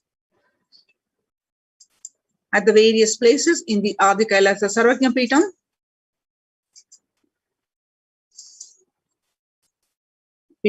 Participant doing the yoga, participant doing the puja. Join now the COVID care protection centers. Register now through the link below, https://kailasa.org/Lasa care. We'll continue this segment after a very short break.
Now, we'll see some more details of the Annadanam that happens in the Kailasa's multi-layered quarantine COVID care protection centers at the de facto spiritual embassies of Kailasa. The blessings of the Supreme Pontiff of Hinduism. Let's understand more from the Kailasa Department of Enlightened Civilization. Now, if you see some of the statistics, what is the need for this Annadan? What is the current status across the world? The COVID-19 is creating a hunger catastrophe in India. The pandemic has led to increase in global food insecurity, affecting vulnerable households in almost every country. It has exacerbated the existing inequalities, pushing millions of people into the vicious cycles of economic stagnation, loss of livelihood, and worsening food insecurity. The World Bank estimates that the 71 million people will be pushed into extreme poverty across the globe as a result of the pandemic. The World Food Programme estimates that an additional 130 million people could fall into the category of food insecure over and above the 820 million who were classified as such by the 2019 State of the Food Insecurity in the World report. Hunger in plain sight. COVID-19 worsens the plight of food insecurity. More than 50 million people have experienced food insecurity during the pandemic, up from 35 million in 2019, according to the Feeding America nonprofit, the nation's largest domestic hunger relief organization. The child malnutrition and hunger skyrocket in Haiti as COVID-19 infection spike. At least 86,000 children are at risk of developing a severe acute child malnutrition this year in Haiti, according to the sources connected to the United Nations Children Fund. The number of children projected to suffer from starvation this year has doubled as the impoverished nation continues to grapple with extraordinary political and social crisis exacerbated by the pandemic. Refugees are paying the highest price in the COVID-19 pandemic. Groups such as refugees are paying the highest price in the COVID-19 pandemic, and we are seeing the alarming trends that show many refugees around the world are unable to pay for food and rent and are struggling to access the healthcare and education. Price hikes in local markets and further displacement caused by the camp fights have many families further into food Cox's Bazar camps raised questions and concerns, with 63% seeking services, including urgent food relief and shelter. Just over 1/3, that is 37%, requested health and medical care.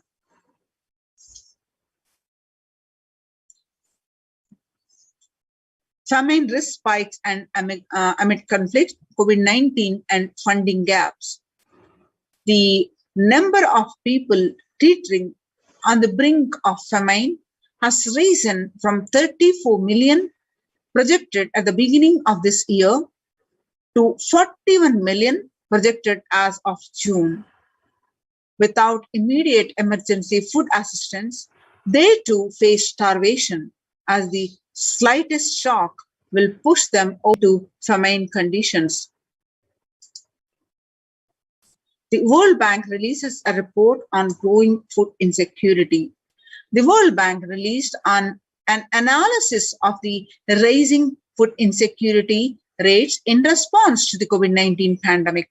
The report, released on May 20th, 2021, stated that COVID-19 impacts have led to severe and widespread widespread increases in global food insecurity, affecting vulnerable households to almost every country, with impacts expected to continue through 2021 and into 2022.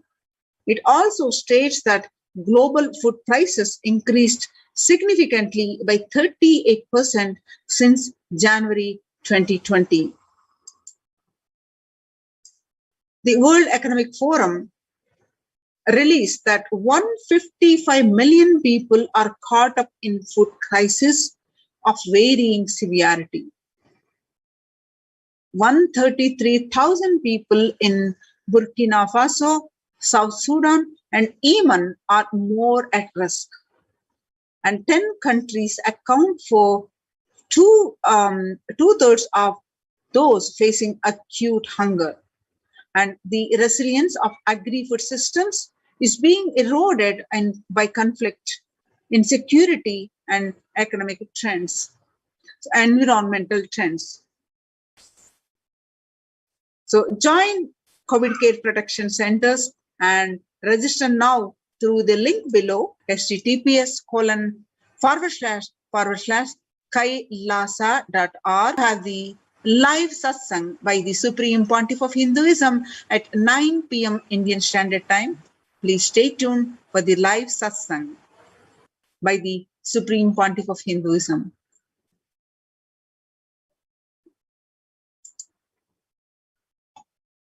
Now, in the various enormous satsangs, Supreme Pontiff of Hinduism shared about the importance of food that we eat. And one of the satsang, he said, you become what you eat. What you eat contributes to what you think. What you think contributes to what you cognize. And what you cognize contributes to who you are. And so what you eat directly affects who you are. I am making this statement, you become what you eat. What is in your plate matters, because that is going to become you.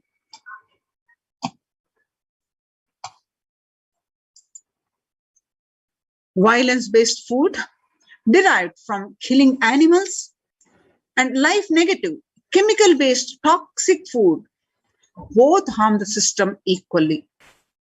Organic, vegetarian, sattvic food is not just for health. It gives you an inner space, physical system, and physiological flow to develop highest psychology. To develop highest psychology, not only your physical system, even your physiological flow needs to cooperate. Your brain is constructed for all those higher things. When you don't explore higher things, you are bound to feed the lower things and keep your brain engaged for survival. If you don't explore the higher dimensions of consciousness, you will force yourself into the drugs and try to explore the hallucination, imaginary, illusory dimensions of the universe. So make vegetarianism as a lifestyle. The human body is naturally designed for vegetarian food. The inner mechanisms like feeling, thinking, words, everything is designed to function with vegetarian food. It is like having a generator which can handle only 220 volts current, or a UPS which can handle only 220 volts current. But if it is given 20 volts current, what will happen? It will get fused. So the food without anxiety, the food without fear, depression, the food without biomemories, if they are consumed by a person, the energy with which they think, the energy with which they utter the words, the energy with which they act, the energy with which they feel, everything will be aligned to the natural source of energy. It will be aligned to nature, which is the inner potential energy. So Kailasas are Annalayas, which are serving free, organic, vegetarian, sattvic meals for all, eliminating the hunger. The development, social and medical impacts of malnutrition and famine have a critical impact on the individual, familial, community, national, ultimately on the global level. With the ongoing COVID-19 pandemic triggering an alarming spike in food insecurity, the United Nations have given warnings of famine of biblical proportions. In 2020 alone, 690 million people were estimated to be pushed into food insecurity.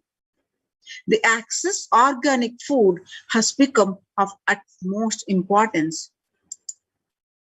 Through the Kailasas Department of Agriculture, the Supreme Pontiff of Hinduism, Jagat Guru Mahasannidhanam, His Divine Holiness Bhagwan Nithyananda Paramashivam, has committed to the distribution of free, organic food to everyone, not just since the beginning of his public, his very upbringing itself. Kailasas Annalayas, the food bank established all across the globe, distributes and serves free, vegetarian, organic food for people of all castes, creed, religion, race, gender, and social standing. Now let us see the glimpses. The global services under the Kailasas Department of State, under the symbol Red Om, the providing relief work for natural and man-made calamities, working to eliminate the world hunger.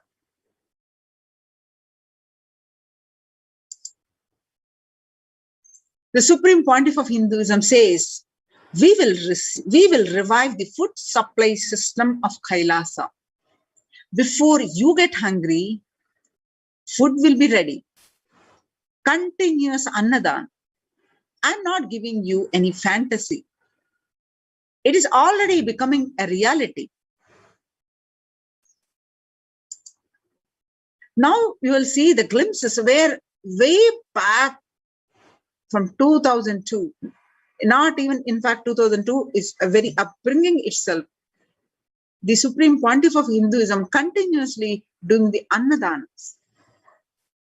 The picture that you're seeing shows the early days of the Supreme Pontiff of Hinduism, the Kailasa spiritual mission, where the Supreme Pontiff of Hinduism offering the Annadan, providing free, organic, sattvic, vegetarian meal on Kartikeya Deepam at the Tiruvannamalai, India.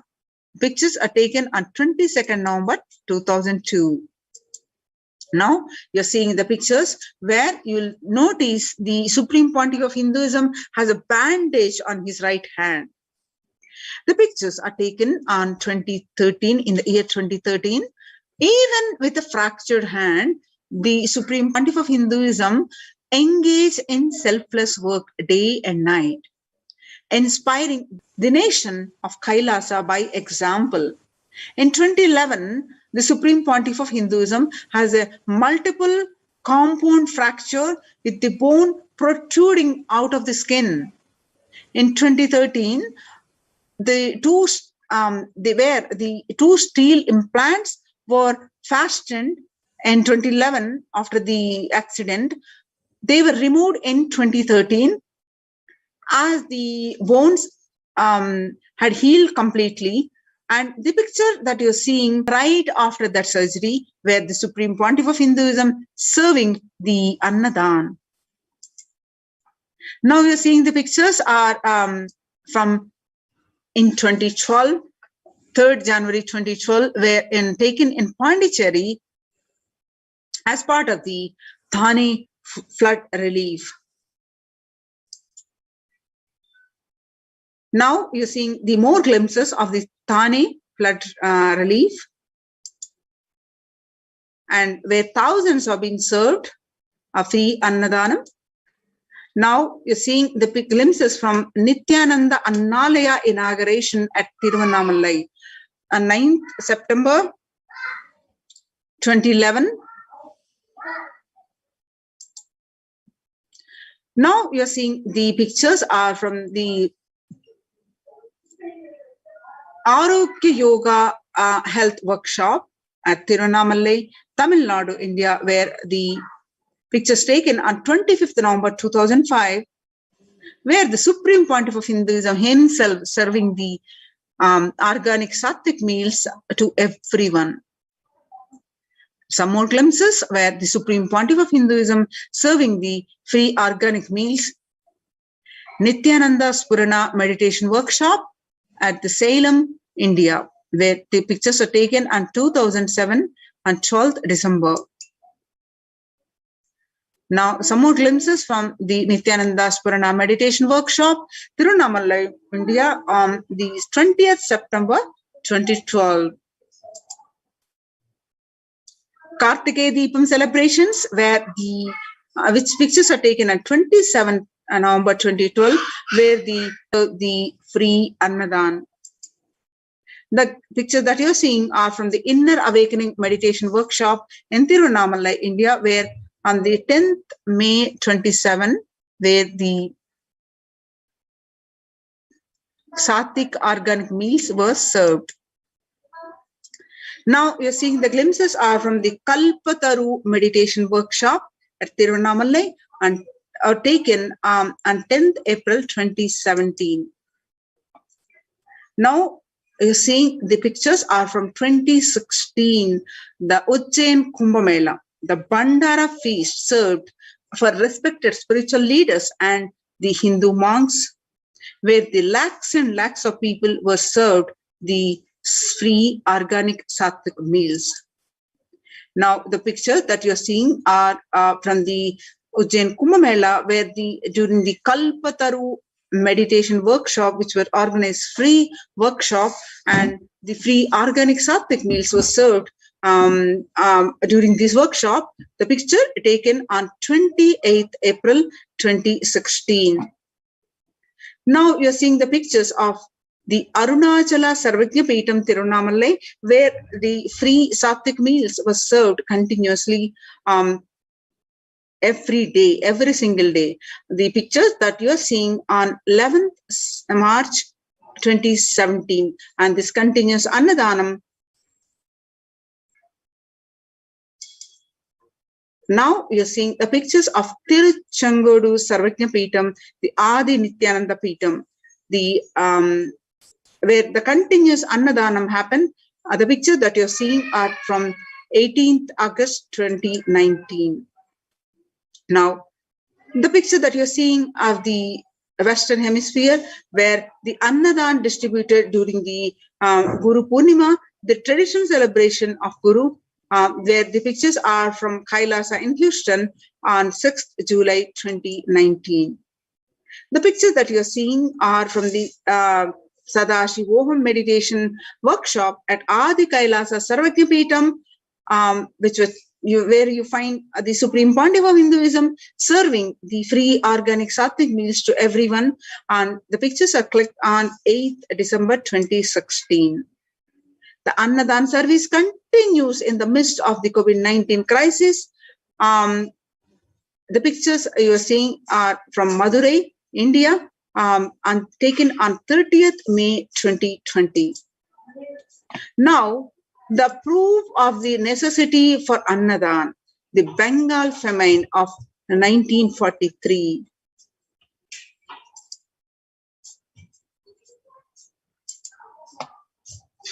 What I found in researching the Bengal famine was that Churchill did several things that greatly aggravated the death toll. India was being used extensively for the war effort. Indian resources, Indian soldiers, and Churchill repeatedly refused to acknowledge the fact that the extent to which India was used could lead to famine. Viceroy to India, Archibald Wavell, called the Bengal famine one of the greatest disasters to have befallen people under British rule, and said the reputational damage was incalculable. During one government discussion about famine relief, Secretary of State for India Leopold Amery recorded Mr. Churchill saying that any aid sent would be insufficient, bred like rabbits.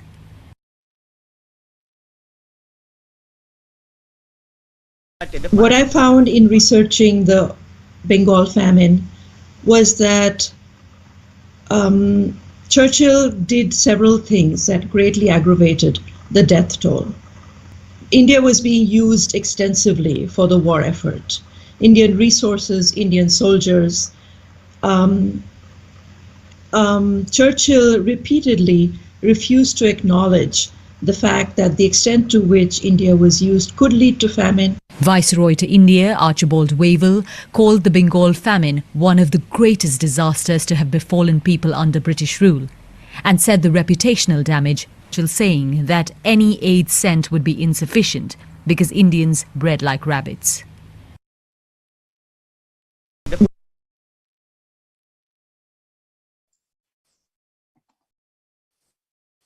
So in 1943 to 1944, in the man-made famine of Bengal, as per existing records, 3 million were murdered. The Prime Minister of the world's biggest empire, controlling 1/3 of mankind, claimed they could not do anything about the people dying of hunger because the Hindus bred like rabbits and famine was their fault.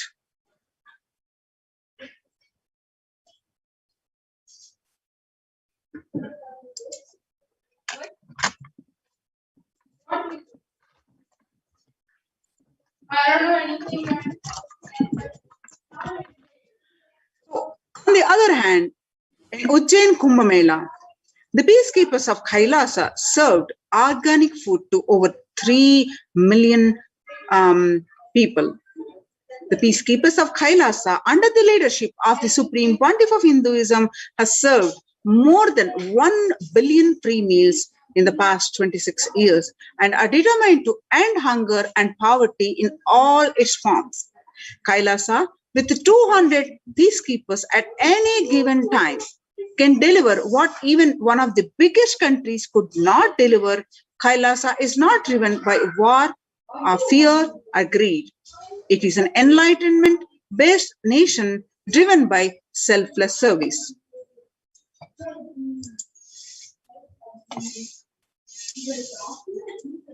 So in Vedagamas, the source of Hindu scriptures declares the Annam Bahupurvita. That means, let us produce food in large quantities. Through the widespread distribution and promotion of free, healthy, organic food, Kailasa's global peacekeepers, led by the Supreme Pontiff of Hinduism, serve such that we may achieve food security, improve nutrition, and promote sustainable agriculture globally. Annadan is the vision to end poverty and hunger in all its forms. So join now in Kailasa's COVID care protection centers. Register now through the link below, https://kailasa.org/Kailasa care. With this, now let's move on to the next segment. Please sit straight with your head, neck, and spine erect. Inhale deeply, exhale deeply.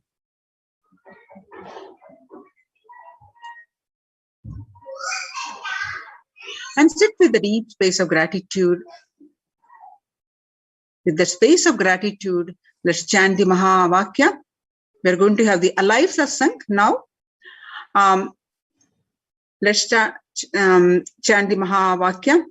Om Nithyananda Paramashivoham. Om Nithyananda Paramashivoham.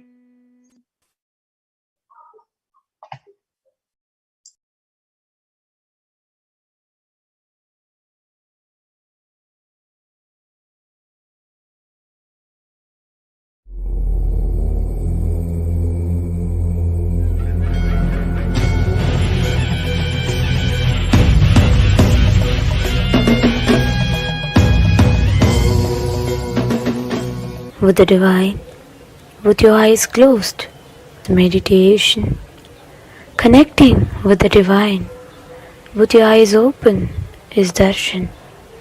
Come, let us all now move from meditation to darshan. Please slowly, please open your eyes.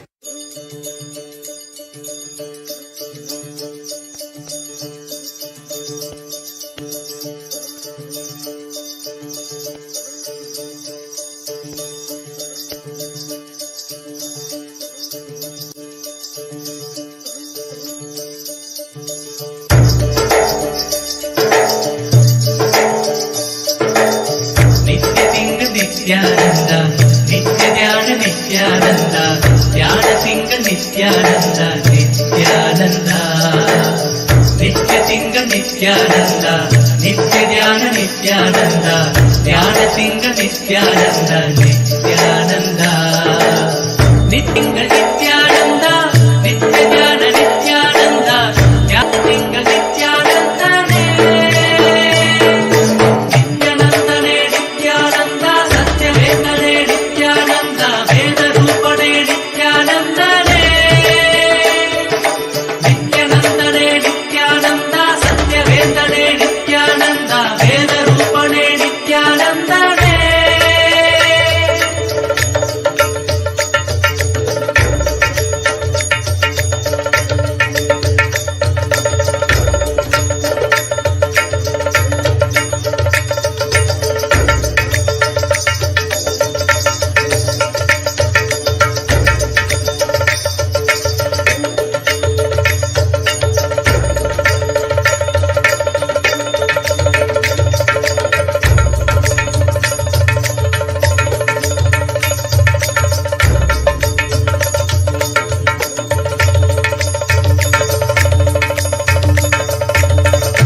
I welcome you all with my love and respect. I welcome all the devotees, disciples, Samajis, Satsangis, Srimahans, Mahans, Tanedar Kotari, visitors, viewers, Sarvanyapeta Kartas, Sarvanyapeta Yajamans, manifestors, Sarvaparityagis, Srimahans, Mahans, ministers, ambassadors, Mantreshwaras, Vidyeshwaras, Ganeshwaras, Lokeshwaras, Astreshwaras, everyone sitting with us all over the world. I welcome all of you with my love and blessings.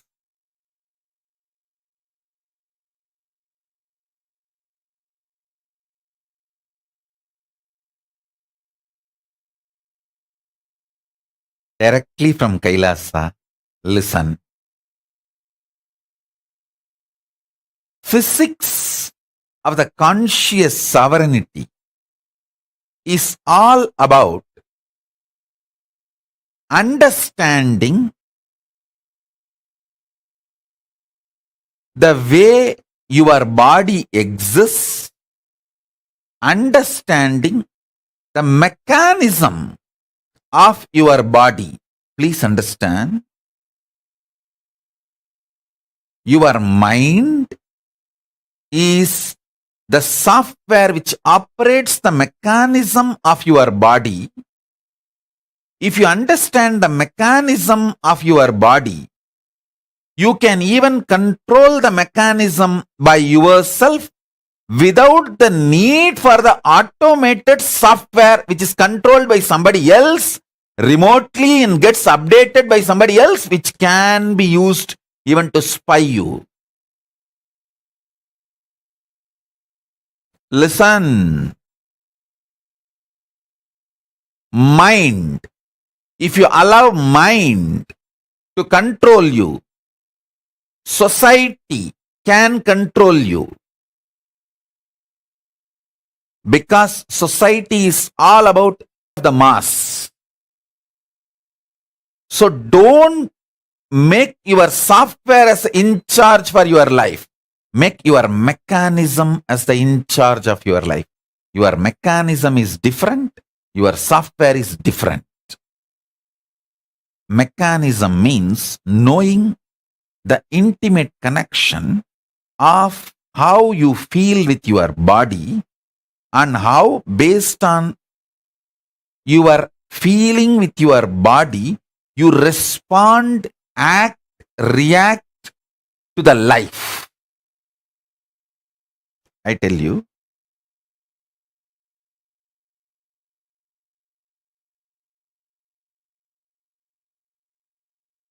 for your reaction, for your success, for you to achieve whatever you want in your life, from wealth to powers, you don't need mind. If you just understand your existence physically and your inner mechanism, that is enough. You have been brainwashed. Your mind is a too important component of you by the society so that they can continue to exploit you. Like selling a software to you, once you buy and that software becomes part of your life, over. You are addicted once for all. You are bound once for all, because every upgradation they do, automatically you will be paying for that. Because those softwares have already become part of your existence. Now you are addicted. So understand, you can't continue to exist or expand without the upgraded versions of those softwares.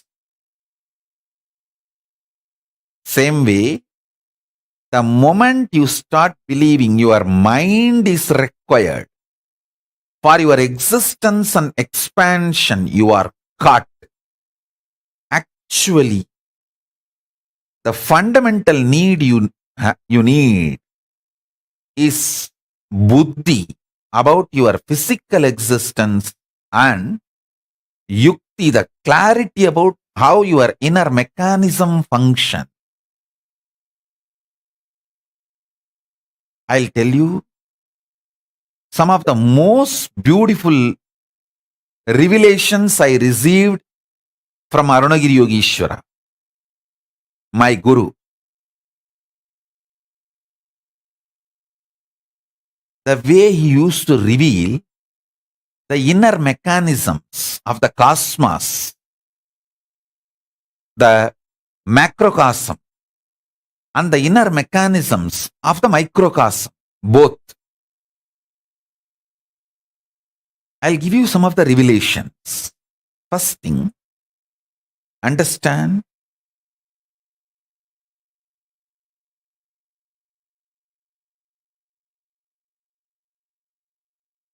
the source and core of your existence is Paramashiva. Don't feel bored when I repeat this. I will repeat this till you become Paramashiva, or till your mind gets bored and leaves you once for all. Oh God, this fellow, he is going to hang on this Nithyananda, who is constantly going to repeat, you are Paramashiva, you are Paramashiva, and you are Paramashiva. And I cannot fight with this fellow because this fellow is got caught with Nithyananda. Better let me leave this guy and go to somebody else. Your mind should get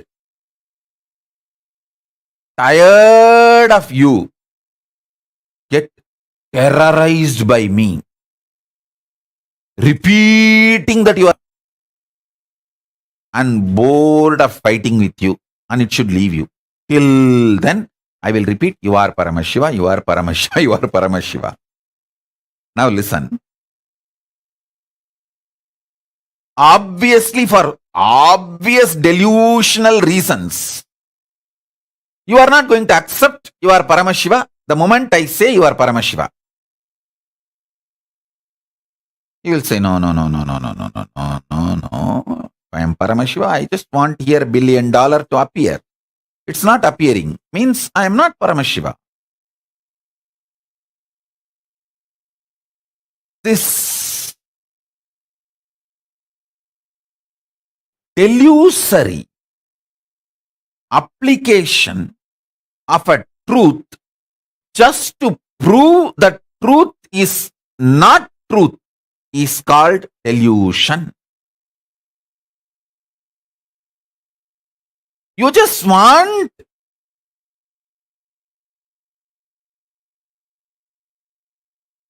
the drug called mind which you took to continue its impact and effect on you. So you just want to disprove my statement that you are Paramashiva, even if suddenly $1 billion appears. Oh, if that's so, is that so? Okay, I need this, all that.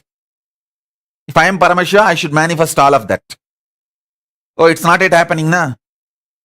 So I am not Paramashiva. If that also happens, again you will have something else.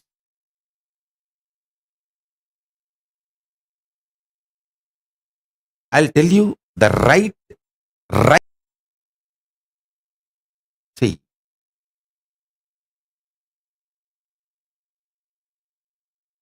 listen to this verbalization very clearly. The words I am going to utter now.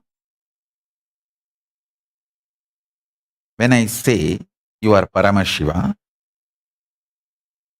the feeling you have about you, your existence, that is Paramashiva.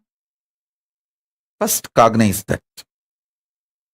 Then that feeling, how it gets mapped into your cognition, into your thoughts, into your emotions, into your physical mechanism, into your body, into your life.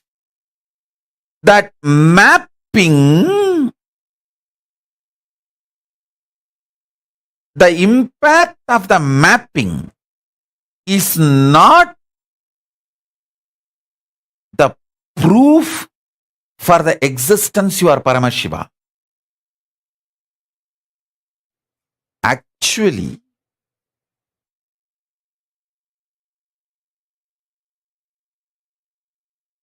you don't give enough ferociousness to break your delusion, to map the truth into your life. You question the truth before even mapping that into your life.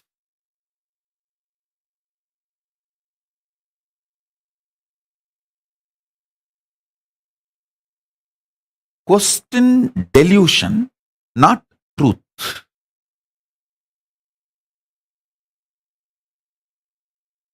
Question delusion, not the truth. When I say you are Paramashiva, and if you have a problem and you don't feel you are Paramashiva and you are not ready to cognize you are Paramashiva, then question your mind, not the truth. You should know the truth is the truth. If I am not able to cognize, then where I am missing? If you start questioning the delusion, you will experience Paramashiva.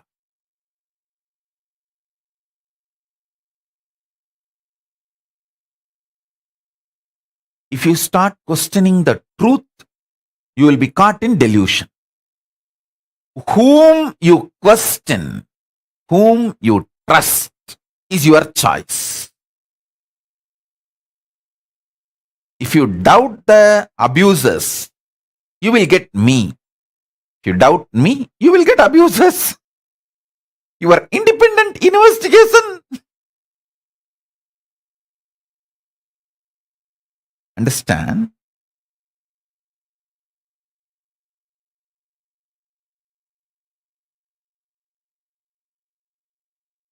About my gurus, I will neither believe abusers' version. Even they had abusers in those days in the village. The village way of abusing. Oh, I went to that yogi for a solution. He gave me some instruction to go to some temple. And I don't have money to go to the temple. Why he cannot solve the problem on his own? Why is he asking me to go to the temple? I don't believe in gods. All that kind of a... Even in those days, there was enough of abusers and even different abusal. My guru, Vibhutananda Puri, she used to take care of her Isaki Swami. And naturally, different gender. Even if they are old people, the abusers don't look at all that. Are Ram Surat Kumar, such an elderly person. And he doesn't even have a private room. He used to be all the time outside in the public. Those few female disciples who used to sit next to him, they started building stories. Why the Swami having women serving him? Ramana Maharishi never had a room with lock or door. The female disciples who come to meet him, they will only meet in public and give food and go. This Mudaliyar party, all of them. Even that, how many rumors and abuses? I will never trust the abuser's version about my gurus, and I will not even trust what my mother or family tells about my gurus. You see, my mother or my family and all, they have a high respect for my gurus. They will never tell anything bad. Even the good things they tell about them will be lower than their real status. My gurus are much higher beings than even my parents can understand. My parents and family and all can understand only few good things about my gurus, what good things they have done to them. So based on that, they will give opinion. They will give their introduction. I used to cognize and I will hold only their introduction about them to me. That's all. how they introduce them to me, I will hold only that over. Many times, my friends, my family people, all of them will have a very good experience with my gurus. They will try to tell that to others and to me, even to everyone. Even those things will be like a praising those my gurus as a good people, powerful people. Some one or two qualities, good qualities of them, but not as the real identity. But I will cognize only what they tell me about them, because that is the inner mechanism of them. So I always doubted abusers, not the gurus. I always doubted the delusion, not the truth. Listen.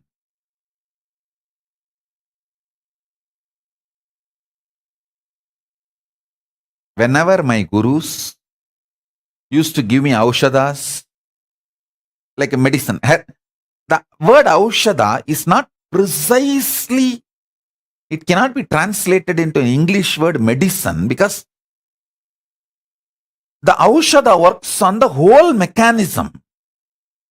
It can work directly even on your consciousness. The word medicine, no medicine can work on your consciousness, but aushada can work on your consciousness. So I can only use the word Hindu medicine. The word aushada cannot be translated as a medicine. It can only be translated as Hindu medicine. So whenever they ask me to take these Hindu medicines, sometimes the taste will not be good, but they will push me to take the Hindu medicine. So whenever I drink, and the result which is supposed to happen, listen carefully. Sometimes I have cheated my gurus without drinking the medicine because of its bitterness. I'll pour this side or that side and act as if I drank. That dramas I have done. But I never ever doubted the aushada or my gurus. I will only ask, Pati, maybe you need to give a little more dosage. Only then that impact will start happening. Maybe my body needs little more dosage. Can you check the pulse and see whether the dosage is enough? That's all I'll say. Never ever doubted my guru's ability or the aushada's powerfulness. And I'm telling you, I threw tantrum many times, not once or twice, even multiple times. I'll act as if I'm pouring it in the mouth and purposely pour it on all over, or pour it in this side. And then she will laugh and tell, I have kept another one bottle. Don't worry, I have kept another one glass. She will bring. I have done that. But I never ever doubted. So understand. Let your doubts be focused on your delusion. Tell yourself very clearly, no question of doubting the ultimate truth.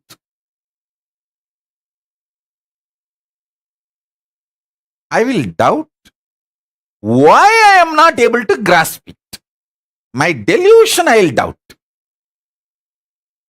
but not the ultimate truth. See, one of the most beautiful things I received from my gurus, Arunagirishwara told me,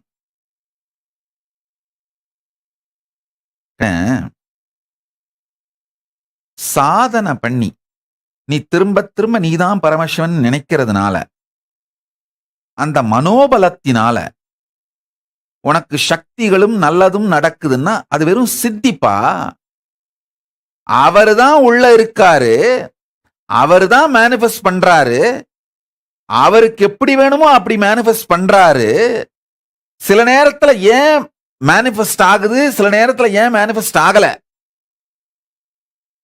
அவர் ஆனா தமிழ் வார்த்தை use பண்ணார். அதாவது சில நேரத்துல ஏன் ஜெயமாகுது, வெளிப்படுது, சில நேரத்துல ஏன் ஜெயமாகல, சித்தி ஆகல அப்படின்னா, உன்னுடைய டெல்யூஷன், உன்னுடைய துரோபாவத்தை சந்தேகித்து சில நேரத்திலே அவர் சொல்வது சித்தியாகிறதாக உன் மனம் ஏன் கருதுகிறது, சில நேரத்தில் அவர் சொல்வது சித்தியாகவில்லை என்று ஏன் கருதுகிறது. பாவத்தையும் மனத்தையும் கேள்விகள், இருப்பின் சந்தேகத்தை, இருப்பை சந்தேகிக்காதே. Let me translate. Listen. Let me translate. Listen carefully. See, whenever you do the power manifestation, you always hold the cognition, you are Paramashiva, and you start doing power manifestation. Never think because of your ability to visualize, do tapas, meditate, the power of the mind starts manifesting as powers. No, then it is just ordinary siddhi, mental powers. You are caught in a mess. No. He is actually consciously, as an independent intelligence, he is inside you. He is manifesting. Sometimes he manifests, sometimes he does not manifest as you think. Means, question why your delusion is making you feel sometimes he manifests and sometimes he does not manifest. So doubt the delusion which makes you perceive sometimes he manifests, sometimes Paramashiva does not manifest. Don't doubt the existence of Paramashiva. This is the core difference between Siddhi and Shakti. Shakti means you don't doubt Paramashiva's existence. Manifests, you know he is there. Whenever he does not manifest as you want, you doubt the delusion. Why you are made to feel he is not manifesting as I want. Not that you doubt the truth of Paramashiva. This is what is Shakti. Even when you have the problem, learn to deal it rightly so it can be solved. Even when you have a delusion, learn to doubt the delusion rightly so that it can be solved. If you doubt the existence of Paramashiva, or you start believing, okay, whenever my mind is strongly able to cognize, my mental powers of the visualization capacity manifests as powers. Other times when I am not that concentrated, focused, so I am not able to manifest. No, then you are caught in siddhi. You are caught in delusion. You are fundamentally doubting the whole system.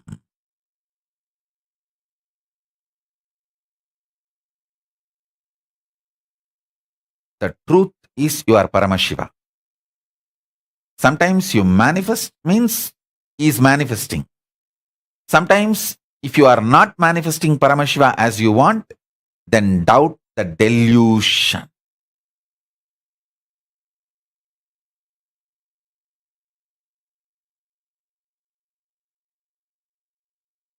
Listen.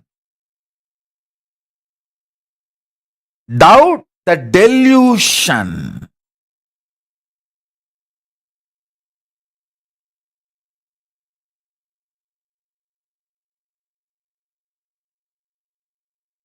Not the truth.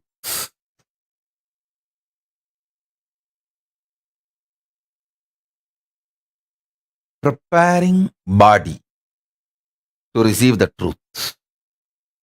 Understanding the mechanism to manifest the truth.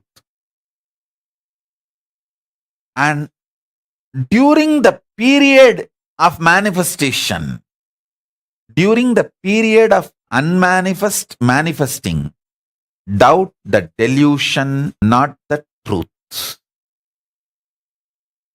During the sadhana period, doubt the delusion, not the truth. I don't even want to call the sadhana period because there is no sadhana need to be done. He is there as an independent intelligence. It's not that you will do some billion japa and put it in the bank account, immediately Paramashiva passes the blank check. No, he is an independent intelligence. Your sadhanas are immaterial for his decision to manifest or not manifest. So understand the authority, independent intelligence, conscious sovereignty of Paramashiva in you. You will realize your conscious sovereignty because he is you, you are him. Recognizing the glory of Paramashiva is your decision to recognize your possibility. Recognizing the glory of Paramashiva is recognizing the glory of you. You always get frightened about recognizing the glory of Paramashiva because you know now you have to just enter into that powerfulness. Even you don't like things going very good with your life. You can see in your life. For 3 days, if you properly got up early morning, Brahma Muhurta, and did the yoga and ate rightly and keeping yourself healthy and happy, excited, even you feel something is wrong, bad about it. 3 days I did it so properly, enough.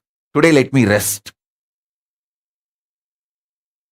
Even you are feeling little weird about you being so good with you, about you in your life. You say, no, I don't need to be so sincere. 3 days I did it now. Okay, 1 day rest. Bye-bye. Today no Brahma Muhurtam. At the Brahma Muhurtam again, it will take at least 1 week. If you give 1 day break. Good for yourself. That is why whenever you have a very powerful cognition and have a one breakthrough, you think, oh, I should not take it for granted. All the way I walked, from so much I have grown, I should not take that for granted and push me to the next level. That is the worst crime you do to yourself. If you had a breakthrough today, tomorrow you should have breakthrough to breakthrough. You should give a breakthrough to the breakthrough. Not that you will rest for 2 days and then again start from where you had the breakthrough. Pooh! Mediocre life.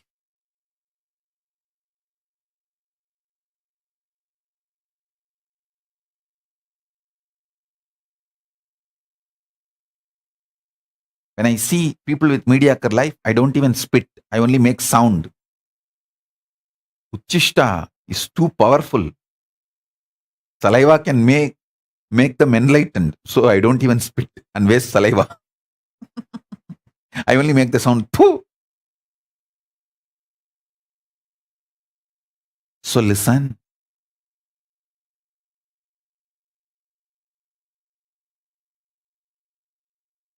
Even you feeling weird to be so good to yourself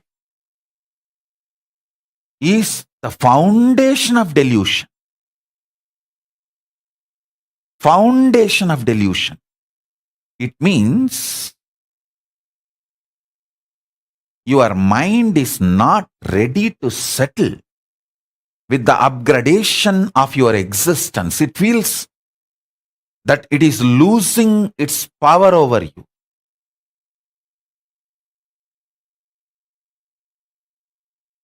I have my joke book. One friend asks, two persons are standing and talking in a mall. One guy asked the other guy, I lost my wife in the mall. I don't know how to get her back. I'm searching for last 2 hours. I don't know where she is, this huge mall. The other person says, don't worry. You just talk to some pretty women. In 2 seconds, she will appear from wherever she is. You find some pretty women and talk to her. You will see she will be there in 2 seconds. Understand? Whenever you are too good and you are evolving, you are talking to some other pretty women, your mind cannot tolerate. It will simply appear and tell you, no, no, no, no, no, no, no, no, no, no. You can't be so good. Then what will happen to me? I am losing my power over you.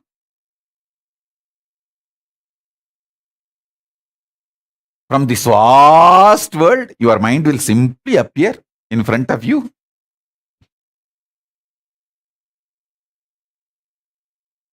Like how? If you talk to a pretty woman in the mall, your wife appears within 2 seconds. 2 hours you will be searching for her, you won't be able to find her. It takes only 2 seconds to get her with the right method. Same way your mind. If you are too good to yourself, it can't tolerate. It gives you all the words. Oh, don't take your past for granted. How much you traveled, you evolved, you grew, you did sadhana. Don't take all that for granted. You should not be expecting too much breakthrough about you, within you, about you. No, no, no, no, no, no, no, no, no.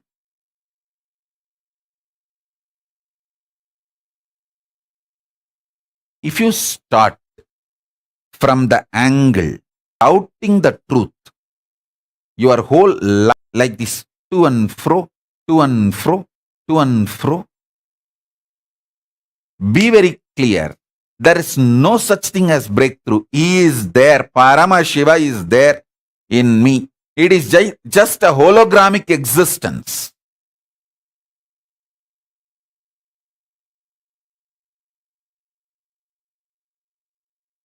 If you cut the hologram, there will be another one hologram. If you cut that hologram, there will be another one. If you cut that, there will be another one. Till the end, it is only the same hologram. Same way Paramashiva. From Paramashiva till me, it is hologramic existence. Listen carefully. From Paramashiva to you, it is hologramic existence. Understand this. Doubt everything else, but not this ultimate truth.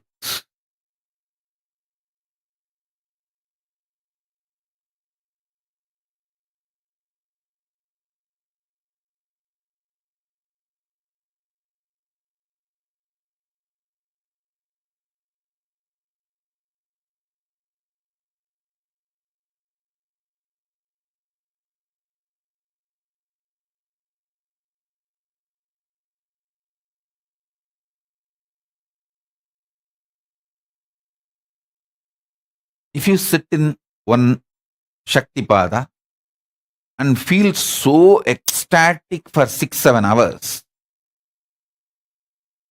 don't feel pride about it, or don't think, oh, it is so nice. I had 3-4 hours or 6-7 hours of ecstasy. Next 2-3 days, I don't need to attend the satsang. No. It has to become, if you had a breakthrough and today you had a 6 hours of ecstasy, tomorrow you should make sure it becomes permanent in you. That's it. Breakthrough to breakthrough. Give breakthrough to breakthrough itself. if you did workout with 10 kg dumbbells today, your system is capable now, the muscles are built. So tomorrow, go for the breakthrough. Because now the muscles are more stronger. You can't think, tomorrow I'll do 12. No, muscles are stronger. So give a breakthrough to yourself.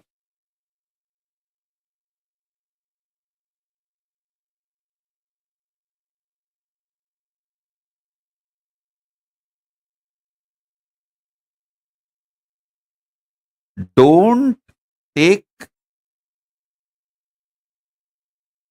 your mind into consideration. When you cognize you, your goal, your existence, your manifestation.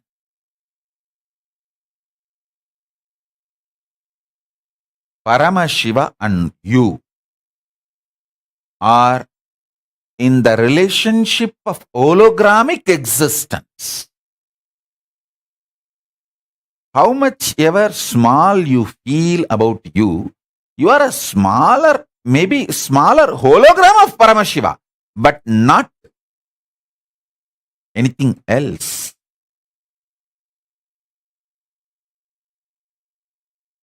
Purnamada Purnamidam Purnat Purnamudachyate Purnasya Purnamadaya Purnamevavasishyate. If the hologram is taken away from a hologram, the hologram remains as hologram. The hologram which is taken away from the hologram also remains as the hologram. The hologram which is taken away or from which it is taken away, both continues to remain as a hologram, and both continue to remain as a hologram. Because of that, we cannot use the word called both.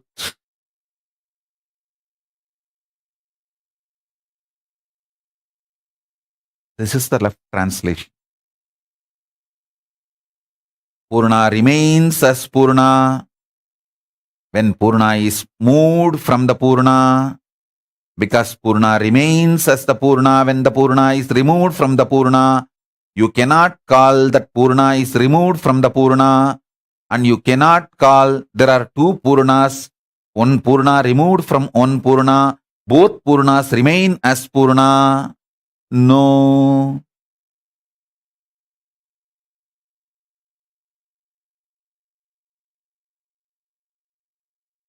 When Purna is removed from the Purna, Purna remains as the Purna.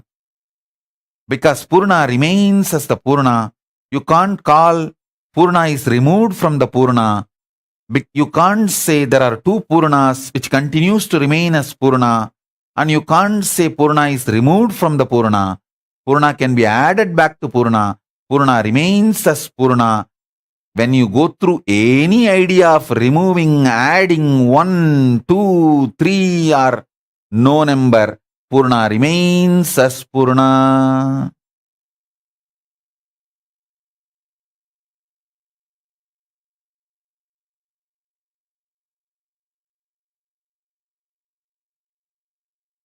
Purnamata Purnamidam Purnat Purnamudachyate Purnasya Purnamadaya Purnamevavasishyate.